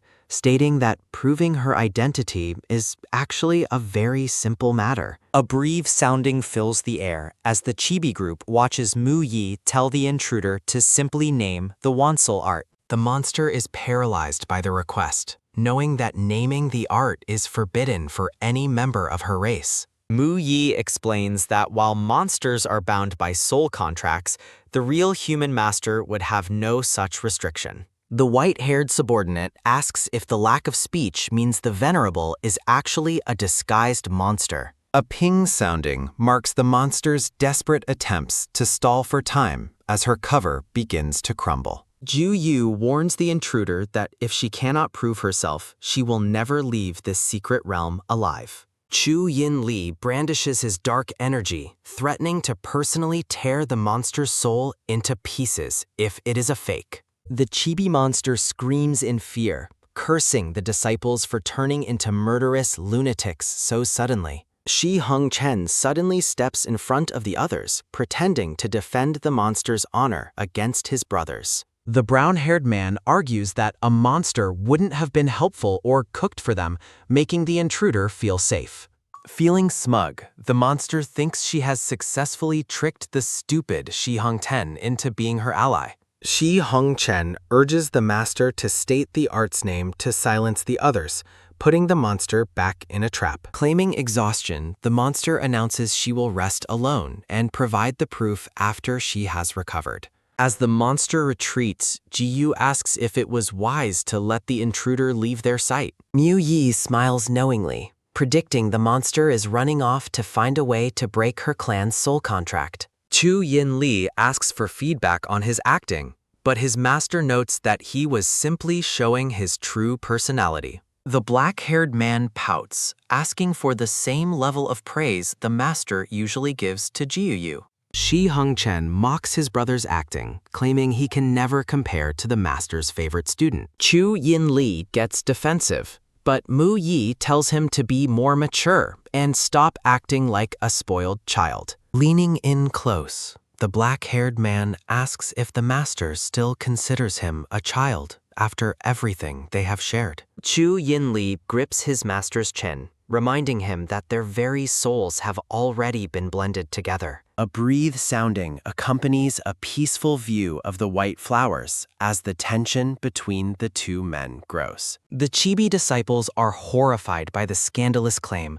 while the master pushes his disciple's face away in embarrassment. A chuckle sounding escapes Xie Hongchen as he tells the master there is no need for further explanations. The brown-haired man drags Ji Yui away, suggesting they leave the two alone to cultivate their feelings in private. Mu Yi stands alone with his disciple, utterly speechless at the chaotic behavior of his supposedly loyal followers. The black-haired man leans in close to his master, suggestively asking if they should continue their private moment. A push sounding precedes Mu Yi's demand for space as Chu Yin Li mentions a past intimate night spent in bed together. Utterly bewildered, the white-haired master stares in shock, questioning what bed his disciple is referring to. A flashback shows the black-haired man pinning down a gagged Mu Yi in a compromising and intimate position. Returning to the present, Chu Yin Li curiously asks how the master felt during that specific time they shared. The black-haired man continues his teasing,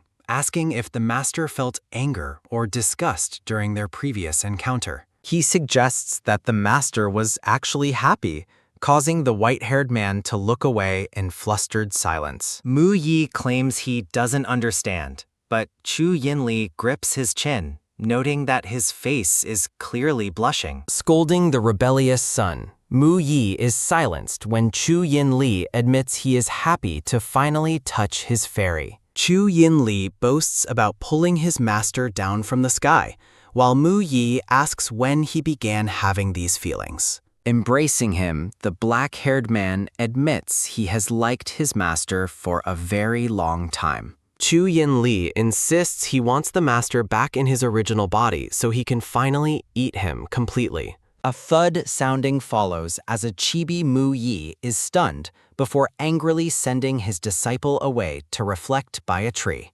Pouting, the master storms off as Chu Yin Li wonders why he was rejected after their relationship seemed to soften. From the shadows, the other disciples watch the encounter, with Xie Hongchen asking how their private chat went. Standing alone, Chu Yin Li is questioned by Shi Hongchen about the master's sudden and angry disappearance. A chibi Chu Yinli bragged about his superior relationship after Ju Yu asks if he made the master angry again. The brown-haired man tries to soothe his brother's ego while the master watches the group from a distance. A snap sounding precedes a chibi scene where the disciples watch the possessed master sit down in a huff by a tree.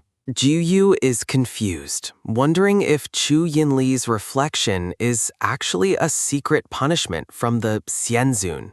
In a private corner of the woods, the white-haired master fumes over the lawless and rebellious behavior of his favorite disciple. A snap sounding accompanies Mu Yi's resolve to never be soft-hearted toward that rebel again. Chibi Mu Yi trembles in fear, imagining a monstrous Chu Yinli preparing to eat him whole. The white-haired master's attention is caught by the voice of the monster contacting someone in secret. Mu Yi hides behind a tree, watching the possessed master communicate with a dark, shadowy demon figure. The dark figure, Elder Hao King, warns that the humans may be attempting to trick the monster into revealing the Wan Soul art. The monster boasts that she has the palace humans fooled and asks for the contract to be unblocked immediately. She urgently warns the elder that the demon clan's hidden Juyu eyes have all been exposed to the enemy. Elder Hao King is shocked and skeptical,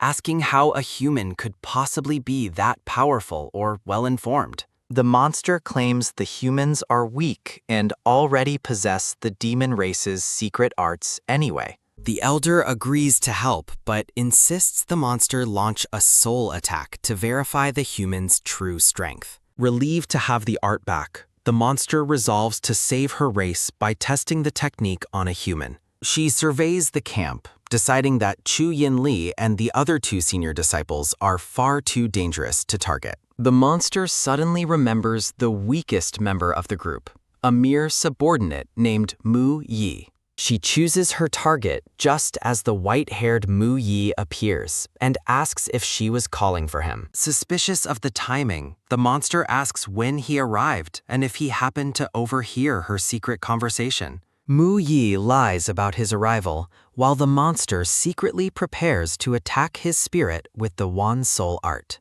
A whoosh sounding accompanies the two as they walk, with the monster trailing behind to prepare her strike. A roar sounding marks the summoning of a dark skeletal spirit as the monster unleashes her soul attack. Mu Yi mocks the weak attempt, questioning why a mere monster thinks she can attack his soul. A hum sounding follows as a massive surge of golden divine energy erupts from the white-haired man. A bang sounding echoes as the monster's soul attack is shattered, sending her flying backward in defeat. Mu Yi mockingly asks the coughing Xianzun why she is suddenly vomiting blood on the ground. Terrified, the monster realizes even the weakest human is monstrously powerful and regrets ignoring her elder's warnings. Mu Yi suggests they return to the palace since the master is clearly too sick to continue. A swish sounding accompanies the monster's desperate, sudden attempt to strike back at the subordinate. Fearing that fighting back will reveal his true identity, Mu Yi decides to suppress his divine strength. A swish sounding follows as Mu Yi lets his energy dissipate to maintain his cover as a weak subordinate. A whoosh sounding precedes Mu Yi's transformation into a small, fluffy, white night spirit beast cub. The monster laughs gleefully, holding the tiny cub as she takes petty revenge for her lost skewers. The chibi monster holding the cub is frustrated by its uncontrollable behavior while the cub thinks about the sudden transformation. The white-haired master resolves to vent her anger on the subordinate cub, considering him nothing more than cannon fodder. Chu Yinli suddenly appears and questions the venerable about her presence, catching the monster completely off guard. Fearing exposure, the monster claims she was just inspecting a night spirit beast cub she happened to find. A suspicious Chu Yinli asks for Mu Yi's location, noting that the subordinate was just walking in her direction. The white-haired master blatantly lies about seeing the subordinate, unaware that the cub in her arms is Mu Yi. Chu Yinli is certain the monster is lying and worries that she might have attacked his master while his body is weak. A quick snap sounding follows as the cub leaps from the monster's arms into Chu Yinli's grasp, leaving the intruder panicked. A roar sounding echoes as Chu Yinli inspects the night beast cub, sensing something unusual about the creature. A roar sounding accompanies the cub as he telepathically identifies himself to Chu Yinli, who is stunned to realize it is his master. The cub proves his identity by showing the flower bracelet on his paw, leaving Chu Yinli shocked by his master's new form. Mu Yi explains he used magic to transform and urges his disciple to play along to trick the monster into revealing the Wan Soul art. A chibi Chu Yinli is overwhelmed by how cute his master looks as a fluffy night beast cub while he holds him close. A sigh sounding escapes the white-haired master as she wonders why Chu Yinli would ever lose his temper over a mere subordinate. An ah sounding fills the air as the monster suggests killing the cub and roasting it for food, unaware of the cub's true identity. An ah sounding marks the master's telepathic attempt to calm his disciple so they can still obtain the secret art. Chibi Chu Yinli apologizes for his reflex, while the master in the white-haired body watches his strange behavior in confusion. A hum sounding follows as Chu Yinli claims the cub is too cute to kill and insists on raising it as a pet. The monster is deeply confused by the idea of the cold-hearted Chu Yinli wanting to raise a pet and curses her luck. Chu Yinli tells his master that his presence keeps him from turning into a demon, while Mu Yi feels responsible for his condition. The monster plans to exploit Chu Yinli's deep feelings for his master to eventually turn him into a demon. Chu Yinli urges the group to regroup with his brothers while privately resolving to kill the monster once the secret art is revealed. The monster believes Mu Yi is trapped in the beast's body and cannot reveal her identity, deciding to let him live for now. A step sounding marks the arrival of the group at the campsite where the other disciples are waiting. Jiu Yu asks where Mu Yi has gone and wonders why his brother and the master have returned so soon. A roar sounding accompanies Jiyu's surprise as he spots the fluffy night spirit beast cub in Chu Yinli's arms. Chu Yinli tells his brothers that the master was afflicted by a monster's spell that turned him into a spirit beast. Jiu is captivated by how cute the furry master looks and asks if he can hold the cub for a while. Chu Yinli aggressively rejects Jiu's request, claiming that only he is allowed to hold his precious master. A slap sounding marks Chu Yinli's violent protective streak as he hugs the cub tightly and warns the others to stay away.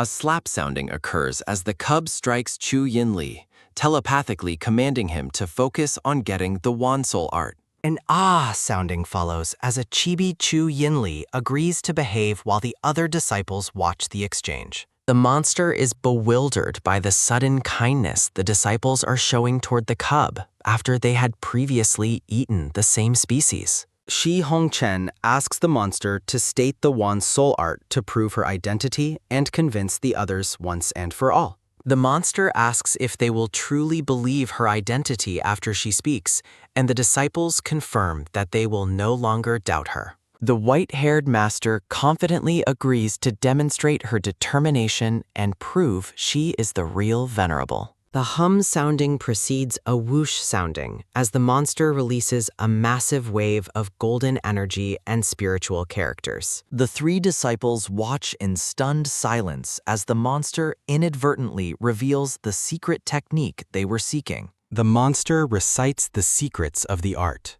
explaining how the soul is transformed into 10,000 strands to counteract the mysteries of heaven. The cub successfully learns the technique while the monster asks if she has finally proven her identity so they can leave. Chu Yinli offers a chilling smile, stating that while they are leaving, the monster certainly isn't coming with them. A whoosh sounding follows as Jiu Yu suddenly restrains the intruder while Chu Yinli announces their departure. The terrified monster demands to be released, calling out to Xie Hongchen for help as her brothers turn against her. Xie Hongchen reveals he was always on the side of the real master, while Chu Yinli asks the cub if he can transform back now. A roar sounding accompanies a swirl of spiritual water energy as the cub prepares to reclaim his true form.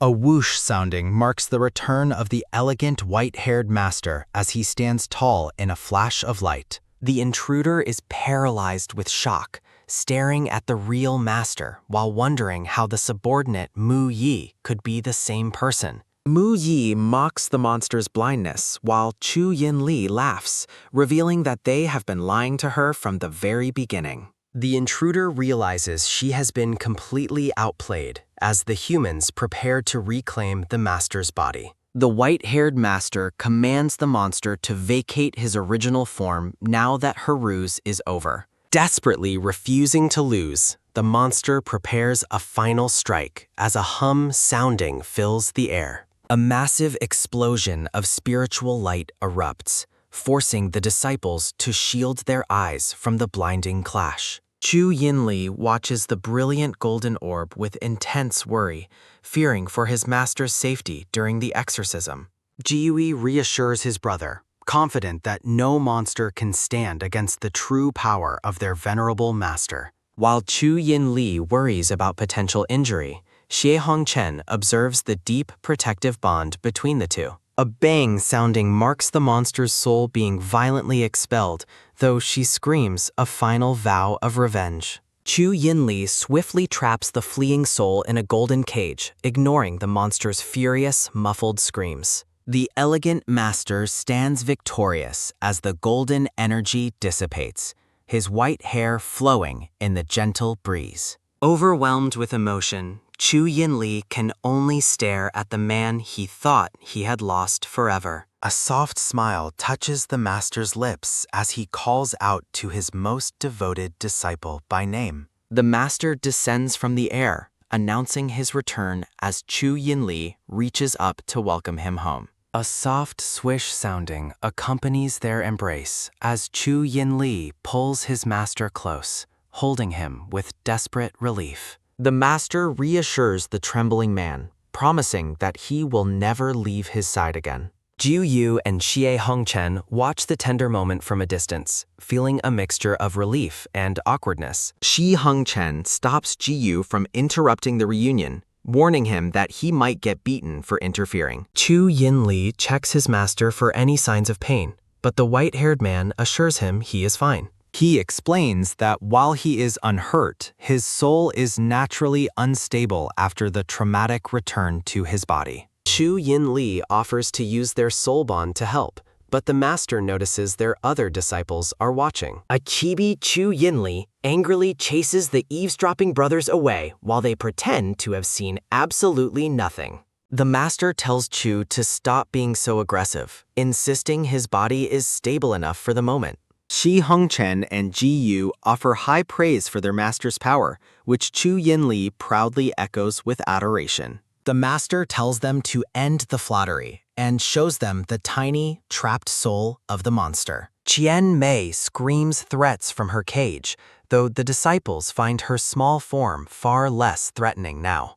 Xie Hongchen and Jiyu look down at the disgraced soul with a mix of curiosity and mocking disdain. As Chu Yinli prepares to end her, the monster begs for mercy, claiming she can still be useful. The master agrees to spare her, but uses his magic to transform her soul into a tiny, round bubble. Xie Hongchen identifies the creature as a lowly spirit bubble, a fitting revenge for the monster's previous tricks. A gurgle sounding comes from the angry pink bubble as a tiny flame of fury flickers on its head. The master hands the harmless creature to Jiyu, charging him with the task of looking after the new pet. A hum sounding follows as the master declares the matter settled and prepares to leave the dark realm. Chu Yinli stops him, reminding the master that his soul requires immediate stabilization before they travel any further. He suggests visiting the nearby Linghan Pond,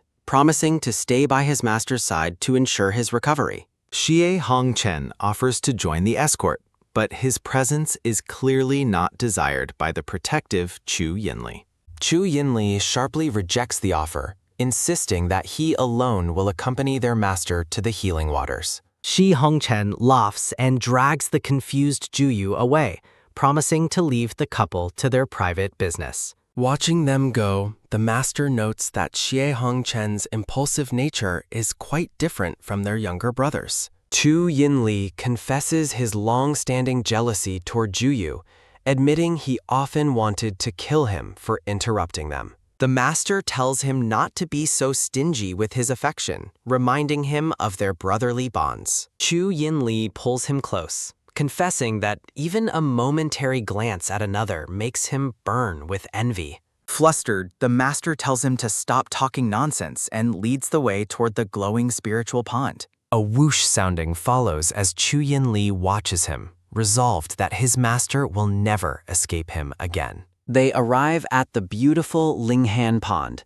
where the master notes the high concentration of restorative spiritual energy. He tells Chu Yinli to wait on the shore while he enters the water to begin the ritual. Chu Yinli refuses to stay back, insisting on entering the pond to personally protect his master during the process. He begins to shed his robes, warning his master that they will be spending a long time together. A splash sounding marks their entrance into the glowing water as they prepare for the soul stabilization. Chu Yinli offers a mysterious smile, promising his master that he will understand everything in due time. The master agrees to proceed, yet he cannot shake a strange, unsettling feeling about his disciple's words. Wu Yi is startled to find Chu Yinli leaning in close to him. Chu Yinli asks the master if he remembers the words spoken to him previously.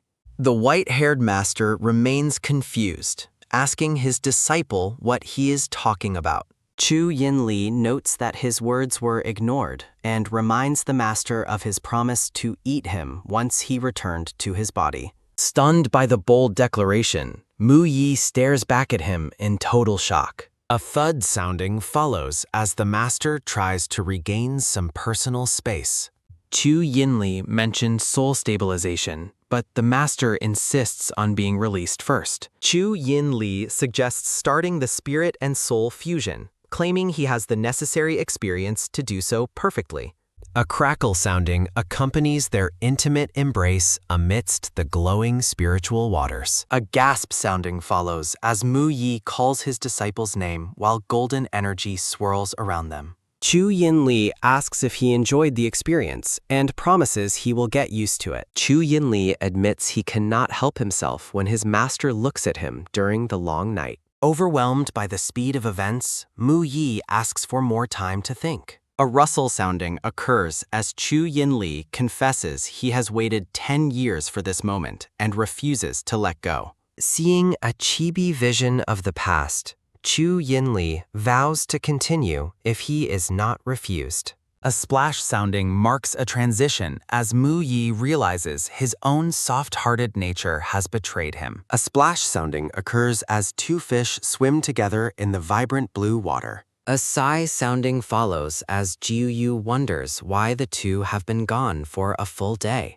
Xi Hongchen suggests they are enjoying themselves, which Juyu finds to be utterly disgusting. Xi Hongchen explains that the phrase about fish in water is a classic metaphor for love. Jiuyu argues that his duty as a disciple should take precedence over any love affairs. The black-haired man stares intensely at Xi Hongchen as they pass each other. Xi Hongchen explains the master and disciple are in harmony, noting suspicious marks on Mu Yi's body. Chibi Xie Hongchen advises Juyu to learn from the pair and cherish those in front of him. Juyu remains skeptical, while Xie Hongchen insists his eyes never lie about their lingering love. A stomp sounding accompanies Mu Yi angrily telling Chu Yinli to stop following him. Xi Hongchen watches the pair with a knowing look as they walk past him.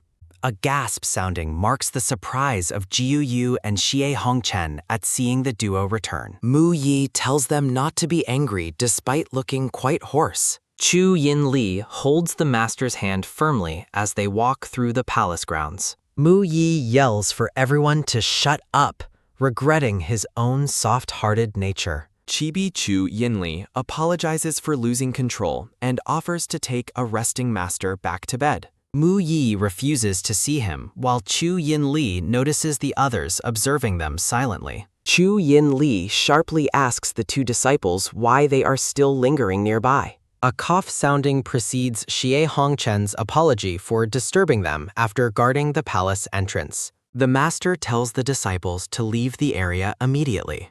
Ji Yu asks about the master's hoarse voice and what occurred within the dark realm. Chu Yin Li smiles and claims nothing happened, which only further frustrates the master. The group shares a silent and awkward moment together in chibi forms.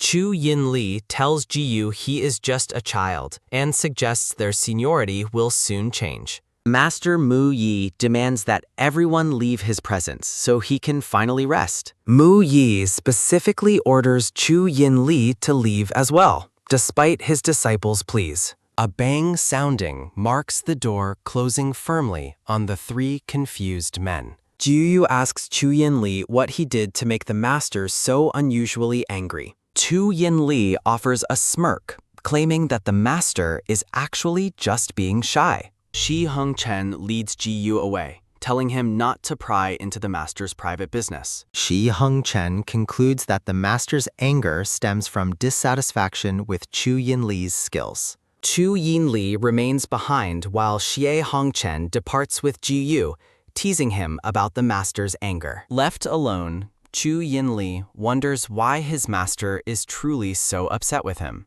Chibi Xie Hongchen explains to a bewildered Ju Yu that the master was simply not satisfied. Chu Yin Li rages at his subordinate, while Chibi Mu Qingyi flies away on a cloud. Mu Qingyi reflects on the heartbreaking truth he must reveal for their shared happiness. Chu Yin Li stands alone, noting that his subordinate's courage is growing despite the master's anger. The black-haired chibi man wonders if his poor technique is the reason his master is upset. Mu Qingyi realizes his disciple planned the departure of others to be alone with him. The silver-haired master regrets being too soft-hearted and allowing his disciple to become so presumptuous. Amidst rising steam, Chu Yinli holds his master close and refuses to end their intimate interaction. Mu Qingyi recalls the disciple's threats while red spiritual energy begins to swirl around his hand.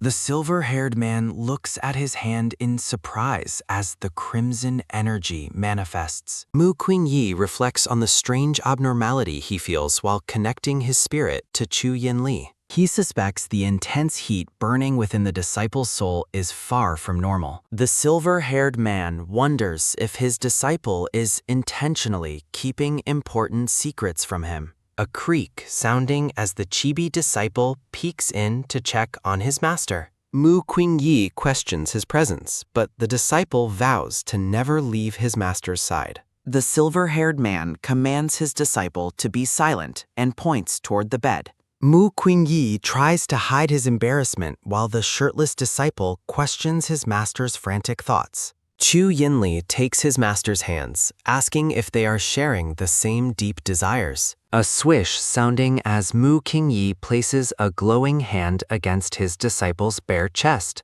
Chu Yinli jokes about being killed while the master senses a deep demonic enchantment within him. The black-haired man feigns ignorance, claiming he does not understand his master's cryptic words. Mu Qingyi demands to enter the disciple's inner world to witness the overflowing demonic energy. A soft clap sounding as Chu Yin Li asks if his master has fallen in love. Mu Qingyi dismisses the provocation, reminding him that their souls have already been blended before. The silver-haired master prepares to enter the spiritual world despite the disciple's warnings. Gripping his disciple's chin, Mu Qingyi vows to push through even if it damages his soul. A low hum sounding as light erupts from his forehead during the soul-entering ritual. Mu Qingyi finds himself floating within a vast inner world consumed by demonic flames. a heavy whoosh sounding as Chu Yinli catches his master amidst the swirling soul fire. The disciple warns that these flames are agonizing and asks why the master was so rash. Mu Qingyi is horrified, realizing the disciple's own soul is constantly being burned by this fire. Chu Yinli admits he is used to the pain and tries to guide his master away. The silver-haired man asks when this began and demands an end to the disciple's lies. Chu Yinli explains that the soul burn is nothing compared to the agony of his master's death. He admits his only goal for 10 years was resurrection, regardless of the palace's fate. Mu Qingyi looks at his disciple with a stunned and pained expression. Chu Yinli confesses he hid the truth to avoid appearing weak or causing his master guilt. The master laments his own failure to recognize the constant suffering his disciple endured. Chu Yinli insists that his master should not take the blame for his hidden pain. Tears fall as Mu Qingyi realizes he can hear the silent screams of the disciple's soul. Surprised by the tears, Chu Yinli feels his own pain vanish upon seeing his master's love. The disciple explains how he hid his fractured state while the master was still weak. Mu Qingyi scolds him for the secrecy, but vows to find a way to fix the soul. A sharp snap sounding as the angry master silences his disciple's self-deprecating remarks. Mu Qingyi believes it is possible to clear the demonic flames from the inner world. A confused expression crosses Mu Qingyi's face as he notices an unexpected sight nearby. He gazes through the demonic flames, wondering about the mysterious glowing object he sees. A swish sounding as Mu Qingyi flies toward the mysterious light to investigate. The black-haired man calls out, hurrying to follow his master through the fire. Mu Qingyi discovers a field of pristine flowers miraculously blooming within the hellish landscape.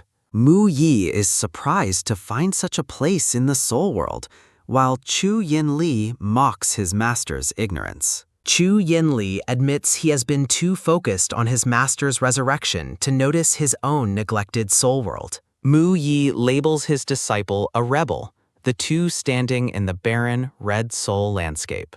A soft snap sounding follows as Chu Yinli shows Mu Yi the Hansing flowers, urging him not to be angry. Mu Yi notes the extraordinary resilience of the flowers and asks why they have appeared in this world. Chu Yinli explains that the glowing flowers were born from his own deep and long-standing obsession. Mu Yi is stunned by the word as Chu Yinli laments the 10 years they spent apart.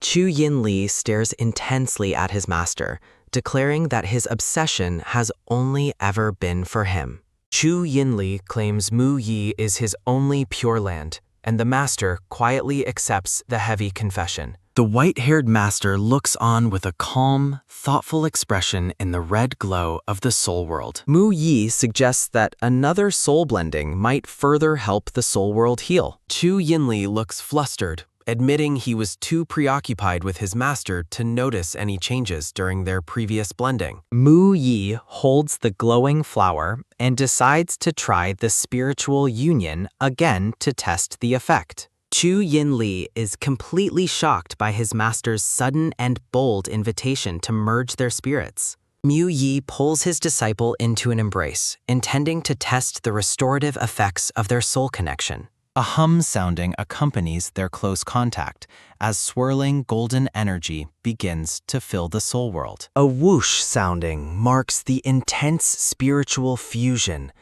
light erupting as their spirits bond amidst the flowers. The master and disciple are enveloped in a radiant glow during their intimate and tender spiritual connection. Chu Yinli is stunned by his master's active participation, finding the experience to be beyond his expectations. Chu Yinli asks if his technique was satisfactory, but Mu Yi has already pulled away to check the flowers. Chu Yinli is confused as Mu Yi ignores him to inspect the growth of the spiritual plants. Mu Yi notes the expanding flower field, while Chu Yin Li is frustrated by his master's lack of emotional reaction. Mu Yi dismisses the need for a response, claiming he has long since grown used to soul blending. A chibi Chu Yin Li falls into despair, questioning if his skills are truly not good enough for his master. Mu Yi asks Yin Li what he is doing as the black-haired man clutches his head in anguish.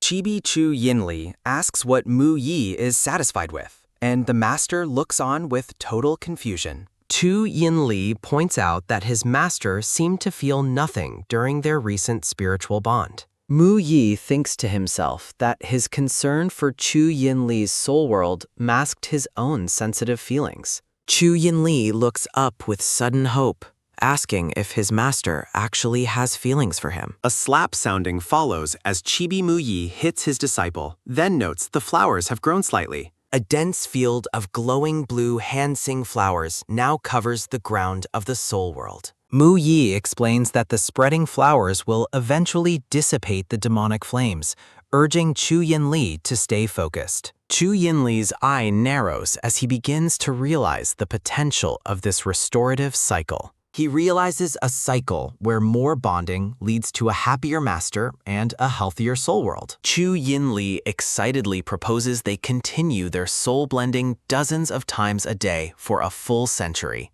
Mu Yi stares at his disciple in utter horror, shocked by the audacity of the relentless suggestion. A thud sounding follows as Chibi Mu Yi punches his disciple, ordering him to stop his shameless calculations. Chu Yin Li remains silent under his master's stern gaze, looking somewhat sheepish about his bold proposal. Mu Yi suggests using a soul treasure instead, holding out a glowing orb to help fix the world. Chu Yin Li firmly refuses to take the treasure, wanting it kept for his master's own soul stability. Mu Yi insists he is fine without it, but Chu Yin Li refuses to let his master be injured again. Mu Yi concedes and suggests they search for more divine soul treasures to aid in the recovery. Chu Yin Li gently touches his master's face, saying there is no hurry despite the long years of pain. Mu Yi decides they have spent enough time in the soul world and suggests they return to reality. Chu Yin Li offers a fond, warm smile as he looks at his white-haired master. Back in the palace, Chu Yin Li pulls his master into a joyful hug, expressing his pure happiness. Chu Yin Li confesses he never expected his master to care for his well-being so much. Mu Yi touches the man's forehead, worrying about his soul world while the spirit bubble floats nearby. A quick tap sounding follows as the pink spirit bubble bounces against the window pane, catching Mu Yi's attention. Mu Yi looks determined, announcing that he finally knows where to look for the divine soul treasures. A whoosh sounding accompanies the pink spirit bubble attempting to flee through a window. Mu Yi snags the bubble with golden energy, questioning its escape while ordering Yin Li to follow him. As they descend the palace stairs, a gurgle sounding emanates from the monster trapped in its golden cage. Chu Yin Li asks if the soul treasures they seek are linked to the captured monster. Mu Yi explains that monsters rely on such treasures to nurture their souls and know them well. A wet puffed sounding occurs as the monster spits at Mu Yi after he asks it for information. Outraged by the insult to his master, Chu Yin Li summons a swirl of dark energy to punish it. A roar sounding follows as Chu Yin Li declares that the creature is courting death with its resistance. Chu Yin Li threatens to burn the monster with spirit fire if it refuses to disclose what it knows. The monster begins to glow with golden light, revealing a specific character within its translucent body. Mu Yi and Chu Yin Li lean in, wondering what the sudden appearance of the symbol means. Mu Yi identifies the character as the mark of the Taoyuan Sect, suggesting the treasures are hidden there. Yu rushes toward the pair, frantically asking if they have seen the monster he was supposed to guard. Chu Yin Li scolds Yu for his failure, claiming he has disappointed their master by letting the creature escape. Distraught, Yu begs for punishment, apologizing to Mu Yi for not taking better care of his duty. Chu Yinli hides a wicked smirk, planning to use this negligence to drive Ju Yu away from their master. Mu Yi sharply asks Yin Li who is in charge of punishments, putting his disciple in his place. Mu Yi comforts Ji Yu, explaining the monster's energy was easily overlooked, then asks Yin Li for a binding rope. Mu Yi waits for the item, but Chu Yin Li avoids his gaze with a guilty expression. In a chibi vision, Chu Yin Li stubbornly claims he has no such rope, irritating both master and junior. Mu Yi asks Yin Li what he is making a fuss about, sensing his disciple is being difficult. Yin Li complains that Mu Yi is being partial to Ji Yu, questioning if the other disciple is more important. Mu Yi notes their differences, but Yin Li fakes a headache until the master reveals he views Ji Yu as a son. Mu Yi asks Yin Li if he also wishes to be treated as a son, startling him. Chu Yin Li's eye narrows in shock as he processes the horrifying prospect of being seen as a child. Chu Yin Li quickly claims he is fine, dropping his dramatic act to avoid the son label. Chibi Ju Yu feels a sudden, rebellious urge to strike his senior brother, but manages to hold back. A gurgle sounding comes from the cage as the monster trembles before the group. Mu Yi orders Yin Li to put away his powers and use a proper lock and rope instead. Chu Yin Li leans in close, whispering a cold threat to kill the monster if it continues to struggle. A thud sounding occurs as the monster is cowed by Chu Yin Li's intense and murderous gaze. Mu Yi summons several glowing purple stones, catching the attention of both his disciple and the creature. Mu Yi explains the stones contain demonic energy, prompting Ju Yu to ask where they were found. Mu Yi deduces the monster dug them up from beneath the palace to restore its own strength. A gurgle sounding follows as Chu Yin Li pulls on a red energy tether attached to the cage. The pink monster glares up at them from the floor, still refusing to be cooperative. Mu Yi offers the creature a stone in return for identifying its accomplice in the Taoyuan Sect. Mu Yi smiles at the monster, holding the tempting purple gem just out of its reach. A crunch sounding follows as the monster eagerly accepts the bribe and gobbles it down. Mu Yi tells Ju Yu to store the stones, claiming the monster is being too loyal to its partner. A splat sounding occurs as the panicked creature spits out the name of Elder Li Tian Yu. Chu Yin Li is stunned to learn that a high-ranking sect elder is actually a monster in disguise. A crunch sounding accompanies the monster receiving a reward for providing such valuable information. Chu Yin Li and Ji Yu observe the monster's betrayal, noting the demon race is truly unlucky to have it. Mu Yi orders the group to prepare for a departure to the Tianyuan Sect the next morning. Ji Yu bows while Chu Yin Li watches the little monster continue to eat its glowing purple rewards. A new scene opens as a man in black robes asks Elder Hao Qing for news. The man questions if Qian Mei successfully captured Mu Qingyi's original physical body as planned. The hooded elder reports that Qian Mei had entered the body and requested help unlocking a secret art. The black-haired man questions why anyone in the palace would know a secret art of the demon race. The hooded elder explains his initial confusion over Qian Mei's confidence in capturing Mu Qingyi, then tells his leader that he will re-establish contact while their main plan proceeds. The black-haired man with long, dark tresses and red eyes calls her an idiot and hopes she didn't talk, then states his intent to convene all sects at the Qianyan Sect to plan an attack on Lingswan Palace. The black-haired man orders Elder Qing Cheng to arrange for their clansmen to arrive via the Ju Yu Eye in 2 days. He plans to seize the sect elders once they arrive so that his faction can dominate the human world entirely. A voice calls out for Elder Tian Yu, catching the attention of the black-haired man with long hair. He realizes that someone has arrived at his location. A squeak sounding follows as the door opens and the black-haired man looks toward the entrance. A man in green robes stands before him. The black-haired man asks Brother Liu Ju why he has come to visit him.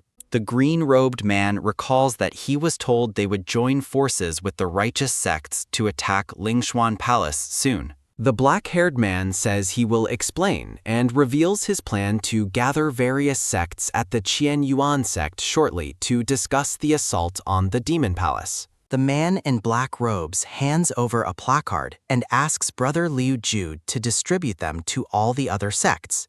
The green-robed man eagerly accepts, thinking he must notify everyone so he can personally destroy the palace that ruined his own sect. The black-haired man agrees to work together toward their goal of eradication. A whoosh sounding accompanies the green-robed man's departure from the room. The hooded elder reappears behind the black-haired man, asking if he plans to dispose of the messenger. The man in black robes notes that Liu Ju's intense hatred for Lingshuan Palace makes him a useful tool who will work for them without further persuasion. The black-haired man finds it amusing to watch humans kill each other. He mocks the messenger, noting the man will never realize who his true enemy is. A creak sounding marks the footsteps of the white-haired master as he walks through a quiet hallway. Mu Yi considers how monsters excel at possessing human bodies and fears the Qianyuan sect has become a nest for them. He decides he must rush there with Yin Li immediately. A creak sounding as he enters a private room. Chibi Chu Yin Li looks up with a cheerful grin and welcomes his master back. Mu Yi asks his black-haired disciple what he is doing in his room and who gave him permission to sleep in his bed. Yin Li claims he is simply warming the bed for his master because the weather has been cold lately. A whoosh sounding follows as Mu Yi pulls the covers back and sternly orders his disciple to get down at once. Yin Li asks his master not to be angry, claiming he has something very important to discuss. Mu Yi demands to know what the matter is. Yin Li explains that the Qianyuan sect is riddled with monsters and suggests they must hide their identities to avoid being discovered. Mu Yi agrees, noting that they need a way to conceal themselves from such powerful foes. Yin Li notes that he and Jiyu are well known, so hiding their identities is less critical than hiding his master's traces. He explains that the monsters are unaware of Mu Yi's resurrection, which makes the master a potential secret weapon if he remains hidden from their sight. Mu Yi admits that his original body is easily recognized, leading Yin Li to propose an exquisite and easy solution that requires only a small sacrifice. Mu Yi looks at his disciple with a questioning gaze and asks how they will achieve this. Chu Yin Li looks toward his master, preparing to reveal his simple solution. Chu Yin Li proposes that his master disguise himself as a woman to avoid detection. A moment of chibi silence follows before Mu Yi erupts in anger, questioning if this is truly his disciple's best solution. He accuses Yin Li of waiting for this exact moment to suggest something so ridiculous. Yin Li pleads with his master to calm down, claiming this is for the good of the world and to protect their vulnerable palace. A crack sounding follows as Chibi Mu Yi lashes out at his disciple's audacity. Chibi Mu Yi pummeled his disciple in a cloud of dust, calling him unfilial for the trouble he has caused the palace. Yin Li begs his master to stop and listen, arguing that monsters probe souls for identity, but would never expect a powerful immortal to be a woman.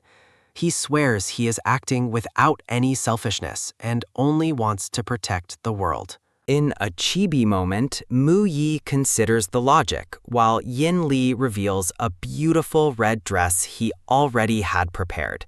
He excitedly asks if his master likes the color of the skirt. Chibi Mu Yi's fury returns as he questions how Yin Li could have a dress ready if he truly lacked selfish motives. He shouts his disciple's name in a rage while Yin Li looks on in fear. A smack sounding occurs as Chibi Mu Yi prepares to teach his rebellious disciple a lesson. Yin Li pleads for him to stop the fight. Outside in the palace courtyard, black-haired Jiu Yu and light brown-haired Xie Hongchen wait, wondering why the master is late when he is usually so punctual. Shi Hengchen comforts Ji Yu, suggesting that nothing bad could happen in the master's residence, and he probably just overslept. A creak sounding as the door opens, and Chu Yinli steps out in ornate robes. He asks what the pair is arguing about, prompting a surprised greeting from the younger disciple. Ju Yu asks his senior brother why he was coming out of their master's room so early in the morning. Chu Yinli smirks and asks if it isn't normal for him to sleep in the same room as his master, given the nature of their relationship. Ju Yu looks shocked and claims such an arrangement is quite inappropriate. Chu Yinli narrows his eyes and asks the younger man what he just said. Shi Hengchen laughs and agrees that the master and master-disciple pair are in harmony, suggesting they should live together every day. Chu Yinli likes the idea and tells Ji Yu to learn better social awareness from Shi Hengchen. Chu Yinli notes that if Ji Yu improved even a little bit, he wouldn't be so tired of seeing him. The group suddenly stops and looks toward the doorway with wide eyes as someone new emerges. Mu Li is revealed dressed in a stunning red woman's gown and a veil, looking exceptionally beautiful.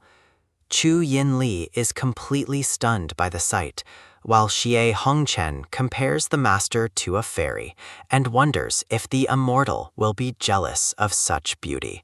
Ji Yu finds the woman oddly familiar despite never having seen her before.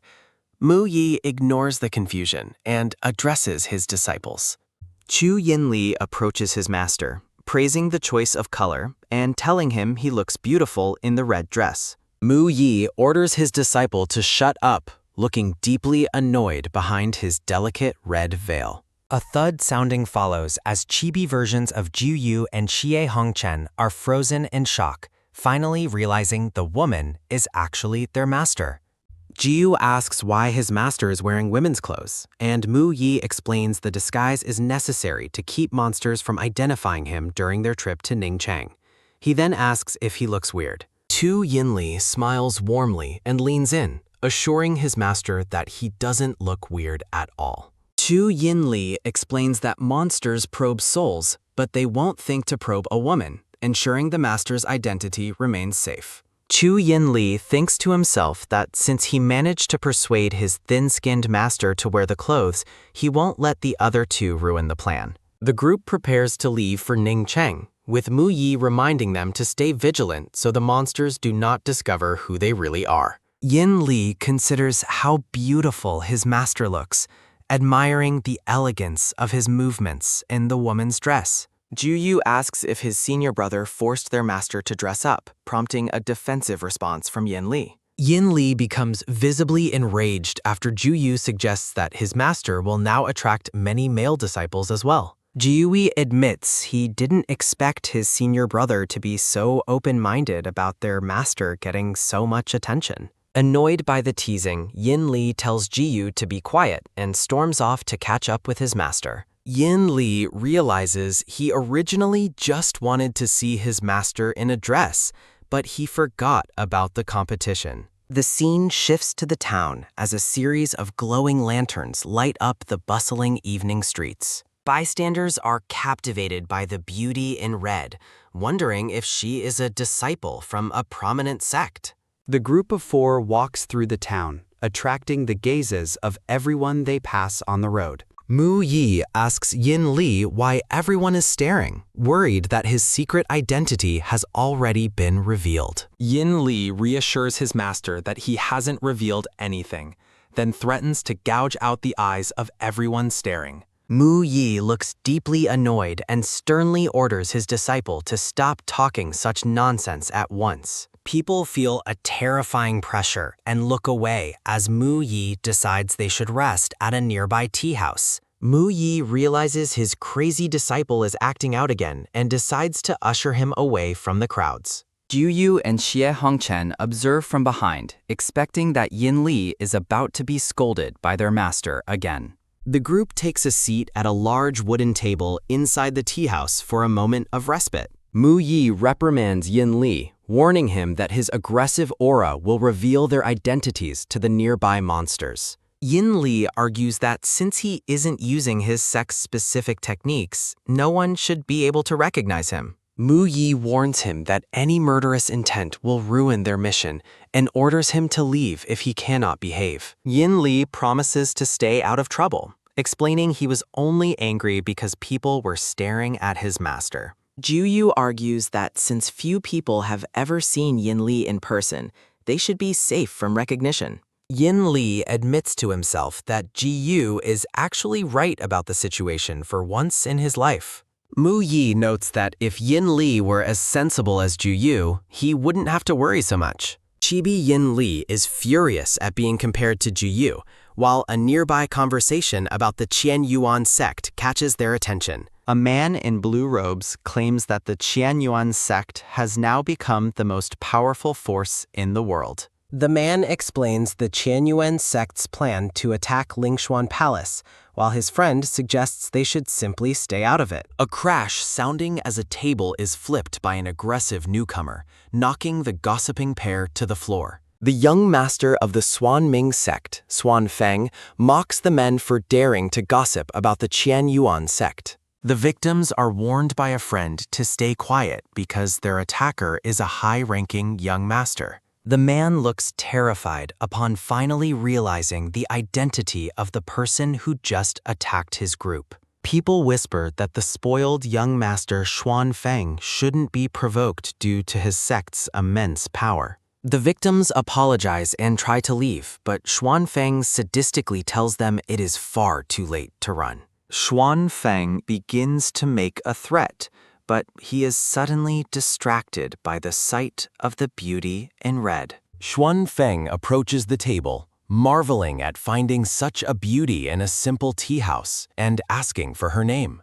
A smack sounding as Yin Li grabs the hand of the lecherous man, asking if he has a death wish. Xuan Feng's men demand their master be released, but Shi Hongchen blocks them and advises them to stay back. Xuan Feng remains arrogant, warning Yin Li that hurting a young master like him will have dire consequences. Yin Li smiles menacingly and decides to test him, while Mu Yi warns his disciple not to forget his instructions. Mu Yi watches as the situation develops, sitting calmly while Yin Li continues to hold the man's wrist. Xuan Feng promises the beauty a life of wealth if she obeys, and lecherously leans in for a kiss. Mu Yi notes the young master seems hungry and offers him a snack instead of the kiss he wanted. A smack sounding as Mu Yi shoves the food directly into the lecherous man's mouth with incredible speed. Mu Yi stands up and tells the group to leave while the young master is occupied with his meal. Shi Hongchen mocks the man's miserable state as he chokes on the food and asks if his master is okay. Xuan Feng is enraged and humiliated as he struggles to swallow the meat shoved into his mouth. Xuan Feng screams for his men to stop the group as they begin to walk away from the table. Subordinates of the Xuan Ming sect block the way with energy shields, vowing to stop anyone who hurt their master. Mu Yi looks back at the men blocking their path with a calm and piercing blue gaze. Xuan Feng smiles smugly, warning the group that they will soon be killed by his powerful subordinates. Bystanders whisper about the power of the Xuan Ming sect, while Yin Li finds the noise irritating and releases his power. Yin Li unleashes a sudden wave of golden energy from his hand. Yin Li knocks over 3 opponents with a single move, leaving onlookers in awe. Mu Yi orders a quick departure, leading his group away from the scene. Xuan Feng finds the tea house empty and demands to know where they went. An attendant nervously reports that the group has already escaped their reach. Xuan Feng's face contorts with rage at being outsmarted so easily. Subordinates suggest the group has a powerful background, but Xuan Feng remains obsessed with the beauty. Safely inside an inn, Mu Yi activates a magical barrier to ensure their privacy. Mu Yi warns that their conversations could be overheard by anyone outside. Mu Yi observes the city and worries that the monsters have a more sinister agenda. Mu Yi suspects the monsters intend to harm the disciples of the various sects. Yin Li teases a small, round spirit creature that reacts with nervous sounds. Yin Li notes the creature's guilty reaction, confirming their suspicions about the monster plot. Mu Yi theorizes that the monsters are body-snatching elites to dismantle the sects from within. Mu Yi fears the monsters will soon exert total control over the various sects. Qi Hongchen and Ji Yu discuss the cleverness of the monster's body-snatching plan. Mu Yi decides to investigate other sects to see how many have been compromised. Yin Li dismisses the earlier conflict, claiming he has already handled the troublesome group. Yin Li smiles confidently, certain the Xuanming sect will not dare to return. Outside their room, a servant lurks near the wall to eavesdrop on them. Xuan Feng asks his servant if he heard any movement from the room. The servant mistakenly reports that the group has already fallen fast asleep. A smack sounding as Xuan Feng strikes his servant for suggesting they sleep during the day. A dark-haired man shows Xuan Feng a special incense designed to incapacitate the beauty. They plan to use the incense at night, promising Xuan Feng a night of pleasure. The dark-haired man laughs and expresses his gratitude to the young master. As night falls, a watchman with a lantern warns the townspeople to be careful. Mu Yi tells his disciples it is time to return to their rooms. Xie Hongchen pulls a confused Ju Yu away, leaving Mu Yi and Yin Li alone. Yin Li is pleased that Xi Hongchen is sensible enough to give them space. Mu Yi asks why Yin Li is still there, only to hear he booked limited rooms. Mu Yi is suspicious that Yin Li arranged the room shortage on purpose. Yin Li argues that sharing a room is normal and helps them save money. Yin Li leans in close, causing Mu Yi to look away in flustered silence. Yin Li flirtatiously asks if his master intends to take responsibility for his heart. Mu Yi finally gives in, ordering his disciple to sleep there and be quiet. Yin Li suggests they blend their souls together, provoking an annoyed response from Mu Yi. Yin Li claims his soul is in pain, prompting Mu Yi to agree to his request. Yin Li smiles triumphantly, having successfully convinced his master to stay by his side. Their attention is taken by a sudden, thin puff of purple smoke sounding. Mu Yi warns Yin Li to hold his breath as the mysterious smoke fills the room. They decide to pretend the drug worked to see who sent the mysterious smoke. Outside, Xuan Feng and his men prepare to enter now that the drug has settled. A creak sounding as Xuan Feng enters the room with a lecherous expression. Xuan Feng is disgusted to see the beauty lying in bed with her servant. Xuan Feng approaches the bed, intending to have his way with the unconscious woman.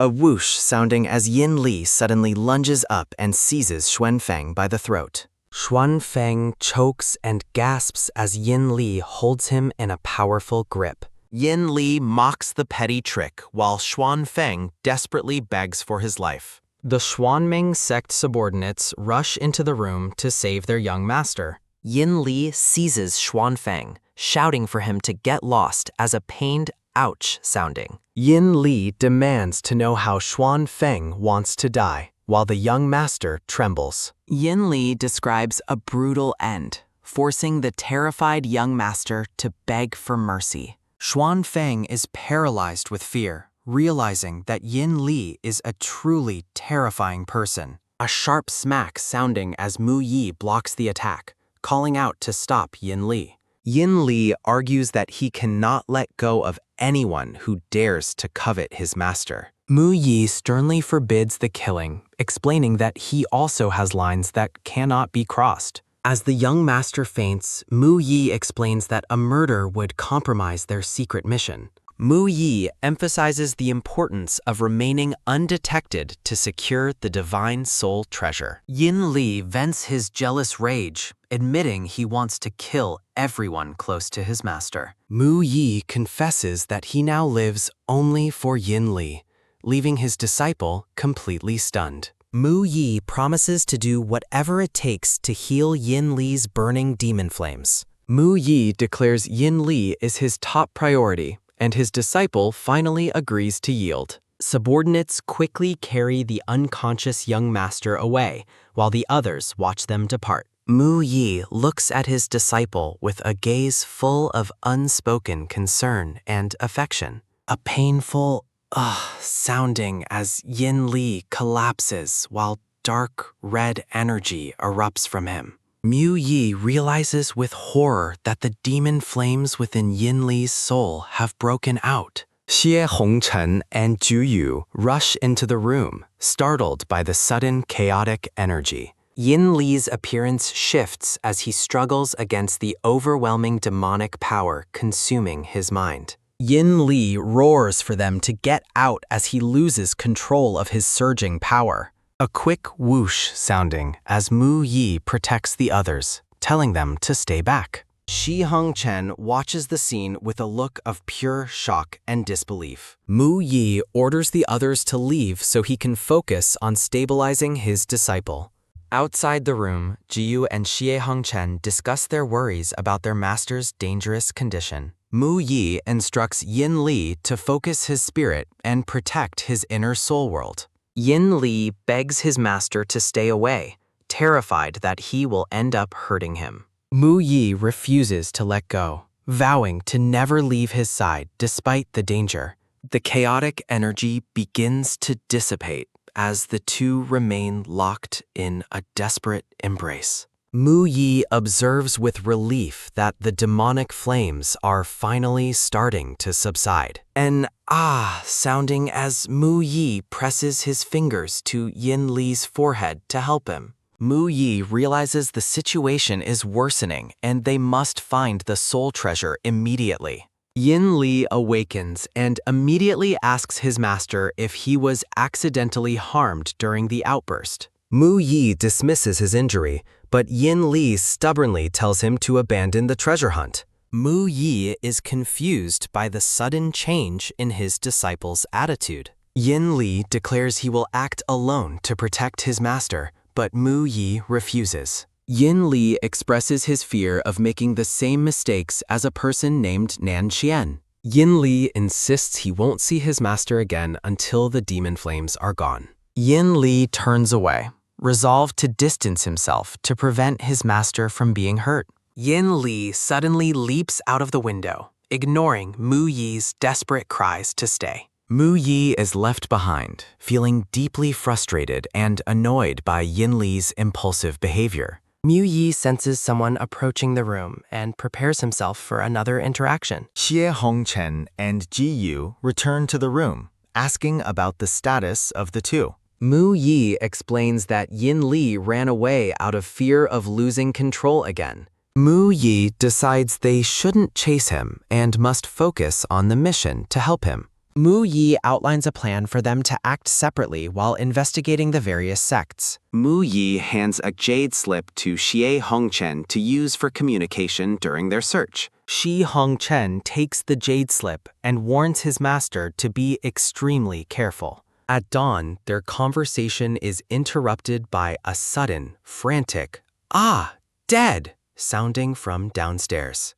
The group decides to go downstairs to investigate the source of the commotion. Mu Yi realizes that people from many different sects have gathered at the inn. Mu Yi and Ji Yu stare in disbelief at the lifeless body of Xuan Feng. Onlookers observe the dead bodies, noting the precision of the fatal blows dealt to the group. Mu Yi insists that Yin Li would never break his promise to let them go. Shi Hongchen wonders who the killer is as Liu Ju arrives, accusing Lingshuan Palace of the murders. Liu Jue claims the wounds bear demonic marks, framing Lingshuan Palace for a previous sect slaughter. The crowd demands vengeance, while Shi Hongchen remembers Liu Ju from a past treasure hunt. Shi Hongchen is perplexed because they previously spared the people Liu Jue claims were slaughtered. Jiyu asks Mu Yi if someone is intentionally framing their sect to incite a conflict. Mu Yi suspects a monster is orchestrating this to turn the various sects against them. A witness points out Mu Yi's group, claiming he saw the victim enter their room earlier. Mu Yi prepares to confront the brewing storm as he signals his disciples to stay calm. Liu Jue draws his sword, demanding to know why Xuan Feng was in their room at night. Liu Jue lunges forward with his blade, determined to expose whether they are human or ghosts.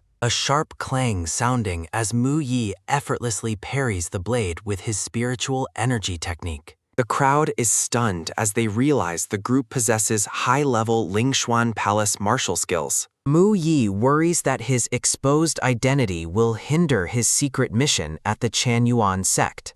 A girl named Kong Kong, identified as the master of Tian Yu Shui, suddenly steps forward. Kong Kong surprises the crowd by claiming the accused group belongs to her own sect. Mu Yi is startled by the unexpected appearance of the young Tian Yu Shui leader. Bystanders whisper about the return of the secluded Tian Yu Shui sect and its missing master. Liu Jue remains skeptical, but Kong Kong insists her claim is truthful and demands they pass. Kong Kong urges the group to follow her and ignore the meddling outsiders nearby. Liu Ju notices their strange attire and decides to shadow them to uncover the truth. Kong Kong orders her disciples to secure the perimeter and keep others from eavesdropping. Mu Yi notes that Kong Kong has clearly seen through their disguises and knows their names. Kong Kong identifies the two peak masters but asks for the identity of the white-haired man. Mu Yi reveals his true identity, leaving Kong Kong breathless with a look of pure shock. Mu Yi explains that his survival is a complicated tale better left for another time. Mu Yi asks her to keep his presence a secret to ensure their mission remains undetected. A quick whoosh sounding as Mu Yi produces a glowing red lotus treasure from his sleeve. Mu Yi returns the artifact, prompting Kong Kong to ask about the fate of her brother. Mu Yi gently states that her brother and his companion are now in another world. Kong Kong tearfully accepts that they have passed away, hoping they finally found peace together. Mu Yi quietly confirms her suspicion with a solemn and pitying gaze. Kong Kong hopes they are happy while Mu Yi focuses on finding the treasure for Yin Li. Liu Jue lurks nearby, his eyes landing on Shi Hongchen with a look of sudden recognition. Jiwi and Xie Hongchen stand alert as they sense someone watching them from the shadows. Mu Yi instructs his disciples to remain with Kong Kong while he ventures toward Yuan Sect. Shi Hongchen and Ji Yu urge their master to exercise extreme caution on his solo mission. Liu Ju suddenly attacks Xie Hongchen from behind, branding him a thief of the sect. A loud boom sounding as Kong Kong blasts Liu Jue back with a powerful energy strike. Liu Jia angrily questions why a sect master would defend a group from a demonic sect. Mu Yi denies the accusations, but Liu Ju lunges again with a cry of pure rage. A strange golem sounding as Mu Yi conjures a spirit creature to bind the charging attacker. Mu Yi decides to take the captive Liu Jue with him to uncover the real truth. Kong Kong agrees to look after the disciples as Mu Yi flies off with his captive. The group moves on as the morning light illuminates the path through the courtyard.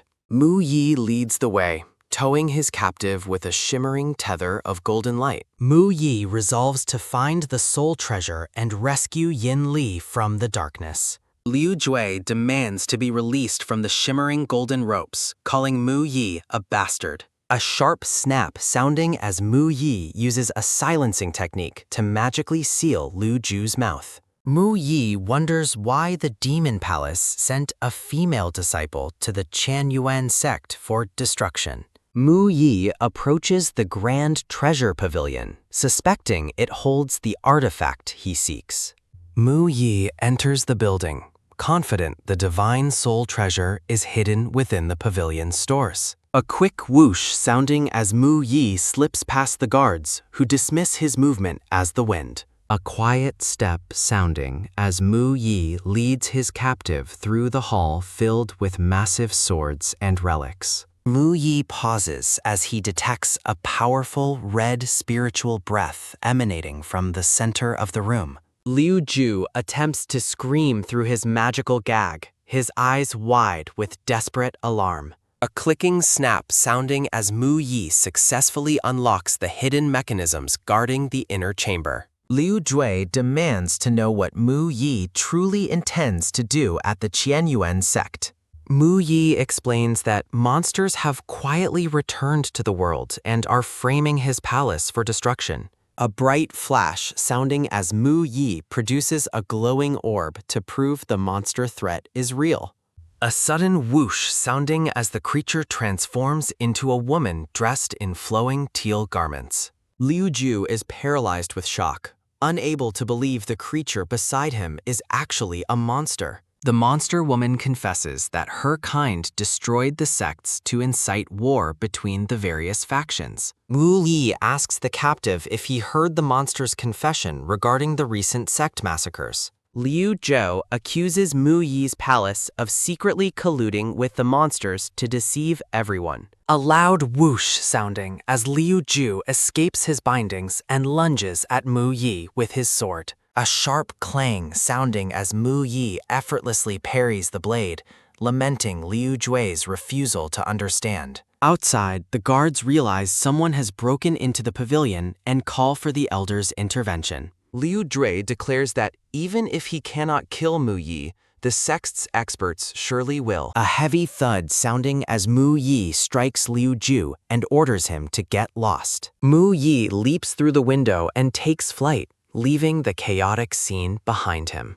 A quick whoosh sounding as the black-robed Elder Li arrives to investigate the source of the trespass. Mu Yi flies over the landscape, wondering if the monsters have brainwashed the Tianyuan sect members. Mu Yi decides to leave Liu Jue behind and prioritize bringing the divine soul treasure to Yin Li. The white-haired master glides through the air, his eyes fixed on the horizon ahead.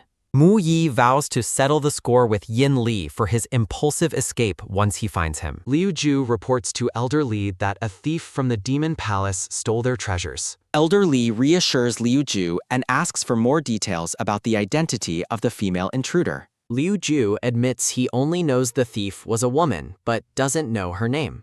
Liu Jue delivers the urgent news that the legendary monsters have been born into the world again. Elder Li reacts with visible shock, asking how Liu Ju could possibly have learned of such news. A pained groan sounding as Elder Li grips Liu Ju's shoulder with a terrifying, crushing strength. Elder Li apologizes for his loss of control, claiming the news was simply too shocking to bear. Elder Li secretly worries that his own demonic nature is on the verge of being exposed. Liu Ju insists they must immediately warn all the other sects to prepare for the coming threat. Elder Li sternly refuses, claiming that announcing the monster's return would only spark mass panic. Elder Li explains his plan to wait until the sects gather before informing them of the situation. Elder Li orders Liu Ju to catch the woman and retrieve the stolen treasure at all costs. Liu Jue bows respectfully, promising to handle the matter for his elder and the sect.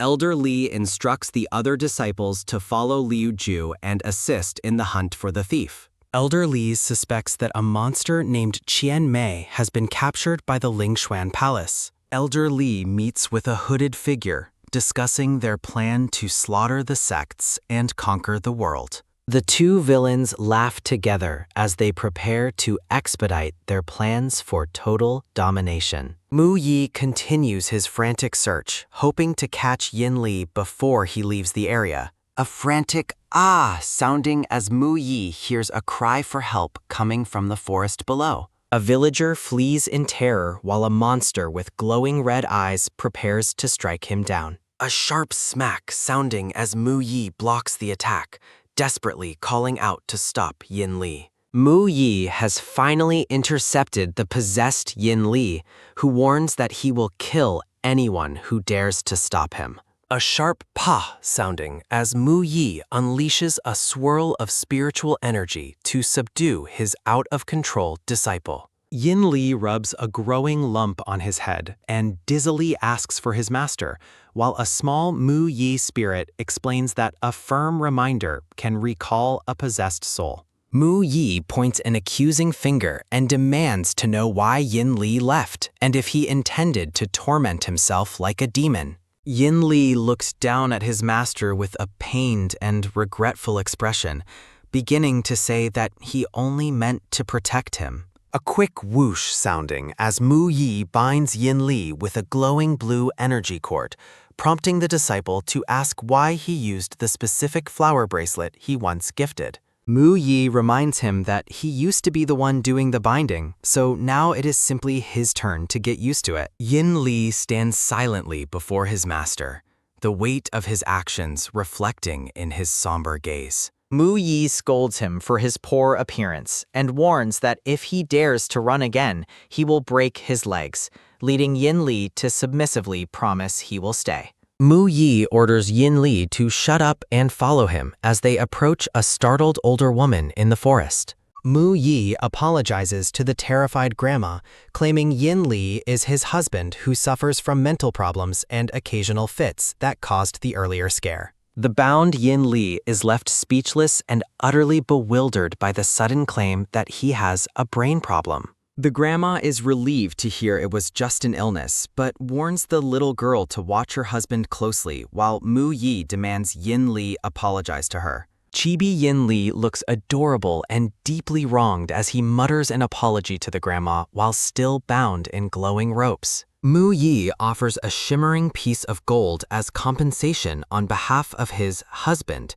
leaving the grandma wide-eyed with shock. A quiet sigh sounding as the grandma watches them walk away, wondering why such a generous young woman would fall for such a troubled husband. Mu Yi leads the way through the bright forest, pulling the bound and compliant Yin Li along behind him. Yin Li leans in with a mischievous smirk and asks his wife to let him go, promising again that he will not escape. A soft huff sounding as Mu Yi stops and asks exactly who he thinks his wife is, while Yin Li looks on with an amused glint in his eyes. Yin Li asks if he doesn't accept the title now, his expression shifting into a playful and knowing smile. Mu Yi retorts that since he also told people Yin Li had brain problems, he wonders if his disciple wants to admit to that lie as well. Mu Yi's expression softens as he tells Yin Li to stop talking and asks if he is currently in pain. Mu Yi explains that he already stole the soul treasure from the Tianyuan Sect and instructs Yin Li to sit and use it to suppress the demonic flames within his soul. Yin Li is stunned that his master went to the sect so quickly for him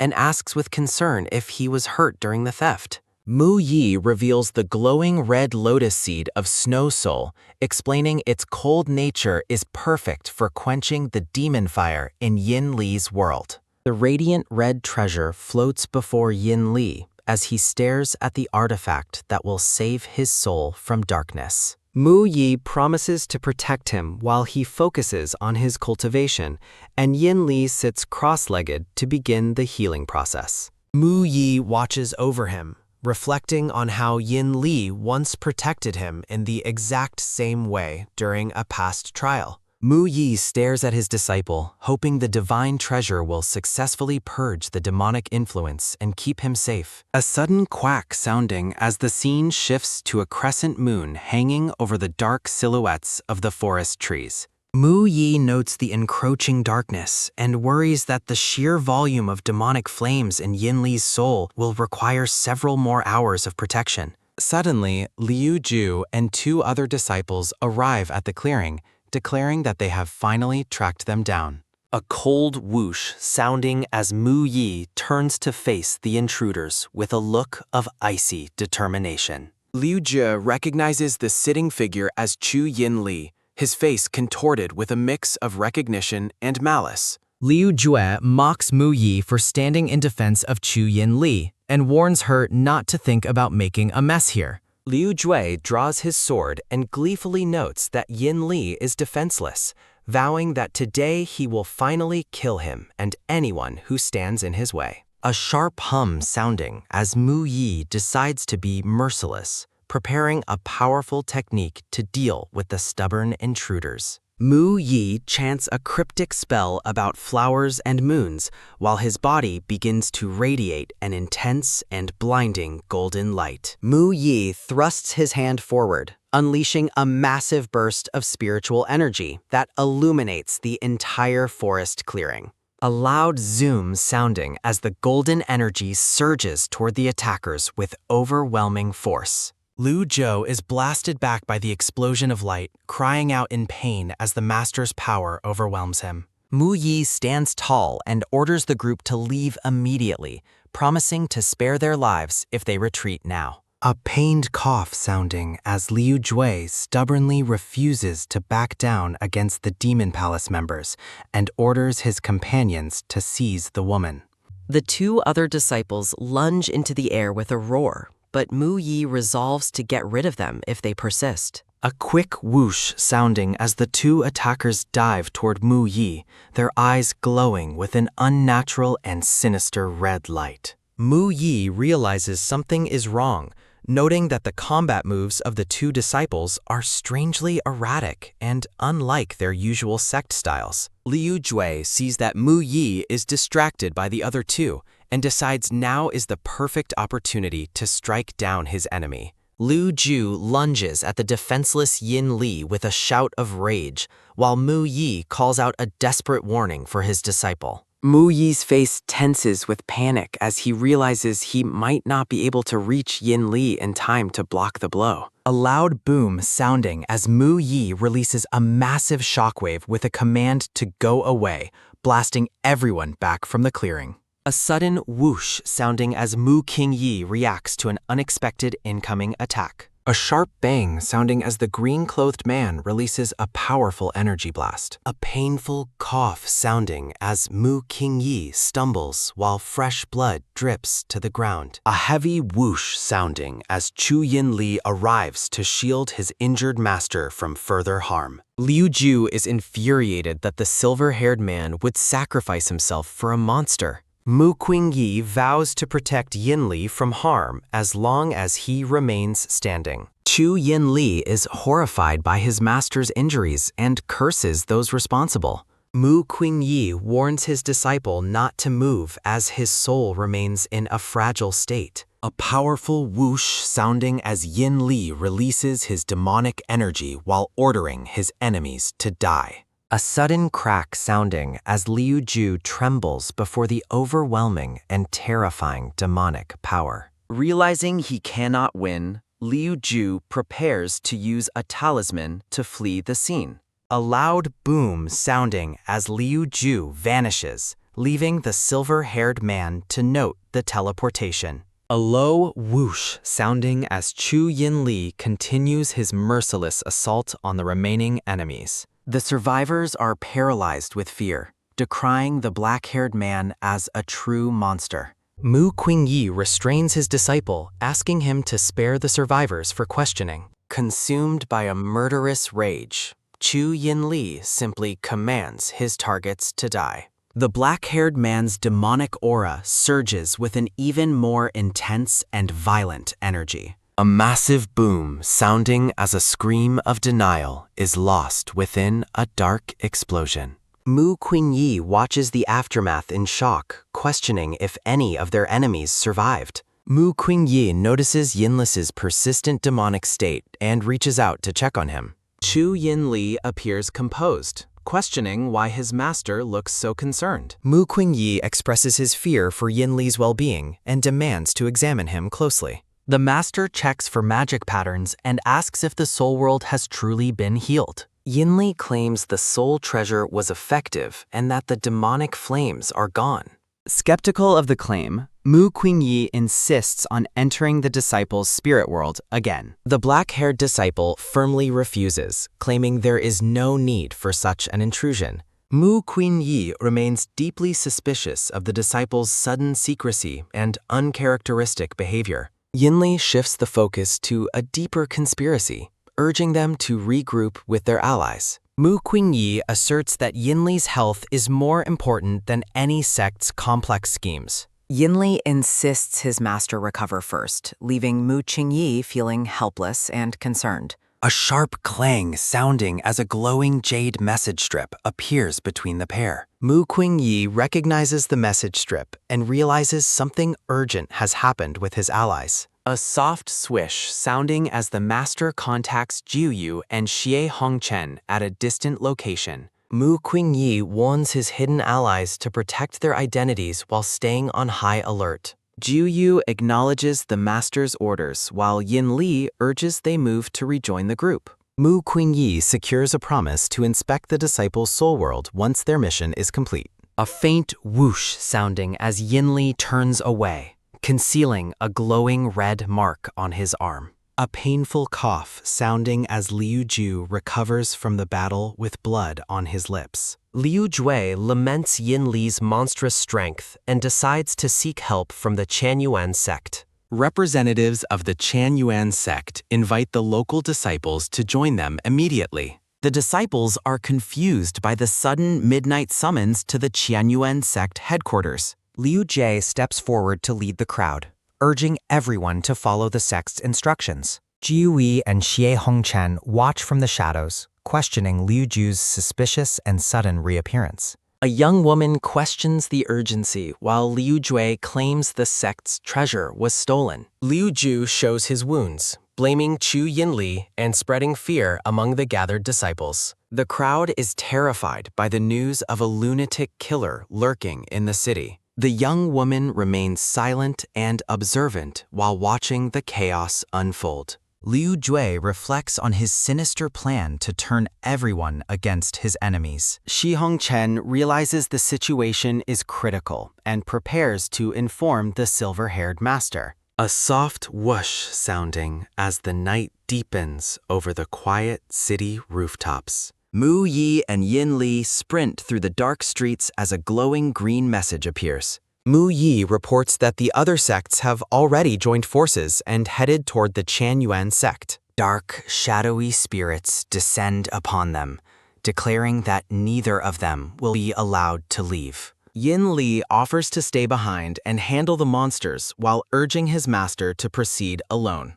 A bright flare sounding as Mu Yi tosses a small creature that erupts in a blinding golden light. The light transforms into the monster girl Qian Mei, leaving the dark spirits stunned by her sudden appearance. Mu Yi orders Qian Mei to deal with the group while he and Yin Li make their escape. Qian Mei indignantly refuses to attack her own kind, declaring that they are simply dreaming if they expect her help. A pained gasp sounding as the spirit lock rope around Qian Mei's neck suddenly tightens with lethal force. Mu Yi warns her against attempting to escape as they fly away, leaving her to face the angry spirits. Forced by the threat of the spirit lock, Qian Mei reluctantly decides to obey Mu Yi's command.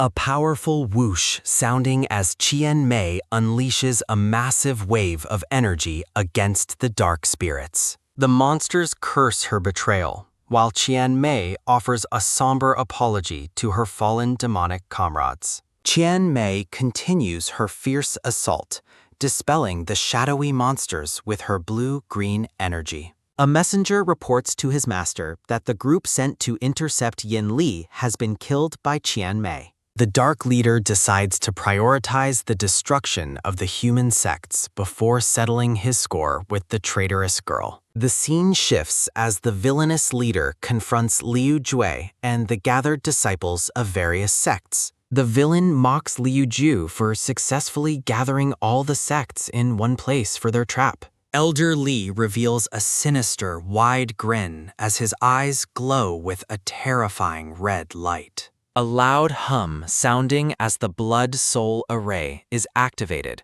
trapping everyone within a giant red magic circle. Panic erupts among the disciples as they realize Elder Li is using magic energy to slaughter them all. The light-haired man warns his companion of the killing array, realizing the monsters intend to wipe out everyone. Liu Ju is horrified to learn that Elder Li has been a secret partner of the demon clan all along. A blue-skinned demon in a dark hood looms over the cowering Liu Ju, mocking his earlier loyalty. The demon reveals he destroyed Liu Jui's original sect years ago just to manipulate him into this trap. The dying disciples realize they were fools to trust Liu Jui and blame Lingshuan Palace for the demon's crimes. The demon claims Yin Li only stole treasures for his own selfish desire to revive his master. Liu Ju realizes his massive mistake and regrets not believing the warnings given by the white-haired woman. Driven by rage and regret, Liu Ju lunges at the demon, but the monster remains completely unfazed. A sharp crack sounding as the demon blasts Liu Jui back with an effortless surge of red energy. The demon gloats that since Mu Qingyi has been dead for 10 years, the human world is finally theirs. Multiple demons cheer triumphantly as they stand over the bodies of the fallen human cultivators. The lead demon orders the final slaughter to celebrate their return, leaving the humans in absolute despair. A thunderous boom sounding as a massive golden light erupts, and a voice declares the human race will not end. Mu Qingyi arrives in a blaze of glory, appearing before the stunned demon in his original form.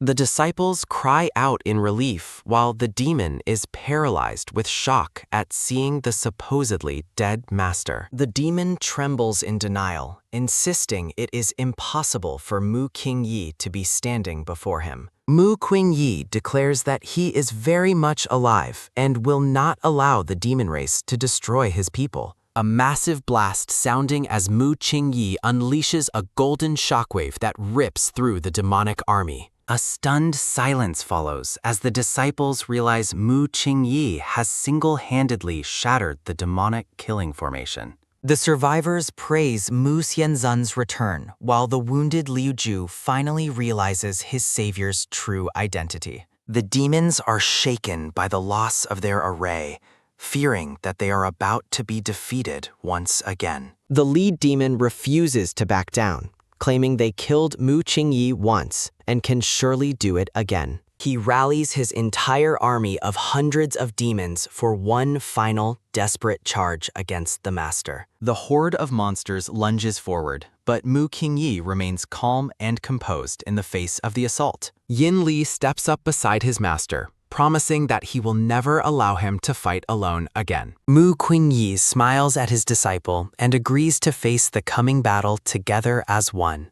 The two of them channel their spiritual energies, creating a massive swirl of golden and purple power. Their combined force manifests as a giant golden phoenix and a purple lion, charging toward the enemy. A deafening roar sounding as the massive energy blast incinerates the entire army of demons in an instant. A quick puff sounding as the hooded demon is consumed by golden energy. Multiple demons cry out in agony while their leader laments his failure as the light incinerates them. Mu Qingyi explains that 10 years ago he intended to wait, but the human race's casualties were too great. Yin Li offers forgiveness, while Mu Qingyi confesses that even in death, he only thought of their missed time. Embracing tightly, Yin Li laments that he finally waited for his master, but it was far too late. Mu Qingyi is confused by the warning, while the wounded demon declares the demon race's coming victory. Mu Qingyi and Yin Li look on in shock as a new, sinister presence emerges. Laughing maniacally, the demon sacrifices his own life to tear open a passage to the 9 serenities. A violent surge of red and black energy erupts as the demon completes his lethal ritual. A dark and crackling vortex forms, signaling the opening of a forbidden demonic realm. The sky fills with multiple red portals as a massive demonic invasion begins to manifest. Disciples watch in terror while the demon challenges Mu Qingyi to sacrifice his life once more.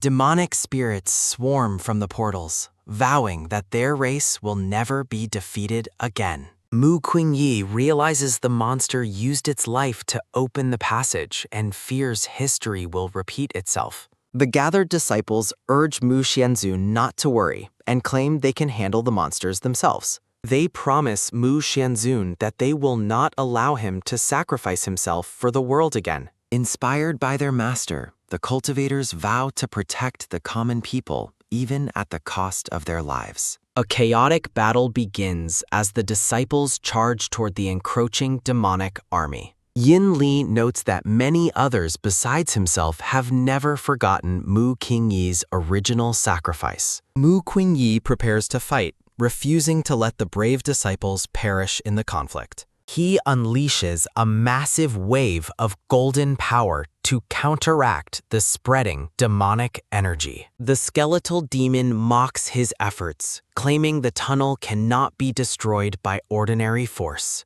Mu Qingyi wonders if sealing the passage again with his soul is the only remaining option. Yin Li offers to take his place, but Mu Qingyi insists that as his master, the duty is his. Yin Li remains firm, declaring himself the most suitable person to handle the coming sacrifice. Mu Qingyi is stunned to see Yin Li engulfed in magic flames despite his claims of being cured. Yin Li admits the treasure failed and resolves to do one final deed for his master before he disappears. Mu Qingyi desperately tries to grab his disciple's hand to prevent him from leaving. With tears streaming down his face, Mu Qingyi begs Yin Li to find another way. Yin Li warns him to stay back as the flames burn, regretting that he cannot offer one last hug. Mu Qingyi screams for his disciple, while Yin Li hopes they might meet again in another life. Mu Qingyi screams in agony as his disciple plunges into the vortex to seal the passage.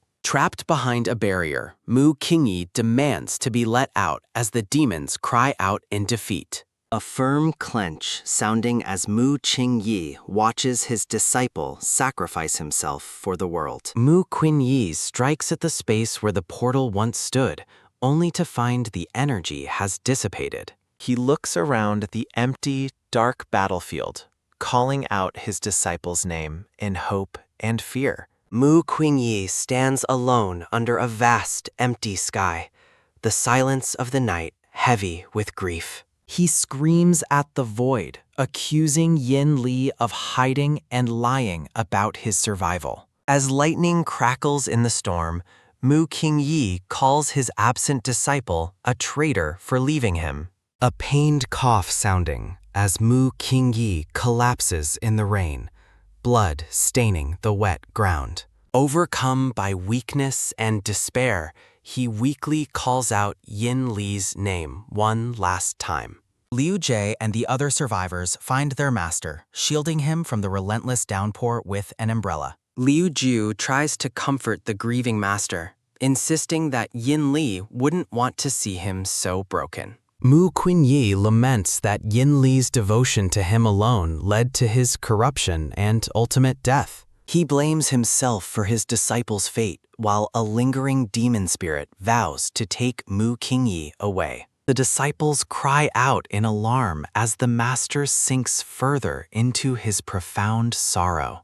A quick poof sounding as the final demon spirit is suddenly sliced away and destroyed. Liu Jue stands guard with a drawn sword, apologizing for the role his mistakes played in the tragedy. He admits that his blind trust in the wrong people led to the loss of many lives. Seeking atonement, Liu Ju prepares to give up his own life to pay for his past failures. Liu Jue holds his sword high above his head, pleading for Mu Xianzun to grant him death for his failures. Somber disciples watch in the rain, their faces etched with the pain and exhaustion of the recent tragedy. Mu Qingyi walks away in the downpour, stating that Liu Ju's final fate should not be decided by him. Liu Ju acknowledges that his death is rightfully determined only by those who perished because of his choices. He falls to his knees, resolving to descend to the afterlife to find his fallen comrades and confess. A pained grunt sounding as Liu Jue collapses onto the wet ground in a pool of his own blood. Kneeling beside the lifeless body,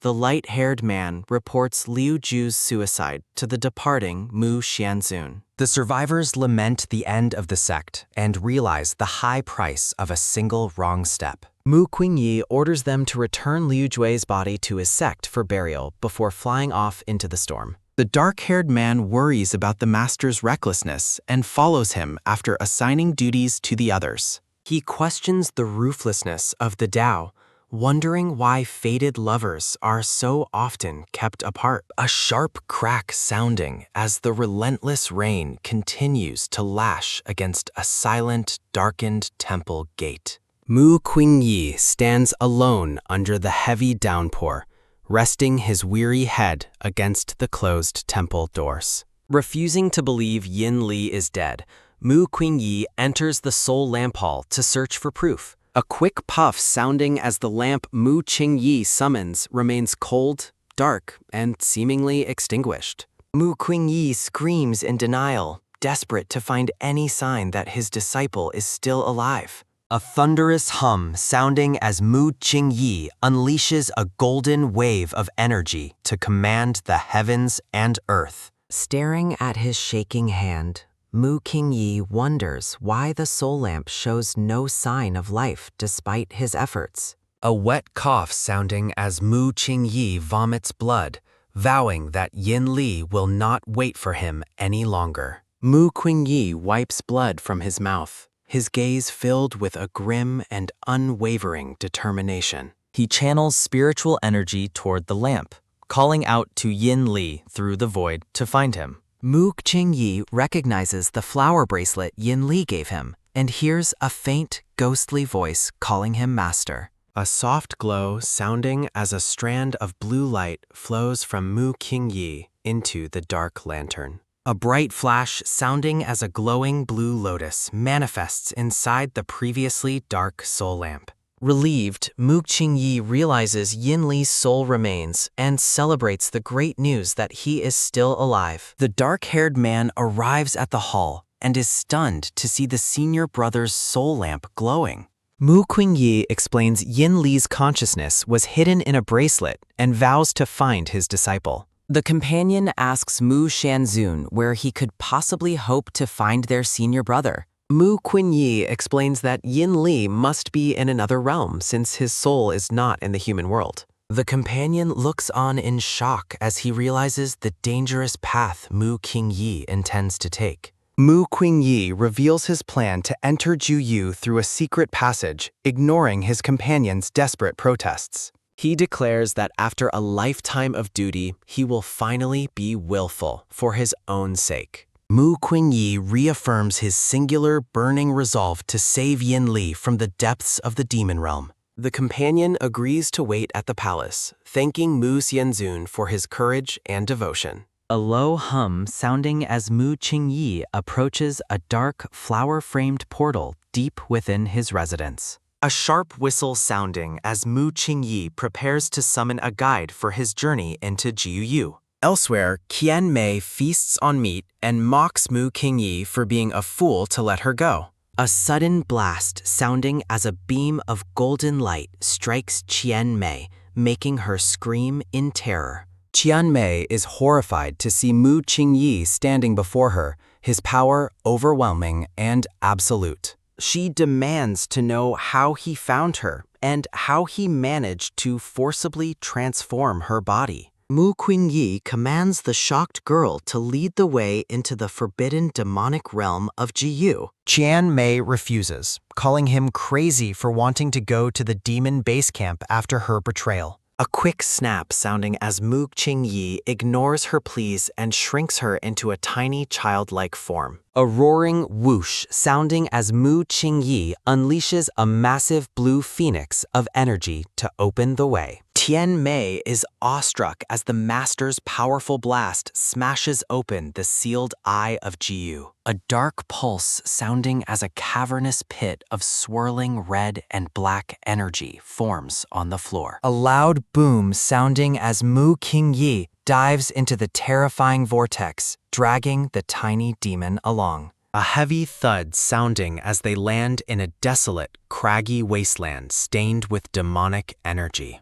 Qian Mei laments being back in Juyu while questioning the courageous master's lack of fear. Mu Qingyi explains that his arts will hide them, and expects cooperation since she has been reduced in size. Mu Qinyi is stunned to see the soul lamp suddenly glowing with the presence of Yin Li's energy. A mysterious purple-haired man with animal ears appears in the distance, surrounded by flickering blue flames. Mu Qinyi observes the approaching stranger, questioning if such a powerful being could truly be human. A low hum sounding as Mu Qingyi notes the lamp's brightness and asks if the stranger knows Yin Li. Introducing himself as Ling Yao, the man warns that this is no place for Mu Qingyi to be. Mu Qingyi hides the lamp while the cat-eared demon man observes his suspicious behavior with quiet curiosity. A quick whoosh sounding as demonic soldiers appear,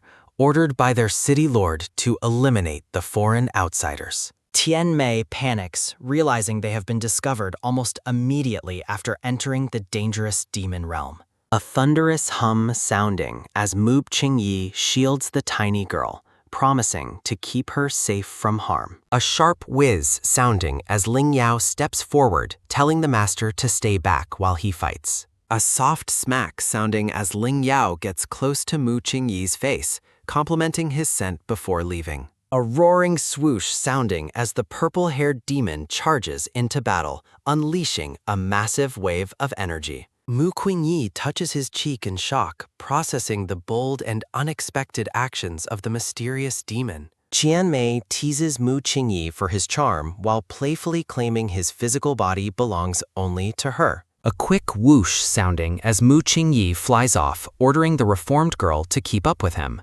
Pursuing the conflict, Mu Qingyi finds Ling Yao surrounded by demons who are determined to kill him today. Ling Yao asks why they chase him so relentlessly when he only intends to pass through their territory. A loud boom sounding as Ling Yao dismisses his opponents as unreliable and channels a massive blue blast. A sudden boom sounding as he unleashes a complex spell that overwhelms the surrounding group of demons. The demonic soldiers cry out in terror, finding themselves completely paralyzed and unable to move their bodies. A sharp whiz sounding as Mu Qingyi recognizes the move's human origin and approaches the victorious demon man. Mu Qingyi suggests the demon settle his own business while the remaining soldiers attempt a desperate escape. A quick whiz sounding as a fleeing demon screams that the city lord will eventually find Ling Yao. A heavy crack sounding as a red blast strikes while Tian Mei questions why they are being targeted. Tian Mei urges the master to run,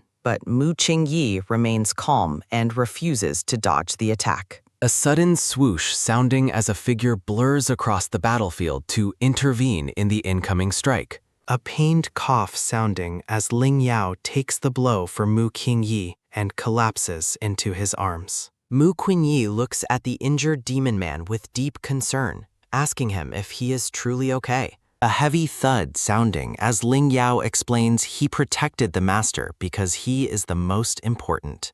Mu Qingyi is struck by sudden grief, recalling Yin Li saying those exact same words to him once. The master asks for his true identity, and the purple-haired demon reveals his name is Ling Yin. Ling Yin notes Mu Qingyi's name is nice and admits the master feels familiar despite never meeting him. Staring into the man's eyes, Mu Qingyi believes that if this were Yin Li, he would never forget. A weak cough sounding as Mu Qingyi wonders if this man is truly just a simple demon spirit. Noticing the severity of the wound, Mu Qingyi resolves to find a safe place to heal his injuries. Mu Qingyi carries the injured man away while the tiny girl cries out about being left behind again. A soft crackle sounding as Mu Qingyi builds a campfire to provide warmth and safety for the night. Mu Qingyi prepares to extract the arrow,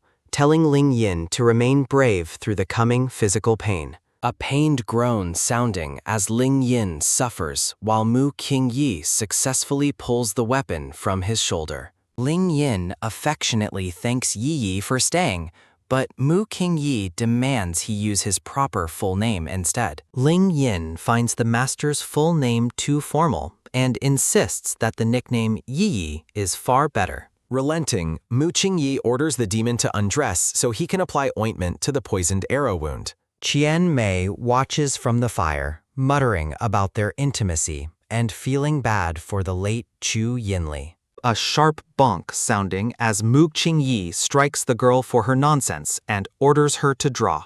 Qian Mei begins drawing a map while lamenting the loss of the once gentle and harmless Mu Xianzun. Ling Yin asks if the master is treating him, and Mu Qingyi explains the ointment will heal him. Ling Yin leans his head against Mu Qingyi's shoulder, complaining of dizziness and wondering about the poison's effects. A rhythmic pulse sounding as Mu Qingyi realizes the demon man is exaggerating his symptoms for extra attention. Ling Yin looks at the tiny girl, questioning her dark past and offering to help purify her spirit. Qian Mei trembles as she senses a terrifying, overwhelming aura coming from the purple-haired demon. Ling Yin explains his desire to purify souls and help them achieve a better reincarnation. Mu Qingyi listens with quiet skepticism, questioning the strange demon's ultimate goals and twisted logic.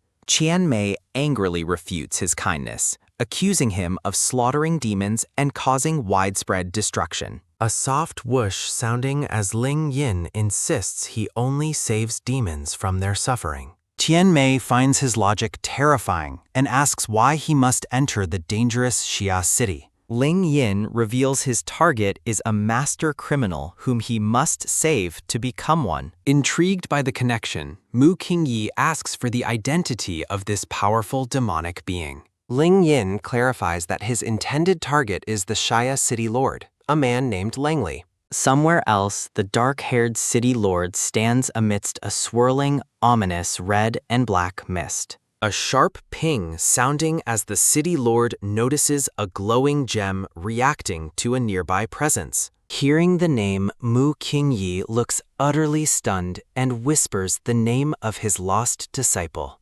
A soft sigh sounding as Ling Yin corrects him, stating the city lord is called Langley. Mu Qingyi stares intensely at the projection, convinced that the man is truly his Yinli. A low hum sounding as Mu Qingyi observes the soul lamp's weak flicker, noting the distance. Mu Qingyi realizes he has no time to lose and must head to Xia City immediately. Mu Qingyi bids farewell to Ling Yin, but the demon man notes how important his goal is. Despite his injuries, Ling Yin insists on accompanying Mu Qingyi on the dangerous journey to Xia. Mu Qingyi tries to dissuade him, but Ling Yin declares their interests are now permanently entwined. Qian Mei mocks their intimacy, only for Ling Yin to threaten her with his purifying arts. They agree to rest by the fire until dawn before starting their trek toward the city. As Ling Yin sleeps on his lap, Mu Qingyi wonders about the strange, inexplicable familiarity he feels. A soft crackle sounding as Mu Qingyi waits for the fire to dim before making his move. Mu Qingyi quietly explains to the tiny girl that he is leaving the injured demon a note. Mu Qingyi is suddenly haunted by a memory of Yin Li desperately pleading for him to stay. A quick snap sounding as Mu Qingyi tries to banish the vivid, painful vision of his disciple. He tries to convince himself the vision was just an illusion born of his deep longing. Qian Mei watches him with wide eyes, asking if he truly intends to leave right now. A soft whoosh sounding as Mu Qingyi prepares to depart, ordering the tiny girl to follow him. They arrive at the gates of Xia City, finding a bustling street filled with diverse demon races. Qian Mei shows Mu Qingyi the map while explaining the division of demon race territories. The tiny girl warns that Xia City's monsters share a deep hatred for all humans. A group of guards announces that the city lord is holding a concubine selection today. Mu Qingyi is surprised by the news, questioning the intent behind the lord's concubine selection. A crowd of eccentric and odd-looking demons eagerly volunteers for the chance to be chosen. The recruiter shouting that the Lord prefers beautiful, charming men over any female candidates. The older demon woman sighs as she laments the distinct lack of attractive male monsters. A sharp gasp sounding as the recruiter's eyes widen upon seeing Mu Qingyi's peerless celestial beauty. Mu Qingyi is surprised by the news, wondering why Yin Li would seek a concubine. The woman grabs Mu Qingyi's arm, praising his beautiful body and his peerless face. Mu Qingyi asks her to wait a moment,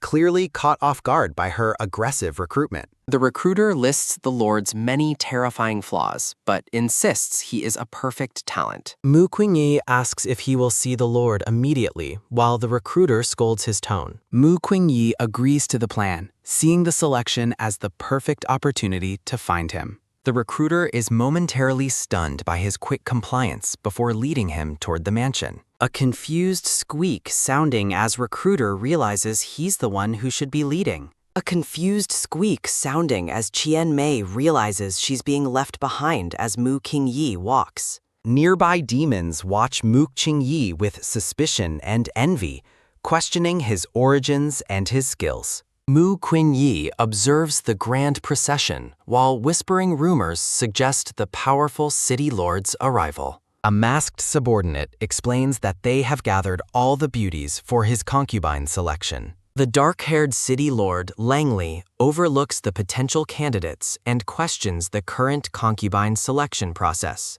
A hopeful candidate professes her undying devotion, but Langley cynically grants her wish by striking her down with a lethal blast. Turning his cold attention to a brown-haired man with animal ears, the city lord questions if he also harbors such deep admiration.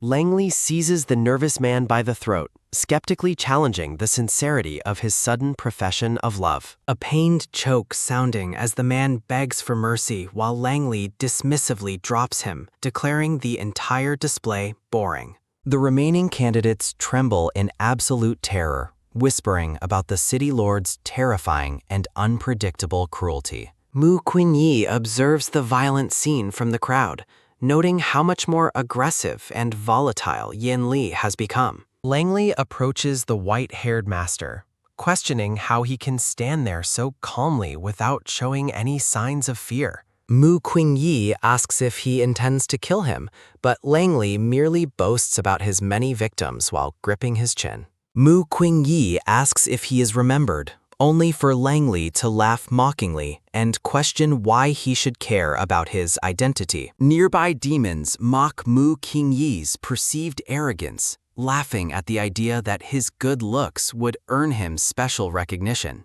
Stunned by the rejection, Mu Qingyi wonders if severe soul damage has caused his former disciple to suffer from total amnesia. Langley berates the master for being distracted in his presence, demanding to know how he dares to stand there so dazed. A soft cough sounding as Mu Qingyi challenges the Lord, asking why he hasn't questioned his feelings like he did the others. Caught off guard by the bold gaze, Langley listens as Mu Qingyi confesses to having liked him for a very long time. Mu Qingyi is haunted by a painful memory of searching for treasures to save his disciple, only to realize he understood nothing. The master is overcome by the weight of his past mistakes, lamenting that his understanding of the truth came far too late. Returning to the present, Mu Qingyi stares into Langley's eyes and declares that he is willing to die for him. Langley questions if such words are meant to soften his heart, while a weak cough sounding from Mu Qingyi invites him to try. Langley summons a flame, threatening to kill the stranger, despite a strange, internal hesitation he cannot quite explain. The city lord's inner thoughts reveal a deep conflict as he realizes he is inexplicably unable to bring himself to strike. The crowd anticipates a bloodbath, noting that the previous candidates met a grisly end for making the exact same claim. A demon laughs at the master's impending fate, but a sudden slash sounding reveals a different target has been struck instead. Langley touches Mu Qingyi's face and praises his courage before shocking everyone by choosing him as his selection. An outraged demon objects to the choice, claiming that a monster with no status is unworthy of being by the Lord's side. A sudden swoosh sounding as Langley unleashes a powerful wave of energy to silence the man for daring to question him. Standing over his fallen critic, Langley coldly asks if anyone else is foolish enough to challenge his authority. A masked subordinate warns that the injured man is the son of a nearby lord, emphasizing the political risk of the attack. A heavy thud sounding as Langley strikes the man again, declaring that no one is permitted to question his whims. The defeated demon quickly submits to the city lord's will, trembling as he realizes the true depth of Langley's power. Mu Qinyi watches the display of violence, resolving to find an opportunity to examine Langley's soul and determine what went wrong. A soft rustle sounding as Langley lifts Mu Qingyi into his arms and announces he is leaving with his chosen one. Langley clarifies to his stunned subordinate that the master isn't a concubine, but rather just a new pet for him to keep.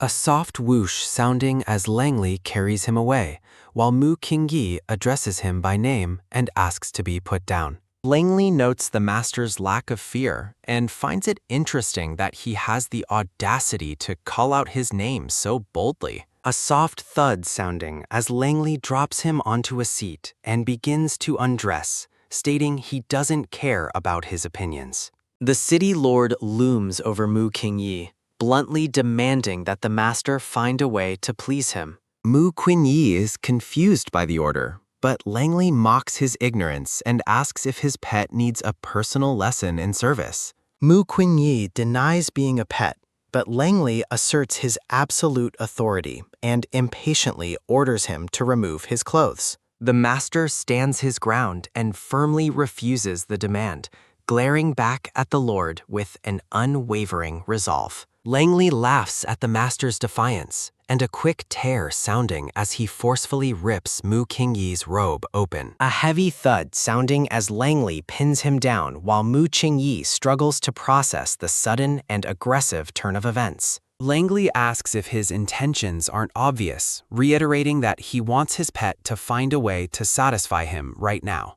A sharp smack sounding as Langley covers his mouth, prompting Mu Qingyi to realize he must teach the Lord a lesson. Mu Qingyi prepares to fight back but hesitates, realizing he must first discover Langley's true attitude toward the human race. Langley pulls him closer, suspiciously questioning why the master has suddenly become so compliant and nice. Mu Qingyi ignores the question and asks Langley what he truly thinks about the human race. Langley declares his absolute hatred for humans and states he would kill them on sight, only sparing the master because he isn't one. Mu Qingyi presses him for more information, asking why he harbors such a deep and seemingly irrational hatred for all humans. Staring back with cold, unforgiving eyes, Langley simply questions if hate truly needs a specific reason to exist. Langley pins the master down and demands silence,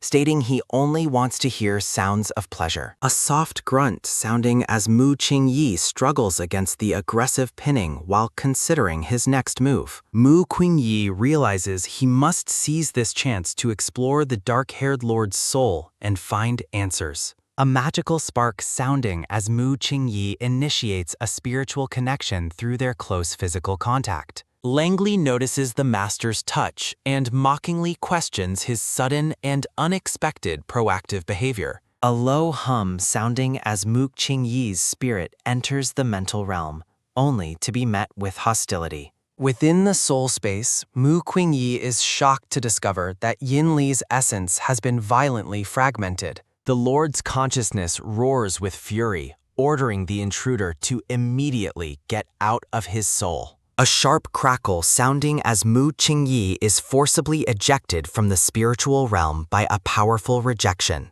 Mu Qingyi is thrown back and coughs up blood, reeling from the severe backlash of the soul intrusion. Langley is enraged, accusing the master of entering his mansion as an assassin and demanding to know his employer. a pained choke sounding as Langley grips his throat while Mu Qingyi weakly insists he only meant to help. Mu Qingyi observes the Lord's red eyes and realizes another demon must have already damaged his soul previously. The master explains that the Lord's spirit is flawed, and he only seeks to help him recover his true self.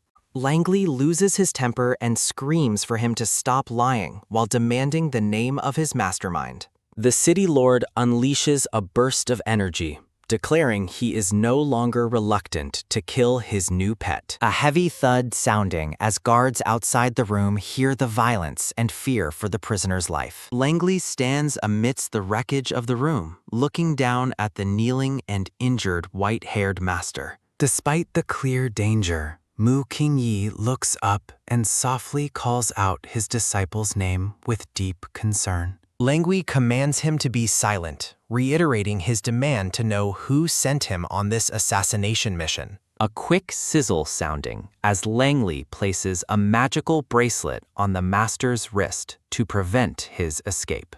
The Lord mockingly asks if he is afraid and warns him to stay obediently within the room or die. A soft click sounding as Langley exits the room, met by guards who ask if a corpse remains inside. Langley looks back with a cold expression, admitting he is currently unsure if the master is dead or alive. A sudden whoosh sounding as Langley strikes a guard for his insolence, asking if he also wishes to die. A pained gasp sounding as the guard begs for mercy while Langley orders them to guard the grounded prisoner. The guards are stunned by the Lord's uncharacteristic mercy, noting his usual habit of leaving no bones behind. A brown-haired demon watches the scene from the shadows, resolving to find a way to eliminate the new arrival. Mu Qingyi examines the glowing bracelet on his wrist, noting that his disciple's possessive habits have not changed. The master reflects on the complexity of the situation,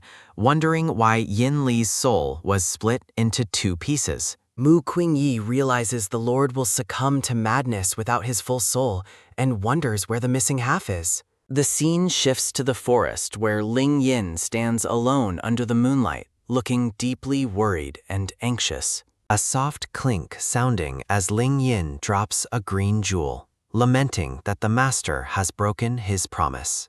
Ling Yin holds the stone close while looking at the distant city, overcome with a sense of betrayal and loss. A soft rustle sounding as Ling Yin prepares to depart, fearing what will happen if the master is discovered. Back in the mansion, Mu Qingyi decides he cannot remain passive and must find the missing soul fragment immediately. Guards block his path with drawn swords, reminding him that the city lord has forbidden him from leaving. The lead guard aggressively orders him back inside, warning him not to force them to use their weapons. A rhythmic tap sounding as a group of demons approaches, with one guard calling out that they've found a spy. Mu Qingyi is surprised as Yuan Han and several elders arrive to confront him outside the Lord's bedroom. A dark-cloaked elder asks Yuan Han if this man is a spy sent by another city to kill them. Yuan Han smugly suggests the elder verify the truth by questioning the demon soldiers stationed at the door.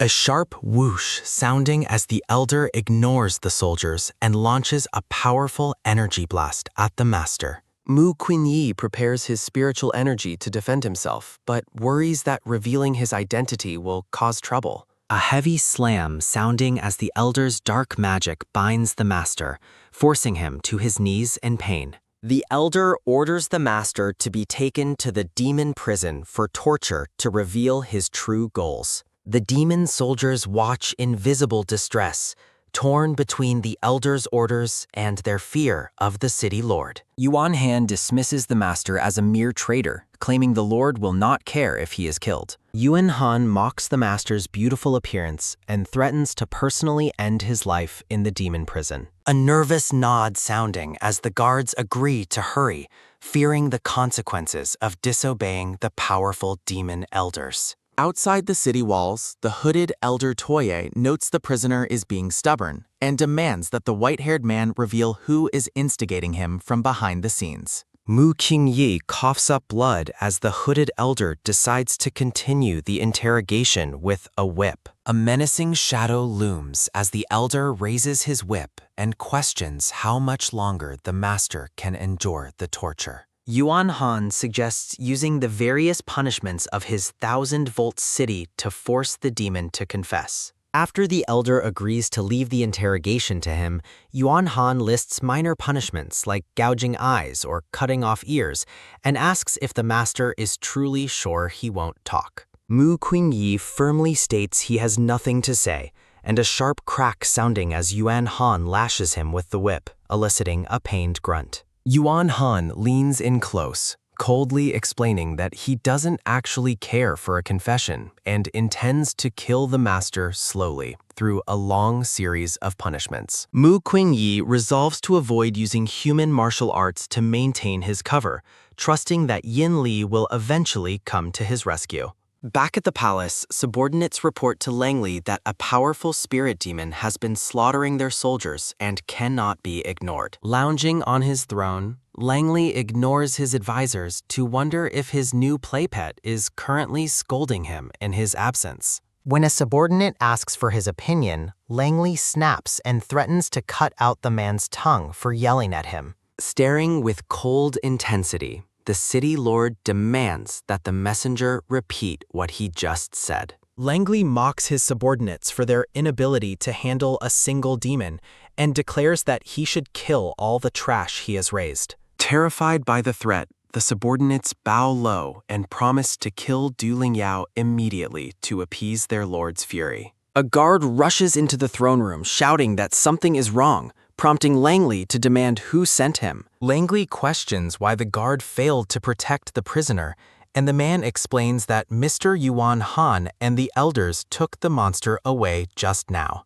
Langley is outraged to hear that Mu Qingyi was taken to the demon prison and demands to know exactly where they are. A sharp smack sounding as Langley stomps his foot in anger while preparing to head to the prison. Langley declares that anyone who dares touch his people is courting death, leaving his subordinates to wonder why he cares so much about the little demon. A loud bang sounding as the heavy prison doors are suddenly blasted open by an incoming force. Yuan Han taunts the silent master, noting that his teachers taught him well, but Mu Qingyi retorts that they both know the spy accusations are just a lie to get rid of him. Yuan Han admits his jealousy and love for Langley, claiming that the city lord doesn't remember the master at all and cannot be beaten. Mu Qingyi watches him with a mixture of suspicion and curiosity, wondering how the brown-haired man knows of their past connection.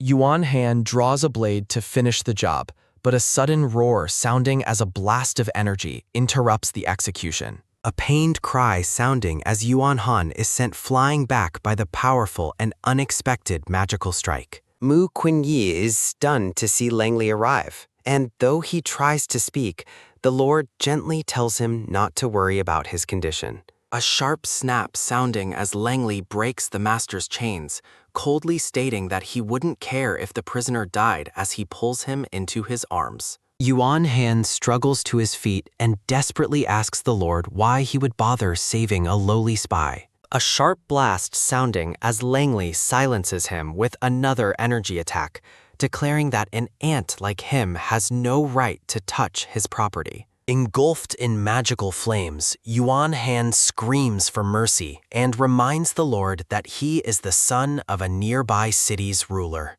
Elder Toye is horrified by the violence, but Langley simply clarifies that he is in the middle of killing people. The elder warns that this action will cause a war between cities, questioning if saving a single spy is truly worth the political risk. Langley looks back with disdain and asks the elder who gave him permission to touch his personal playpet without his consent. A sudden whoosh sounding as Langley lashes out with energy, stating that everything he owns must be taken seriously by his subordinates. Elder Toye collapses and coughs up blood, begging the city lord for forgiveness while insisting he meant no offense. Wiping blood from his mouth, the elder realizes Langley has gone insane and believes choosing him as Lord was the worst mistake the monsters ever made. Langley dismisses the elder's thoughts, stating that once he is dead, all his opinions and concerns will vanish forever.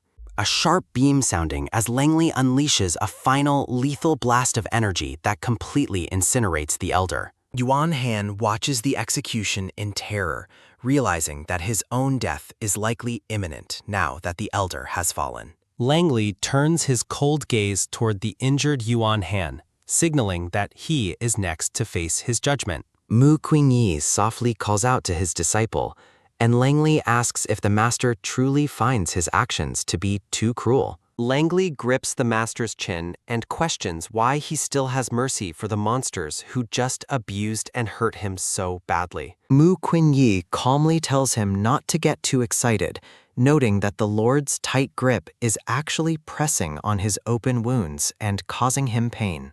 A soft thud sounding as Langley's hand lingers near the master's face while he processes the unexpected complaint. A low hum sounding as a tense silence falls between the two men amidst the destruction of the prison cell. Langley lifts him up and promises to take him for treatment, noting that Yuan Han will not survive much longer after being hit by his magic flames. Mu Qingyi reflects on how annoying his disciple's temper remains despite his amnesia, wondering if someone else is secretly manipulating Yuan Han from the shadows. Yuan Han lies alone in the dark cell, coughing up blood, still unable to comprehend why the Lord would favor a lowly demon spy. The masked number 1 appears and informs Yuan Han that the prisoner wasn't just a little demon, leading the injured man to blame him for the failed plan. Number 1 stares down at the broken man, mockingly comparing Yuan Han's current misery to his own past unhappiness. Yuan Han questions the masked Chu Ting if they share the same status, but the intruder mocks him as a lowly servant who should hurry and help him up. Chu Ting laughs while choking Yuan Han, who warns that their master-servant contract means the intruder cannot escape if he dies, though Chu Ting claims he only came to share a secret. Yuan Han nervously asks what secret he could possibly have to tell. Chu Ting leans in close to reveal that the prisoner tortured earlier was actually human, a fact that leaves Yuan Han reeling in shock. Chu Ting touches Yuan Han's face, explaining that since the city lord hates humans above all else, the truth will result in the prisoner's execution. Yuan Han resolves to notify the elders, knowing they would never let a human go, even if Langley spares him. Yuan Han grows suspicious and demands to know the intruder's true purpose. Chu Ting claims he simply wants the human dead out of personal enmity, then warns Yuan Han not to be rude to him again as he walks away. Chu Ting watches the man depart, vowing that everyone who insults or looks down on him will eventually be killed. Unmasking to reveal his face, Chu Ting declares that both Chu Yinli and Mu Qingyi must die so he can become the king of the demon race and unify the common people. A new scene begins as Langley carries the injured Mu Qingyi through a moonlit courtyard. Langley explains he is taking the master to a medicine pond to heal his physical wounds. Mu Qingyi insists he can treat himself, but his disciple ignores the protest. Langley orders him into the water and mocks the idea that he would be interested in his pet, despite his overbearing behavior. A splash sounding as Mu Qingyi is dropped into the glowing blue medicine pond. Langley joins him in the water, claiming it is his pond to use as he pleases, while Mu Qingyi asks him to keep his distance. Langley pulls him close by the chin, reminding him that as his property, he can get as close as he wants. Langley touches the master's face and decides he must kill Yuan Han for daring to mar such beauty. A soft sounding as Langley pulls the master into a tight embrace, promising not to harm him if he remains obedient. Mu Qingyi questions his honesty as the city lord leans in for a kiss, claiming his actions are not profound. Mu Qingyi blushes and tells Yin Li that enough is enough, calling him by his true name. Langley pulls back with her cold gaze, demanding to know who this Yin Li person is. Mu Qingyi tries to claim he actually said Langley, but he worries that his slip of the tongue will cause a serious misunderstanding. Mu Qingyi decides to be honest and identifies Yin Li as his lover. Langley is visibly shocked, asking if the master truly infiltrated his mansion just for the sake of another man. Mu Qingyi admits he came for him, but Langley insults the lover for sending him on such a dangerous mission. Langley continues to insult Yin Li as a bastard who doesn't care for him, despite Mu Qingyi's attempt to defend his disciple's character. The city lord mocks Mu Qingyi for having poor judgment and liking such a hypocrite.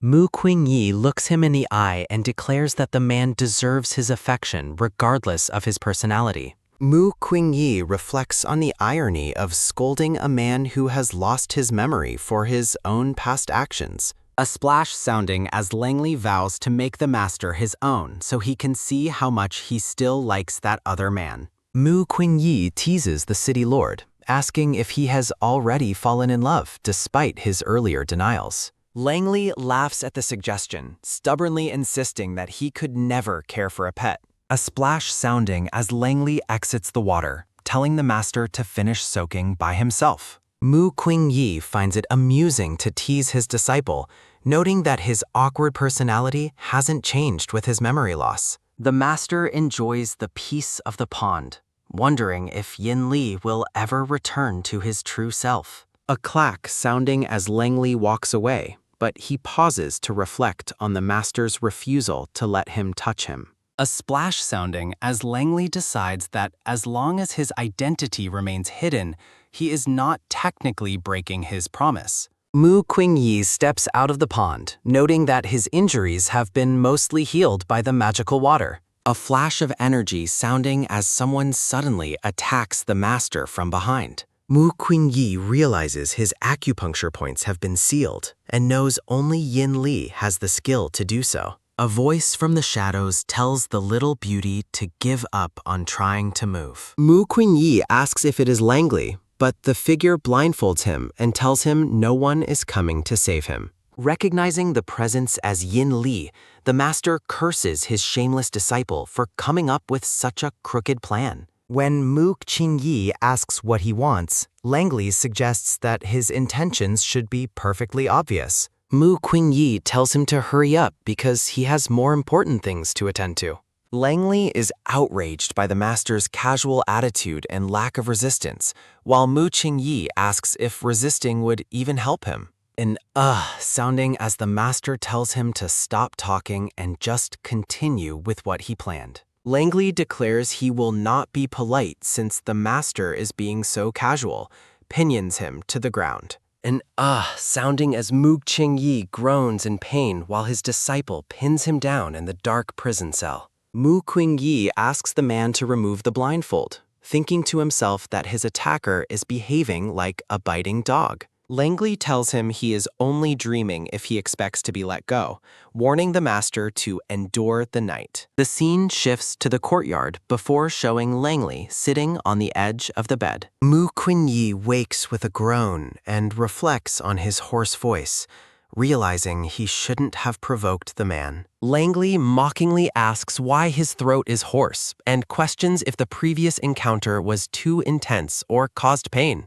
Mu Qingyi demands to know why he won't leave, but Langley calls him ruthless for dismissing him after their enthusiasm. Realizing his acupuncture points are resolved, Mu Qingyi reaches for his blindfold to identify his attacker while Langley senses danger. Langley quickly retreats into the shadows to avoid being identified, leaving Mu Qingyi to pull off the ribbon and find himself alone. Standing unblindfolded, Mu Qingyi notes how quickly the man fled and wonders how he dared to act so boldly. Mu Qingyi struggles to stand and vows that he never wants to see the man again after being pushed. Langley returns in his guise as the city lord, casually asking if the master has finished soaking in the medicine pool. Mu Qingyi complains that the mansion is poorly guarded because a thief just broke in and treated him with disrespect. Acting shocked, Langley asks if a thief really took advantage of him and promises to investigate until he finds him. Mu Qingyi tells him to let it go, insulting the thief's poor skills while telling the Lord to forget it. Mu Qingyi watches his disciple closely, realizing he is still pretending and wondering how long the charade will last. Offended by the insult to his skills, Langley asks where exactly the technique was lacking, but Mu Qingyi dismisses him. Langley awkwardly laughs it off, claiming his anger stems from the fact that such a person dared to enter. Mu Qingyi tells the Lord he should reflect on his management before stating that he is tired and going home. Langley stops him and asks for a description of the thief's technique, which Mu Qingyi summarizes as being easily defeated. Deeply insulted by the harsh critique, the disciple wonders if his skills are truly that bad. Mu Qingyi assures the Lord he was only talking about the thief and mockingly suggests his own skills are better. Langley pulls him close and demands to know who he thinks is stronger, the thief or the man named Yin Li. Gripping the master's chin, the city lord demands a clear answer on who possesses the superior technique. Mu Qingyi coughs and tells him that both are equally bad, prompting an angry Langley to demonstrate his skills personally. Mu Qingyi is startled and asks what he thinks he is doing. Amidst falling blossoms, Langley embraces the master and promises not to let him down, since his skills must be superior. Mu Qingyi asks if he is still pretending, while Langley realizes the master knew his identity all along and was mocking him. Mu Qingyi dismisses the accusation and tries to leave, stating he is exhausted. Mu Qingyi realizes his slip-up and decides he must escape quickly before his disciple can retaliate again. A sudden thud sounding as Langley pins him against the wall, refusing to let him go and vowing to prove himself. The intimate moment is interrupted as Mu Qingyi spots the elders of the monster race approaching. Langley demands to know why they have trespassed, but the elders claim they are there to arrest the deceptive prisoner. The city lord asks who gave them permission to catch him, stating that the man's origin is none of their concern. The elder shocks everyone by revealing that the prisoner is actually a human, a fact that leaves Langley stunned.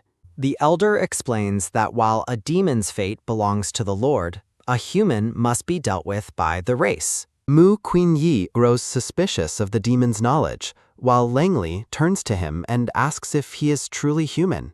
The elder insists that his identification is certain. Langley silences the elder with a blast of energy before grabbing the master's chin and demanding the truth from him. Mu Qingyi looks him in the eye and calmly confirms that he is indeed a human. The elders immediately attack with lethal intent, forcing Langley to shout a warning to the master. A sudden puff sounding as Mu Qingyi repels all the elders at once, leaving Yuan Han in total disbelief at his power. Glowing with powerful golden energy, Mu Qingyi finally reveals his true nature and confirms his human identity to everyone present. The master explains he only came to find someone important, leading Langley to ask if that person is the mentioned lover. Mu Qingyi confirms he came specifically for him, prompting Langley to ask if one man is worth risking his life. Mu Qingyi smiles and declares that Yin Li is someone he would gladly die for if it meant he would live.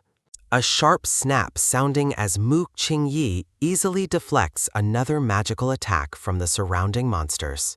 The elders activate the Xuansha formation, surrounding the human in a cage of violet energy. Yuan Han watches gleefully, noting that no one can survive the Yaozu fierce formation, and that death is certain. Mu Qingyi looks at the barrier with boredom and asks if they truly believe such a ridiculous formation can kill him. A deafening boom sounding as Mu Qingyi releases a wave of golden energy that shatters the purple cage into countless fragments. Yuan Han watches in horror as his elder's formation is destroyed, while the fallen elder realizes they are facing a human immortal. Langley gazes at the master, pondering why the name Mu Qingyi resonates so deeply within his clouded memories. The elder questions Mu Qingyi's intentions, fearing the powerful human venerable has come to annihilate the entire demon race. Mu Qingyi declares his peaceful intent while warning that further hostility from the demon race will be met with overwhelming force.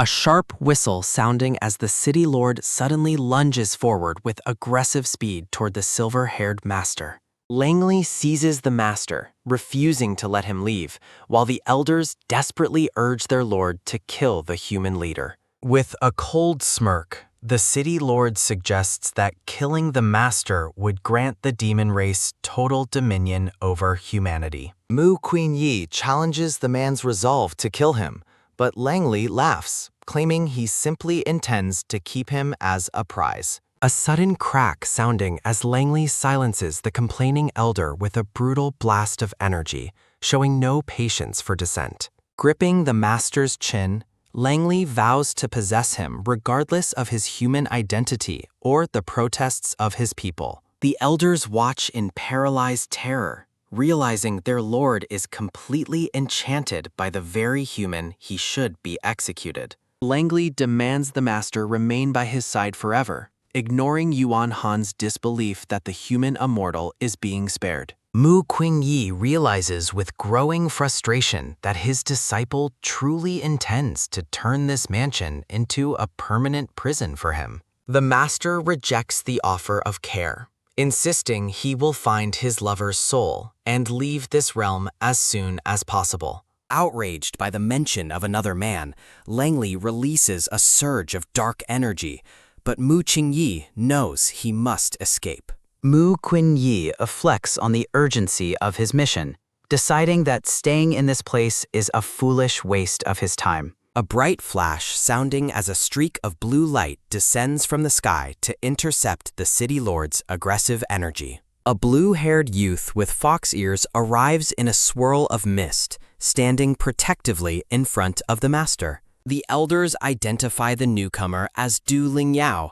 who tenderly checks on Mu Qingyi, explaining he followed him out of sheer worry. Du Lingyao looks deeply hurt, realizing that the master intentionally lied to him about his secret trip to Xia City. Mu Qingyi can only offer a soft apology to the boy for his deception, feeling guilty for the worry he caused. Langley mocks the intimate way the foxboy addresses the master, while Mu Qingyi worries the situation will lead to a catastrophe. Dark with jealousy, the city lord asks if this newcomer is the Yin Li the master has been so obsessed with finding. Ling Yin is equally confused, asking the master who this Yin Li person is and why he holds such importance. A violent snap sounding as Langley attacks the foxboy, declaring that no one else is permitted to touch his master. Du Lingyao retaliates with a surge of cold blue energy, insisting that the master belongs to no one,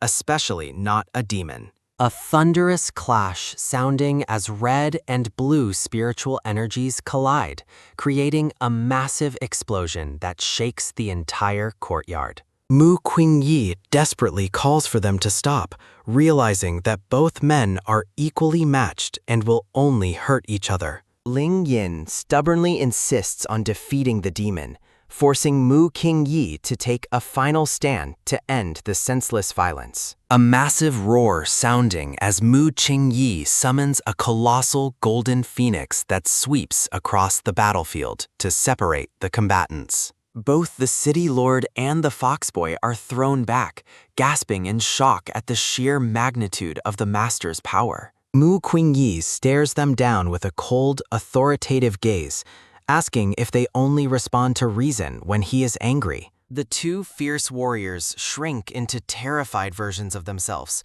realizing that a truly angry master is far scarier than any demon. Mu Qingyi declares that he will not tolerate their petty hatred and violence as long as he is present to stop them. A soft hum sounding as Mu Qingyi notices the spiritual fires of both men resonate with an identical, familiar energy source. Langley asks if the master is merely protecting his favorite demon, but Mu Qingyi confirms he cannot allow either to die. The master looks at Ling Yin, wondering if the foxboy is actually the missing half of the city lord's fractured soul. Langley asks if there is truly no room for him in the master's heart, his voice filled with a mix of rage and sorrow. Mu Qinyi tries to explain he wants to prevent both from suffering, but Langley demands a final choice between the two of them. Du Lingyao adopts a pathetic tone, claiming he would never force the master to stay and would accept being alone and sad. Infuriated by the foxboy's blatant manipulation, Langley prepares to kill him once and for all to end the competition. Ling Yin taunts the Lord, while Mu Qingyi finally shouts for silence and declares that he chooses to go with Ling Yin. Langley is devastated by the rejection, his face contorted in disbelief that the master would actually choose to leave him behind. Mu Qingyi promises he will return once he confirms the truth, but his words do little to soothe the city lord's heart. A dark roar sounding as Langley summons a gargantuan black dragon, vowing to kill the foxboy and drag the master back. Du Lingyao prepares to fight the dragon, but the master steps forward and tells the boy to let him handle the situation. A soft whisper sounding as Mu Qingyi apologizes to Langley before slamming his hands together to activate a hidden golden formation. Langley finds himself suddenly paralyzed within a glowing seal, outraged that the master prepared a trap for him so quickly. Mu Qinyi tells the trapped lord that he will explain everything later, before leading Du Lingyao away into the dark night. A sudden fwu sounding as a glowing golden magic circle activates on the floor, erupting into a towering pillar of light. A sharp ah sounding as Langley screams the master's name in a fit of uncontrollable rage, a massive black dragon looming behind him. A thunderous roar sounding as the brown-haired city lord is caught within a shimmering barrier of golden energy, his expression twisted with frustration. A deafening boom sounding as the dragon's snout crumbles part of the temple, its red eyes glowing with an intense, vengeful light. The cloaked demon elders watch their master's outburst with fear, noting that his anger has created a suffocating spiritual pressure.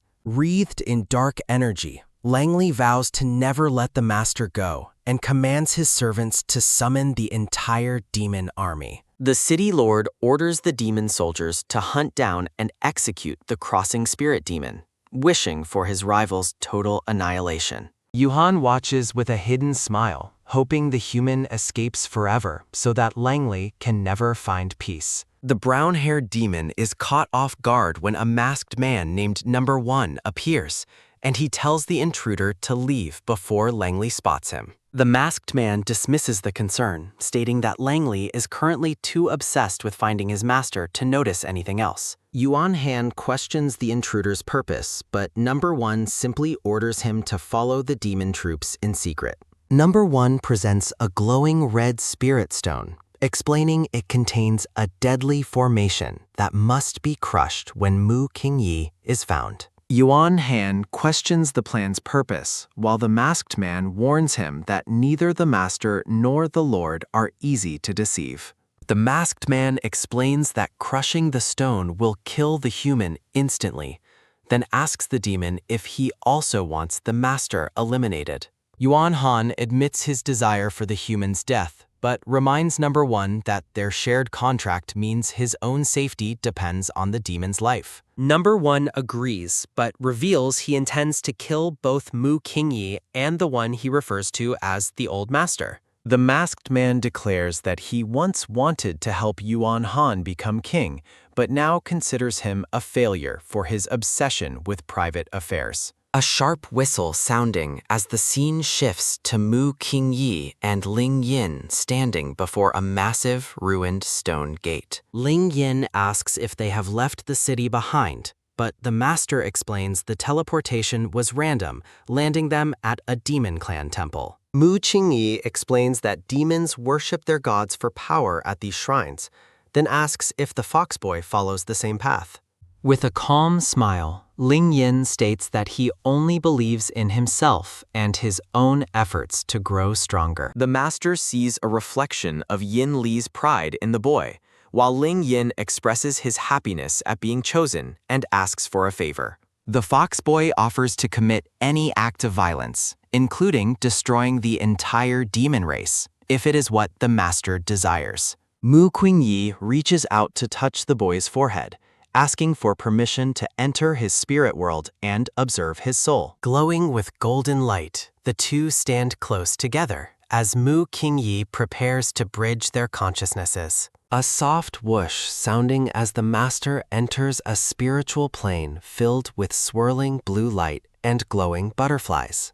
A gentle foo sounding as the master lands in a beautiful field of white flowers known as Hansing Hua. Mu Qingyi confirms that Ling Yin is the missing half of Yin Li's soul, noting the kindness reflected in the blooming flowers. He realizes Lang Li is the embodiment of the soul's evil thoughts, while Ling Yin asks if there is a problem with his spirit. Ling Yin reveals he has always known his soul was incomplete, but ignored it because it didn't hinder his combat abilities. The master warns that such neglect will eventually lead to death, while worrying that the boy will never accept being part of his enemy. Ling Yin ignores the danger and focuses on the master, asking if this worry means the master truly cares for him. Mu Qingyi asks how the boy would react if he discovered that the cruel Lang Li was his other half. Ling Yin's expression turns to one of pure disgust,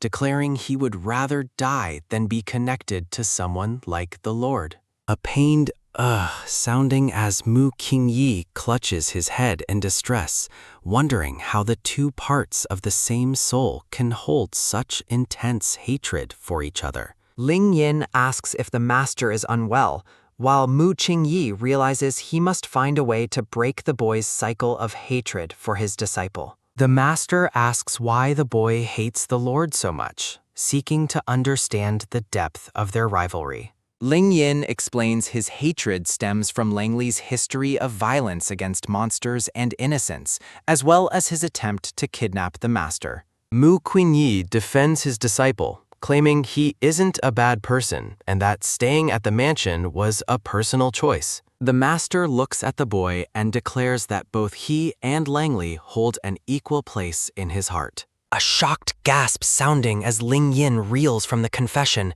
his eyes suddenly catching sight of a mark on the master's neck. Mu Qingyi tells him it is nothing and reiterates his hope that the two rivals can eventually find common ground and settle down. A low grit sounding as the foxboy points to the hickey on the master's neck, demanding to know if Lang Li laid hands on him. The master tells the boy to calm down, but the air between them becomes heavy with possessive tension. Ling Yin yells that he cannot remain calm knowing another man has touched him, his jealousy boiling over. Grabbing the master in a tight embrace, Ling Yin vows to erase every trace of the other man from his master's body. A soft kiss sounding as Ling Yin pulls the master closer, ignoring the master's concerns about being seen in a public area. With an intense and searching look, the foxboy asks the master exactly how intimate he was with his rival. Ling Yin declares that he will not be outdone and intends to claim the same intimacy for himself right then and there.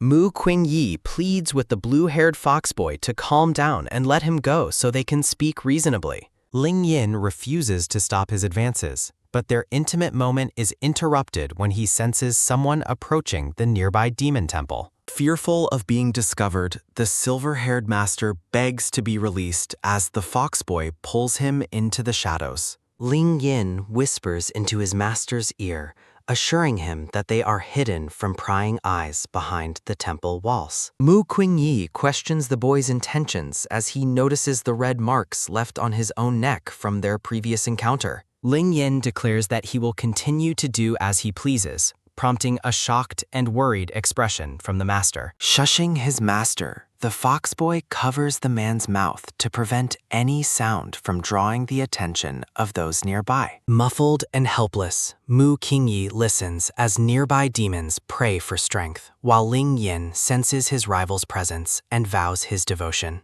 The silver-haired master demands silence, leading Ling Yin to smirk and agree to be quiet for the moment. A sharp clap sounding as a hand is suddenly grabbed, the tension between the two spirits reaching a breaking point. A muffled thud sounding as Mu Qingyi yields to the boy's persistence, while a demonic statue looms ominously in the background. The praying demons are startled by a sudden tremor, mistakenly believing it is a sign of manifestation from their divine deity. Mu Qingyi breathes a sigh of relief as he hears the footsteps of the departing demons fade into the night. Ling Yin notes that his master seems distracted, his yellow eyes fixed on the man with intense desire. The foxboy leans in close, suggesting that they have all the time in the world to proceed slowly. A soft hiss sounding as a candle flickers above the pair,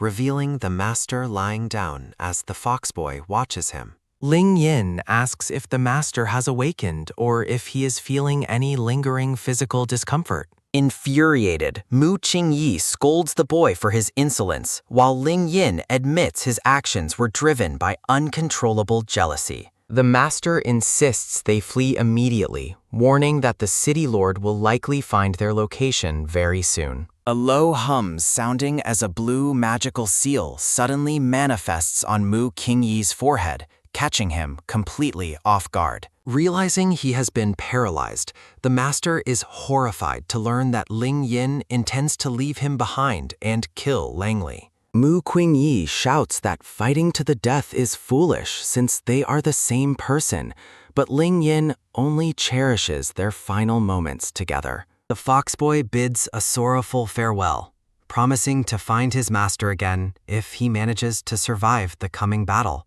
A sudden whoosh sounding as a blue energy portal opens, and a small girl in a green dress tumbles onto the stone floor. The silver-haired master recognizes the intruder as Tian Yu, staring at her with a mixture of confusion and concern. Ling Yin commands the girl to take Mu Qingyi back to the human realm, and threatens her life should the master come to any harm. Adopting a cheerful yet fearful tone, Tian Yu promises to fulfill her brother's request and ensure the master's safety. Mu Qingyi desperately tries to break the seal as Ling Yin gives him one final, lingering kiss before departing. A sharp snap sounding as Tian Yu leads the paralyzed master away, leaving the foxboy alone to face his destiny. Ling Yin prepares himself for the final confrontation, relieved that his beloved master is finally out of harm's way. A quick tap sounding as a pair of boots land on the cold stone, signaling a shift in the master's location. Tian Yu explains they are returning to the human realm through a secret passage, much to the master's silent disapproval. Mu Qingyi narrows his eyes in suspicion, his mind racing to find a way back to the boy he left behind. Tian Yu claims she is only following orders due to a deadly curse, but the master's spiritual energy begins to flare in anger. A sudden crash sounding as Mu Qingyi shatters the seal by force, coughing up blood from the intense spiritual backlash. Mu Qingyi grabs the golden rope around the girl's neck, demanding to know why she dared to follow the foxboy's orders. Tian Yu weeps as she laments her terrible luck, caught between the threats of two powerful and angry masters. The master promises to free her if she reveals the plan, and she confesses that Ling Yin is luring the Lord into a trap.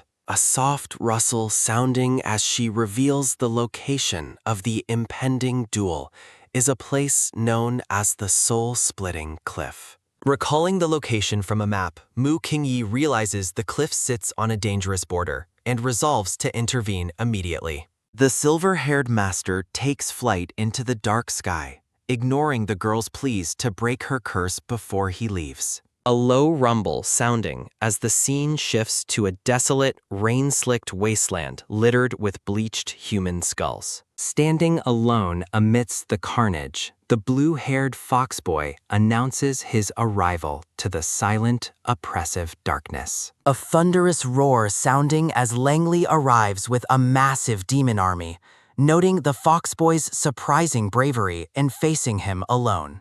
The dark-haired city lord declares that choosing this specific cliff was a mistake, as it will now serve as his rival's grave. Langley demands to know the whereabouts of his master, his red eyes glowing with a mixture of suspicion and suppressed rage. A sharp hiss sounding as Ling Yin reveals that the master has safely returned to the human realm, out of the Lord's reach forever. The foxboy smiles triumphantly, stating that his willingness to let the master go is what truly separates the two of them. Langley smiles coldly in return, expressing his satisfaction that they are not alike before preparing to strike. The black-haired man declares he will kill his rival and reclaim Mu Qingyi, vowing that the master belongs to him forever. A sharp clank sounding as blue and red energies clash in a violent explosion of power between the two rivals. Terrified by the devastating battle, nearby demons flee while noting that Mu Qingyi has unexpectedly returned to the human realm. Clenching a red stone, a man expresses regret that he could not use the artifact to kill the master before his departure. A thunderous crash sounding as Mu Qingyi suddenly appears on the battlefield, horrified to see Langley and Ling Yin already fighting. A soft whoosh sounding as the silver-haired master takes flight, desperate to stop the two halves from killing each other. A muffled puff sounding as the master intervenes, forcing both combatants to halt their duel as they cough from the sudden shock.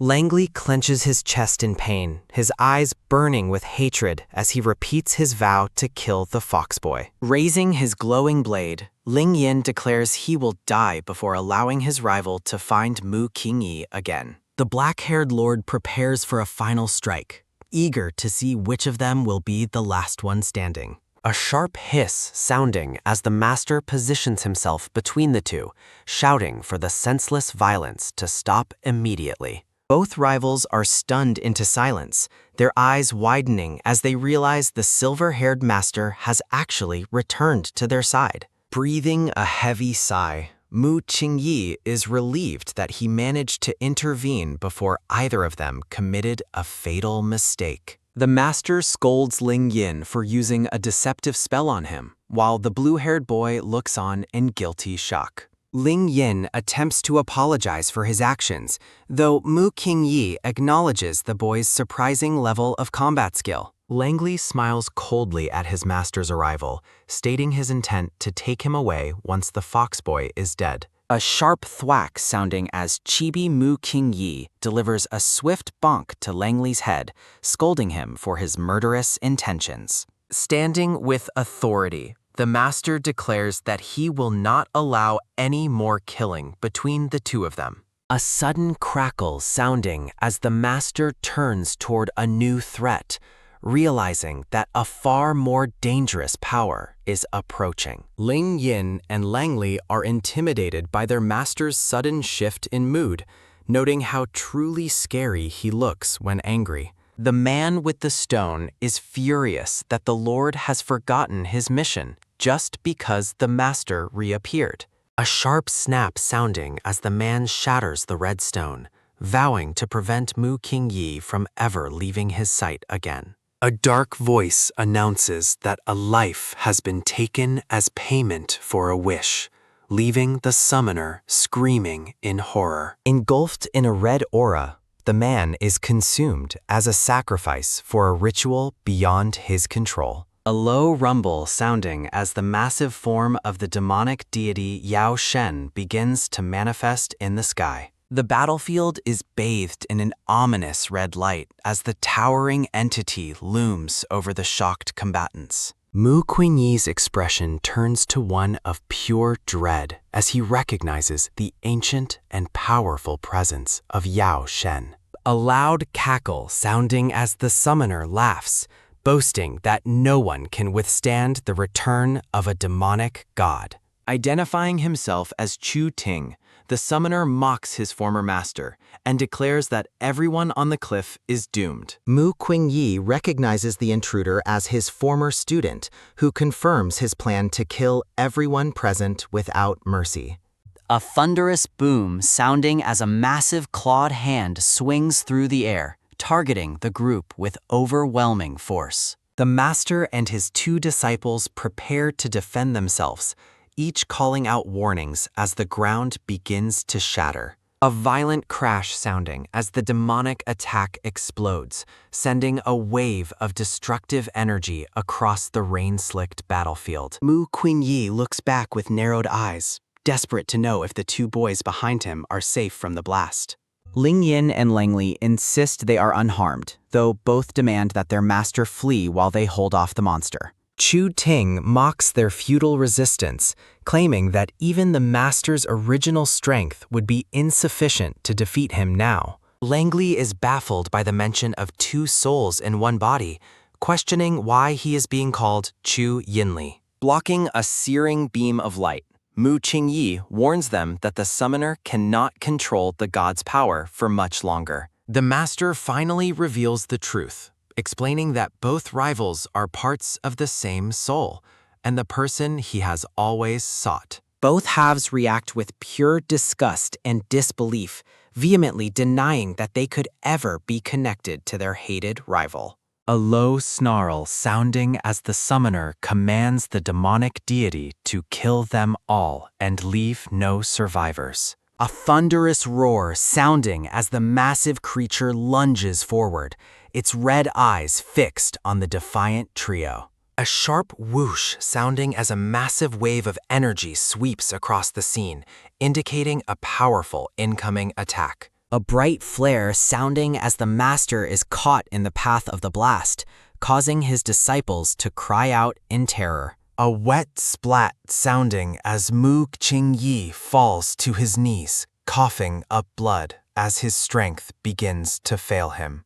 Ling Yin and Langley are fueled by a protective rage, summoning their spirit dragons to strike back at the demonic god. Qian Mei rushes to the fallen master's side, asking with concern if he is still able to continue the fight. Mu Qingyi admits his power is suppressed by the surrounding realm, fearing they cannot win unless the two souls reunite. To herself, the girl confesses she is exaggerating the danger to force the two stubborn rivals to finally merge. A sharp crackle sounding as Ling Yin reluctantly agrees to merge with his rival, but only to save the life of his beloved master. The black-haired man complains about his bad luck while agreeing to the ritual for Mu Qingyi's sake. Chu Yinli and Mu Qingyi stand tense as a dark, mystical energy flows between them. A low hum sounding as a massive vortex of blue spiritual energy swirls violently across several panels. The black-haired man in red robes appears beneath the swirling eye of a powerful energy storm. Mu Qingyi calls out to Yinli while the enemy questions how a soul merge is possible. A sharp crack sounding as the master is targeted by a lethal red energy blast from above. Chu Yinli manifests as a demonic god and coldly commands his enemies to die. The terrified enemy realizes the power of a god cannot stop the disciples' overwhelming assault. Chu Yinli mocks his surviving opponent, noting that he has lived much longer than expected. Paralyzed by fear, the man realizes he is outmatched and attempts a frantic escape.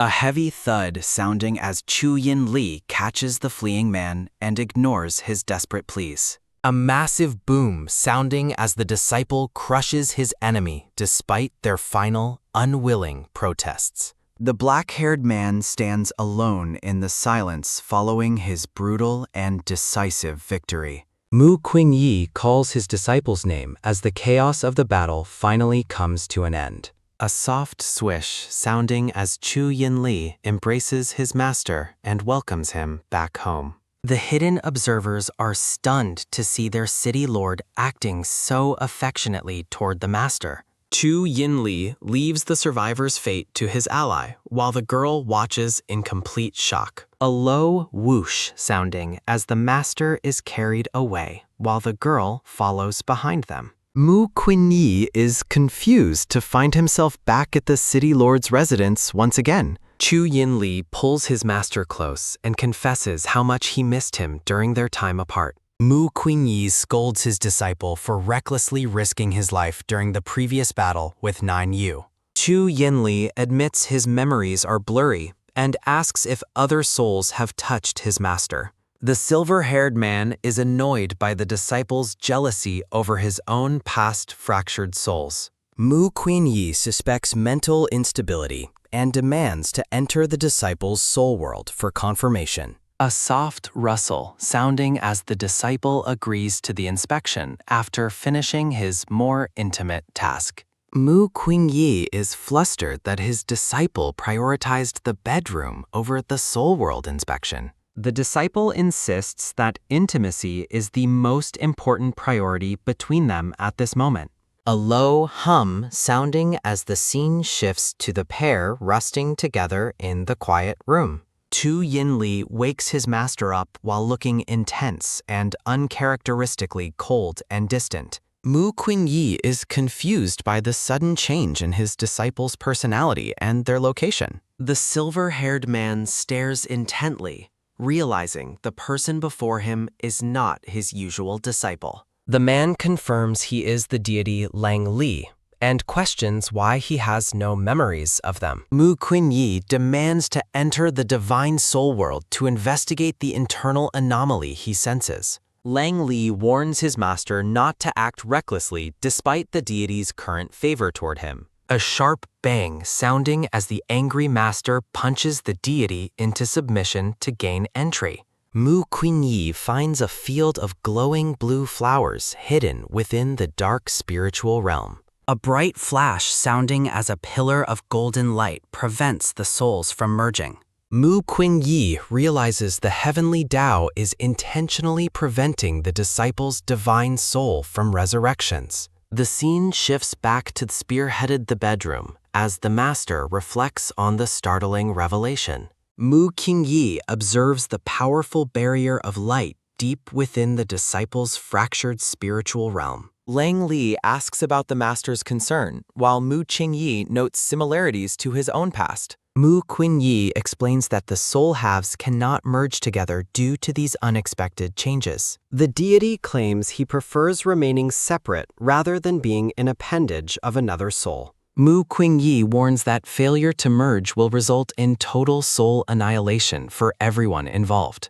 Lang Li refuses to go to the human realm until his master demands an immediate answer. The deity begrudgingly agrees, while the master struggles to restrain his mounting, frustrated anger. A massive boom sounding as a red energy portal opens in the sky above the city. Shi Hongchen wonders if the silver-haired master has finally found his missing senior brother. The allies watch from the courtyard as the sky begins to crack open above them. A powerful whoosh sounding as the master and disciple emerge together from the Juyu Eye. Xiao Yu calls out to his master and senior brother as they stand together. The two younger disciples look on with expressions of pure, wide-eyed shock. Mu Qingyi explains to Xiao Yu that the boy's mind is currently unwell and uncured. Lang Li asserts his dominance, reminding the master of his place as a mere concubine. Tian Mei hides her amusement behind a fan, while the master remains silent. Mu Qingyi scolds his companion's behavior while the black-haired man complains about his coldness. A sharp pft sounding as the girl struggles to suppress her laughter behind her fan. Lang Li turns his irritation toward the girl, demanding she stop laughing at his words. The girl apologizes through her giggles, admitting she finds the master's words incredibly funny. Mu Qingyi apologizes to his disciples, explaining that the boy is not thinking clearly. The black-haired lord decides to follow Mu Qingyi regardless of the human clan's rules. Lang Li threatens to kill Xiao Yu if he dares to stay close to the silver-haired master. The lord of the Yao clan repeats his deadly warning to the cowering disciple. Xiao Yu stands close to his master, looking slightly awkward despite the earlier threats. Mu Qingyi decides to let the boy follow him while seeking a spiritual cure. Xiao Yu promises to be ready if the master needs any assistance during the search. A sharp squawk sounding as the chibi master and his rival argue over their travel plans. Tian Mei and Xiao Yu note how the master remains cautious despite the boy's return. Surrounded by glowing scrolls, Mu Qingyi begins his research in the Spirit Book Pavilion. Langley asks how much longer the master intends to stay buried in spiritual texts. Mu Qingyi looks up from his reading, wondering if something is bothering his companion. The black-haired man suggests they retire for the night as the sky turns dark. A sharp thwack sounding as Chibi Mu Qingyi delivers a swift bonk to Langley's head. The master returns to his scrolls, his expression turning serious and intensely focused. A sudden shout sounding as Mu Qingyi discovers a passage about the cruelty of heaven. The ancient scroll reveals how the heavens deprive mortals of divine souls and immortality. A low whoosh sounding as the text explains how to break free from celestial constraints. Mu Qingyi wonders if they were targeted by heaven as Yin Li finally wakes up. The master stares at his disciple, questioning if another possession is taking place. Confused by his surroundings, the chibi boy asks where they are among the books. Mu Qingyi explains they are in the human realm and offers to treat him. The blue-haired boy looks dazed as the master's explanation begins to sink in. Xiao Yu asks with concern if a way has been found to save his senior. The master details a ritual involving rubble and water to mend a divine soul. Mu Qingyi entrusts the palace to his disciple before preparing for their long journey. A soft rustle sounding as the master tightens his sleeves for the upcoming travel. Chibi Langley gets jealous again, ordering the other disciple to keep his distance. Mu Qingyi explains that his disciple's transformation requires them to move with extreme haste. Xiao Yu agrees to join the journey to ensure his master's safety and comfort. A sharp ring sounding as the master summons a massive, glowing green phoenix. The group boards the giant bird, preparing for the flight to the Black River. A thunderous screech sounding as the phoenix takes flight into the cloudy night sky. Mu Qingyi ponders the connection to heaven while his disciple rests against him. The master warns that their destination has become a dangerous realm teeming with monsters. Mu Qingyi fears that heaven's will shall attempt to block the boy's recovery. A sudden crackle sounding as lightning strikes, reflecting the master's concerns about divine interference. A sharp screech sounding as the master assures his disciple they have nearly arrived. Looking down at the dark landscape, the master resolves to uncover heaven's true intentions. Xiao Yu notices that his senior brother has fallen back into a deep, unconscious state. A soft glow sounding as the master explains the fatigue caused by the soul merger. Waking with a start, Yinli asks his master if they have finally reached the Black River. Mu Qingyi asks if he remembers his previous incarnations, which Yinli confirms are part of his fragmented soul. Standing beside his phoenix, Yinli notes that his other soul fragments will not possess any additional memories. Yinli suggests that merging their souls a few more times will surely restore his own essence to full strength. Qian Mei and Xiao Yu awkwardly clear their throats, reminding the pair that they are still present. A sharp thwack sounding as Chibi Mu Qingyi delivers a swift bonk, telling his disciple to be quiet. Mu Qingyi declares they must find the ruin stone and weak water as they prepare to depart. The master dismisses his phoenix, while Xiao Yu notes that the weak water lies at the river's source. A low rumble sounding as the group suddenly looks upward, startled by an ominous, vibrating noise. A massive pack of demonic beasts with glowing eyes charges through the mist toward the travelers. Mu Qingyi identifies the beast tide and commands everyone to spread out and remain on their guard. Yin Li strikes at a beast, but Mu Qingyi warns him to stay back due to his unsettled mind. Yin Li obeys while Xiao Yu questions if this sudden attack is actually a calculated and deliberate ambush. The young disciple wonders if the celestial will, known as Tian Dao, is actively working against them. Mu Qingyi spots a cave in the distance and suggests they retreat there to avoid direct combat. The group moves with haste toward the shelter as Yinli acknowledges the master's tactical plan. A desperate cry for help echoes through the woods as a young child flees from monstrous wolves. Despite his disciples' suspicions about the child's presence, Mu Qingyi insists on going to investigate. The master resolves to save any living being he finds, regardless of the danger to himself. A sharp whoosh sounding as Mu Qingyi leaps to defend the child, promising to eliminate any threat. Yinli reminds Xiao Yu that the master's selfless nature has not changed since his sacrifice long ago. The black-haired man vows to remain by his master's side no matter what path he chooses. A bright flash sounding as the master strikes down the beast, stopping it from reaching the girl. Embracing the child, Mu Qingyi listens as she tearfully thanks her big brother for saving her life. A sudden crackle sounding as red lightning reveals the ominous presence of divine celestial energy. Mu Qingyi senses the arrival of a powerful force and urges the child toward the cave entrance. A thunderous roar sounding as the lightning transforms the beasts into even more ferocious and monstrous forms. The master realizes that Tian Dao is actively empowering the creatures to block their progress. Yinli unleashes a massive surge of blue power, causing Mu Qingyi to wonder about his true strength. The child is awestruck by the powerful aura as Yinli takes his master's hand to lead them away. The group reaches a massive rock face covered in a shimmering and intricate blue celestial seal. Xiao Yu calls out to his master as the group gathers before the blocked entrance of the cave. Xiao Yu notes they cannot pass the seal, prompting Mu Qingyi to ask if anyone knows a way in. The little girl looks around nervously, appearing to hide a secret about the sealed cave. Yinli threatens to feed the girl to demons, who frantically complains about his fierce and scary personality. Qian Mei is appalled by the suggestion that they must use such a lowly and tiny entrance. Mu Qingyi takes action, using a concentrated burst of flame to force open the path himself. The young girl is wide-eyed with admiration after witnessing the master's impressive display of power. Mu Qingyi demands the truth about her identity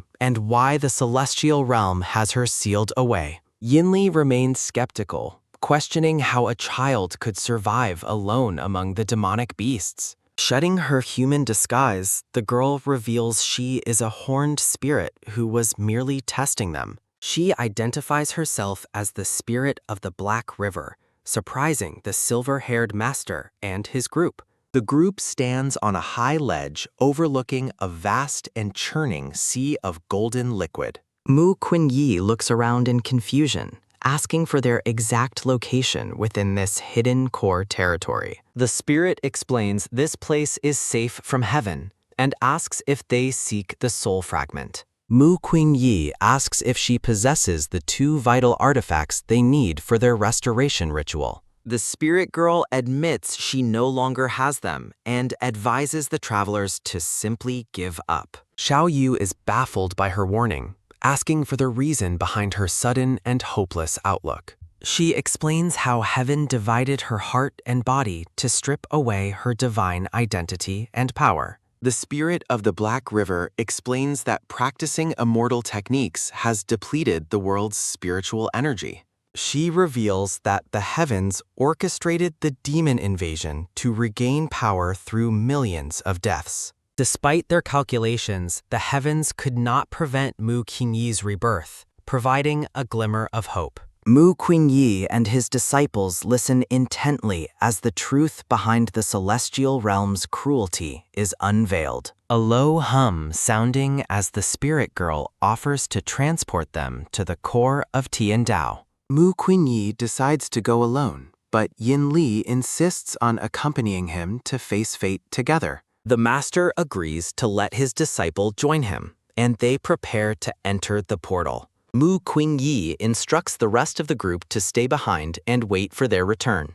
Xiao Yu and the others promise to wait faithfully, expressing their absolute belief in their master's success. A soft hum sounding as the spirit girl sends the pair toward the source of the heavens. The duo arrives at the core of Tian Dao, a desolate landscape of jagged peaks and swirling clouds. The spirit girl warns that she lacks the power to help them further in this sacred realm. She cautions that failure to defeat the heavens will result in the certain death of everyone. Mu Kunyi and Yin Li stand ready to face the heartless will that governs their fragmented world. A low rumble sounding as a glowing blue eye manifests within a rectangular frame of mist. A powerful whoosh sounding as a massive golden-haired celestial being appears before the tiny mortals. The golden deity mocks them, comparing the challengers to straw dogs unworthy of his attention. A sharp hiss sounding as Mu Kunyi defies the heartless heavens, ready to fight for humanity's future. The golden being dismisses their efforts, claiming they are nothing more than insignificant ants to him. A thunderous boom sounding as the deity strikes, sending a shockwave that knocks the duo back. Yinli asks with concern if his master is all right after taking the massive celestial blow. Mu Kunyi wipes blood from his lip, realizing the overwhelming power they must somehow overcome. The spirit girl's voice echoes, reminding Mu Qingyi to reflect on how he was actually reborn. Mu Kunyi questions Yin Li about the events that transpired immediately following his initial death.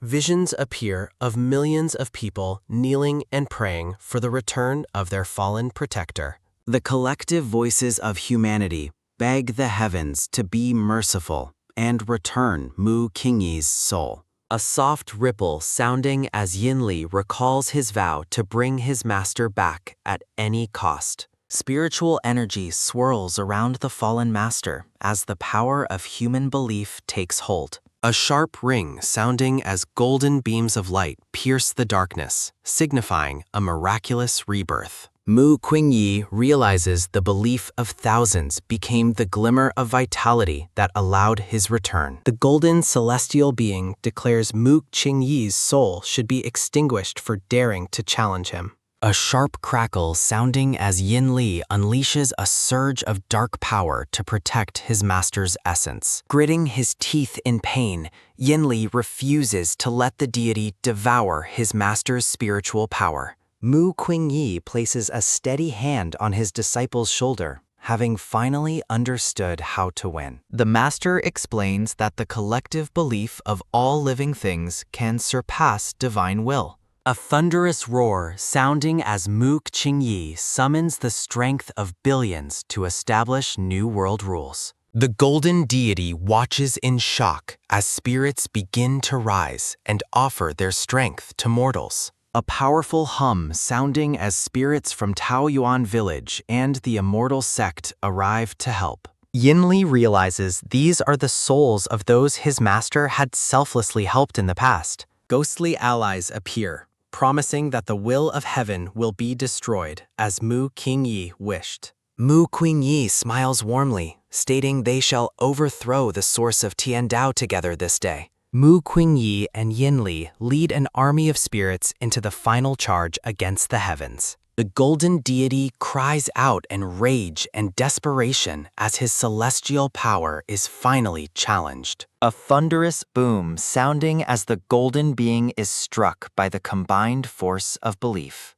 The spirit girl looks up in awe, realizing they have actually succeeded in defeating Tiandao. She warns them to leave immediately before the source of the heavens begins to collapse. The spirits bid their final farewell, promising to meet the pair again in the future. Mu Qingyi offers a sincere word of thanks to the souls who aided in the victory. Walking away from the crumbling realm, Mu Qingyi and Yin Li reflect on their destined fate. A soft hum sounding as Mu Qingyi stands with the spirit girl, surveying the aftermath of their triumph. Mu Qingyi and Yin Li return to their world as their disciples wait below. Xiao Yu calls to his master as Mu Qingyi tells everyone to look around. A splash sounding as a clear river flows through a vibrant, peaceful mountain valley. Xiao Yu wonders if the falling droplets are actually spiritual energy rain refreshing the land. The spirit girl gives Mu Qingyi the artifacts to restore Yin Li's fractured soul. The master and disciple share a quiet, meaningful look of mutual trust and relief. A whoosh sounding as Yin Li lifts Mu Qingyi into the sky toward his soul world. Yin Li asks if they are entering his inner world for the soul-mending ritual. Mu Qingyi embraces his disciple to begin mending the damage to his spiritual essence. The master uses the gravel and water to permanently connect their two souls together. Back at the palace, Mu Qingyi reflects on how the soul-mending ritual actually ended. Blushing deeply, the master tries to stop Yin Li's excessive and persistent physical affection. Mu Qingyi bans Yin Li from his sight for 2 days to reflect on himself. A thud sounding as the master slams the door on his smirking disciple. Xiao Yu tells Yin Li he is being ignored because he bullied their master too much. Yin Li dismisses the concern, claiming their intense interactions are just a form of affection. The black-haired man mentions an important matter that requires the help of his peers. Mu Qingyi reflects on their peaceful new life now that heaven has finally collapsed. The master hopes their immortal palace will continue to flourish in this new era. Mu Qingyi wonders why his disciple is being so unusually obedient and avoids him. Fireworks explode over the decorated palace as the master wonders what is happening outside. Yin Li appears in magnificent red robes and calls out to his beloved master. Yin Li recounts their long separation and vows to finally fulfill his deepest hidden desire. The disciple confesses his eternal love and asks Mu Qingyi to marry him officially. The disciples urge their master to agree to the proposal after 10 long years. Mu Qingyi accepts,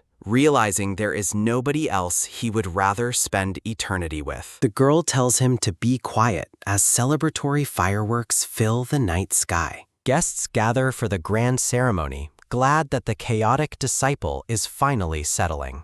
The assembly of friends and allies watches as the long-awaited wedding procession begins. A soft rustle sounding as the couple approaches the altar in their formal red garments. Mu Qingyi and Yin Li walk together toward their future as partners for all time. A woman offers her sincere congratulations to the silver-haired master on his wedding day. The gathered crowd expresses their joy and offers blessings to the newly united pair. Xiao Yu instructs the couple to press their handprints onto the formal marriage contract. The officiant declares them husbands, bound together by fate, heaven, and the earth. Mu Qingyi and Yin Li look at one another with eyes full of deep devotion. A sharp slap sounding as they seal their eternal union on the magical document. Both men vow never to abandon each other as the contract shines with light. Yin Li pulls his new husband close, finally holding the person he waited years for. Mu Qingyi smiles at his husband, content with the life they have built together.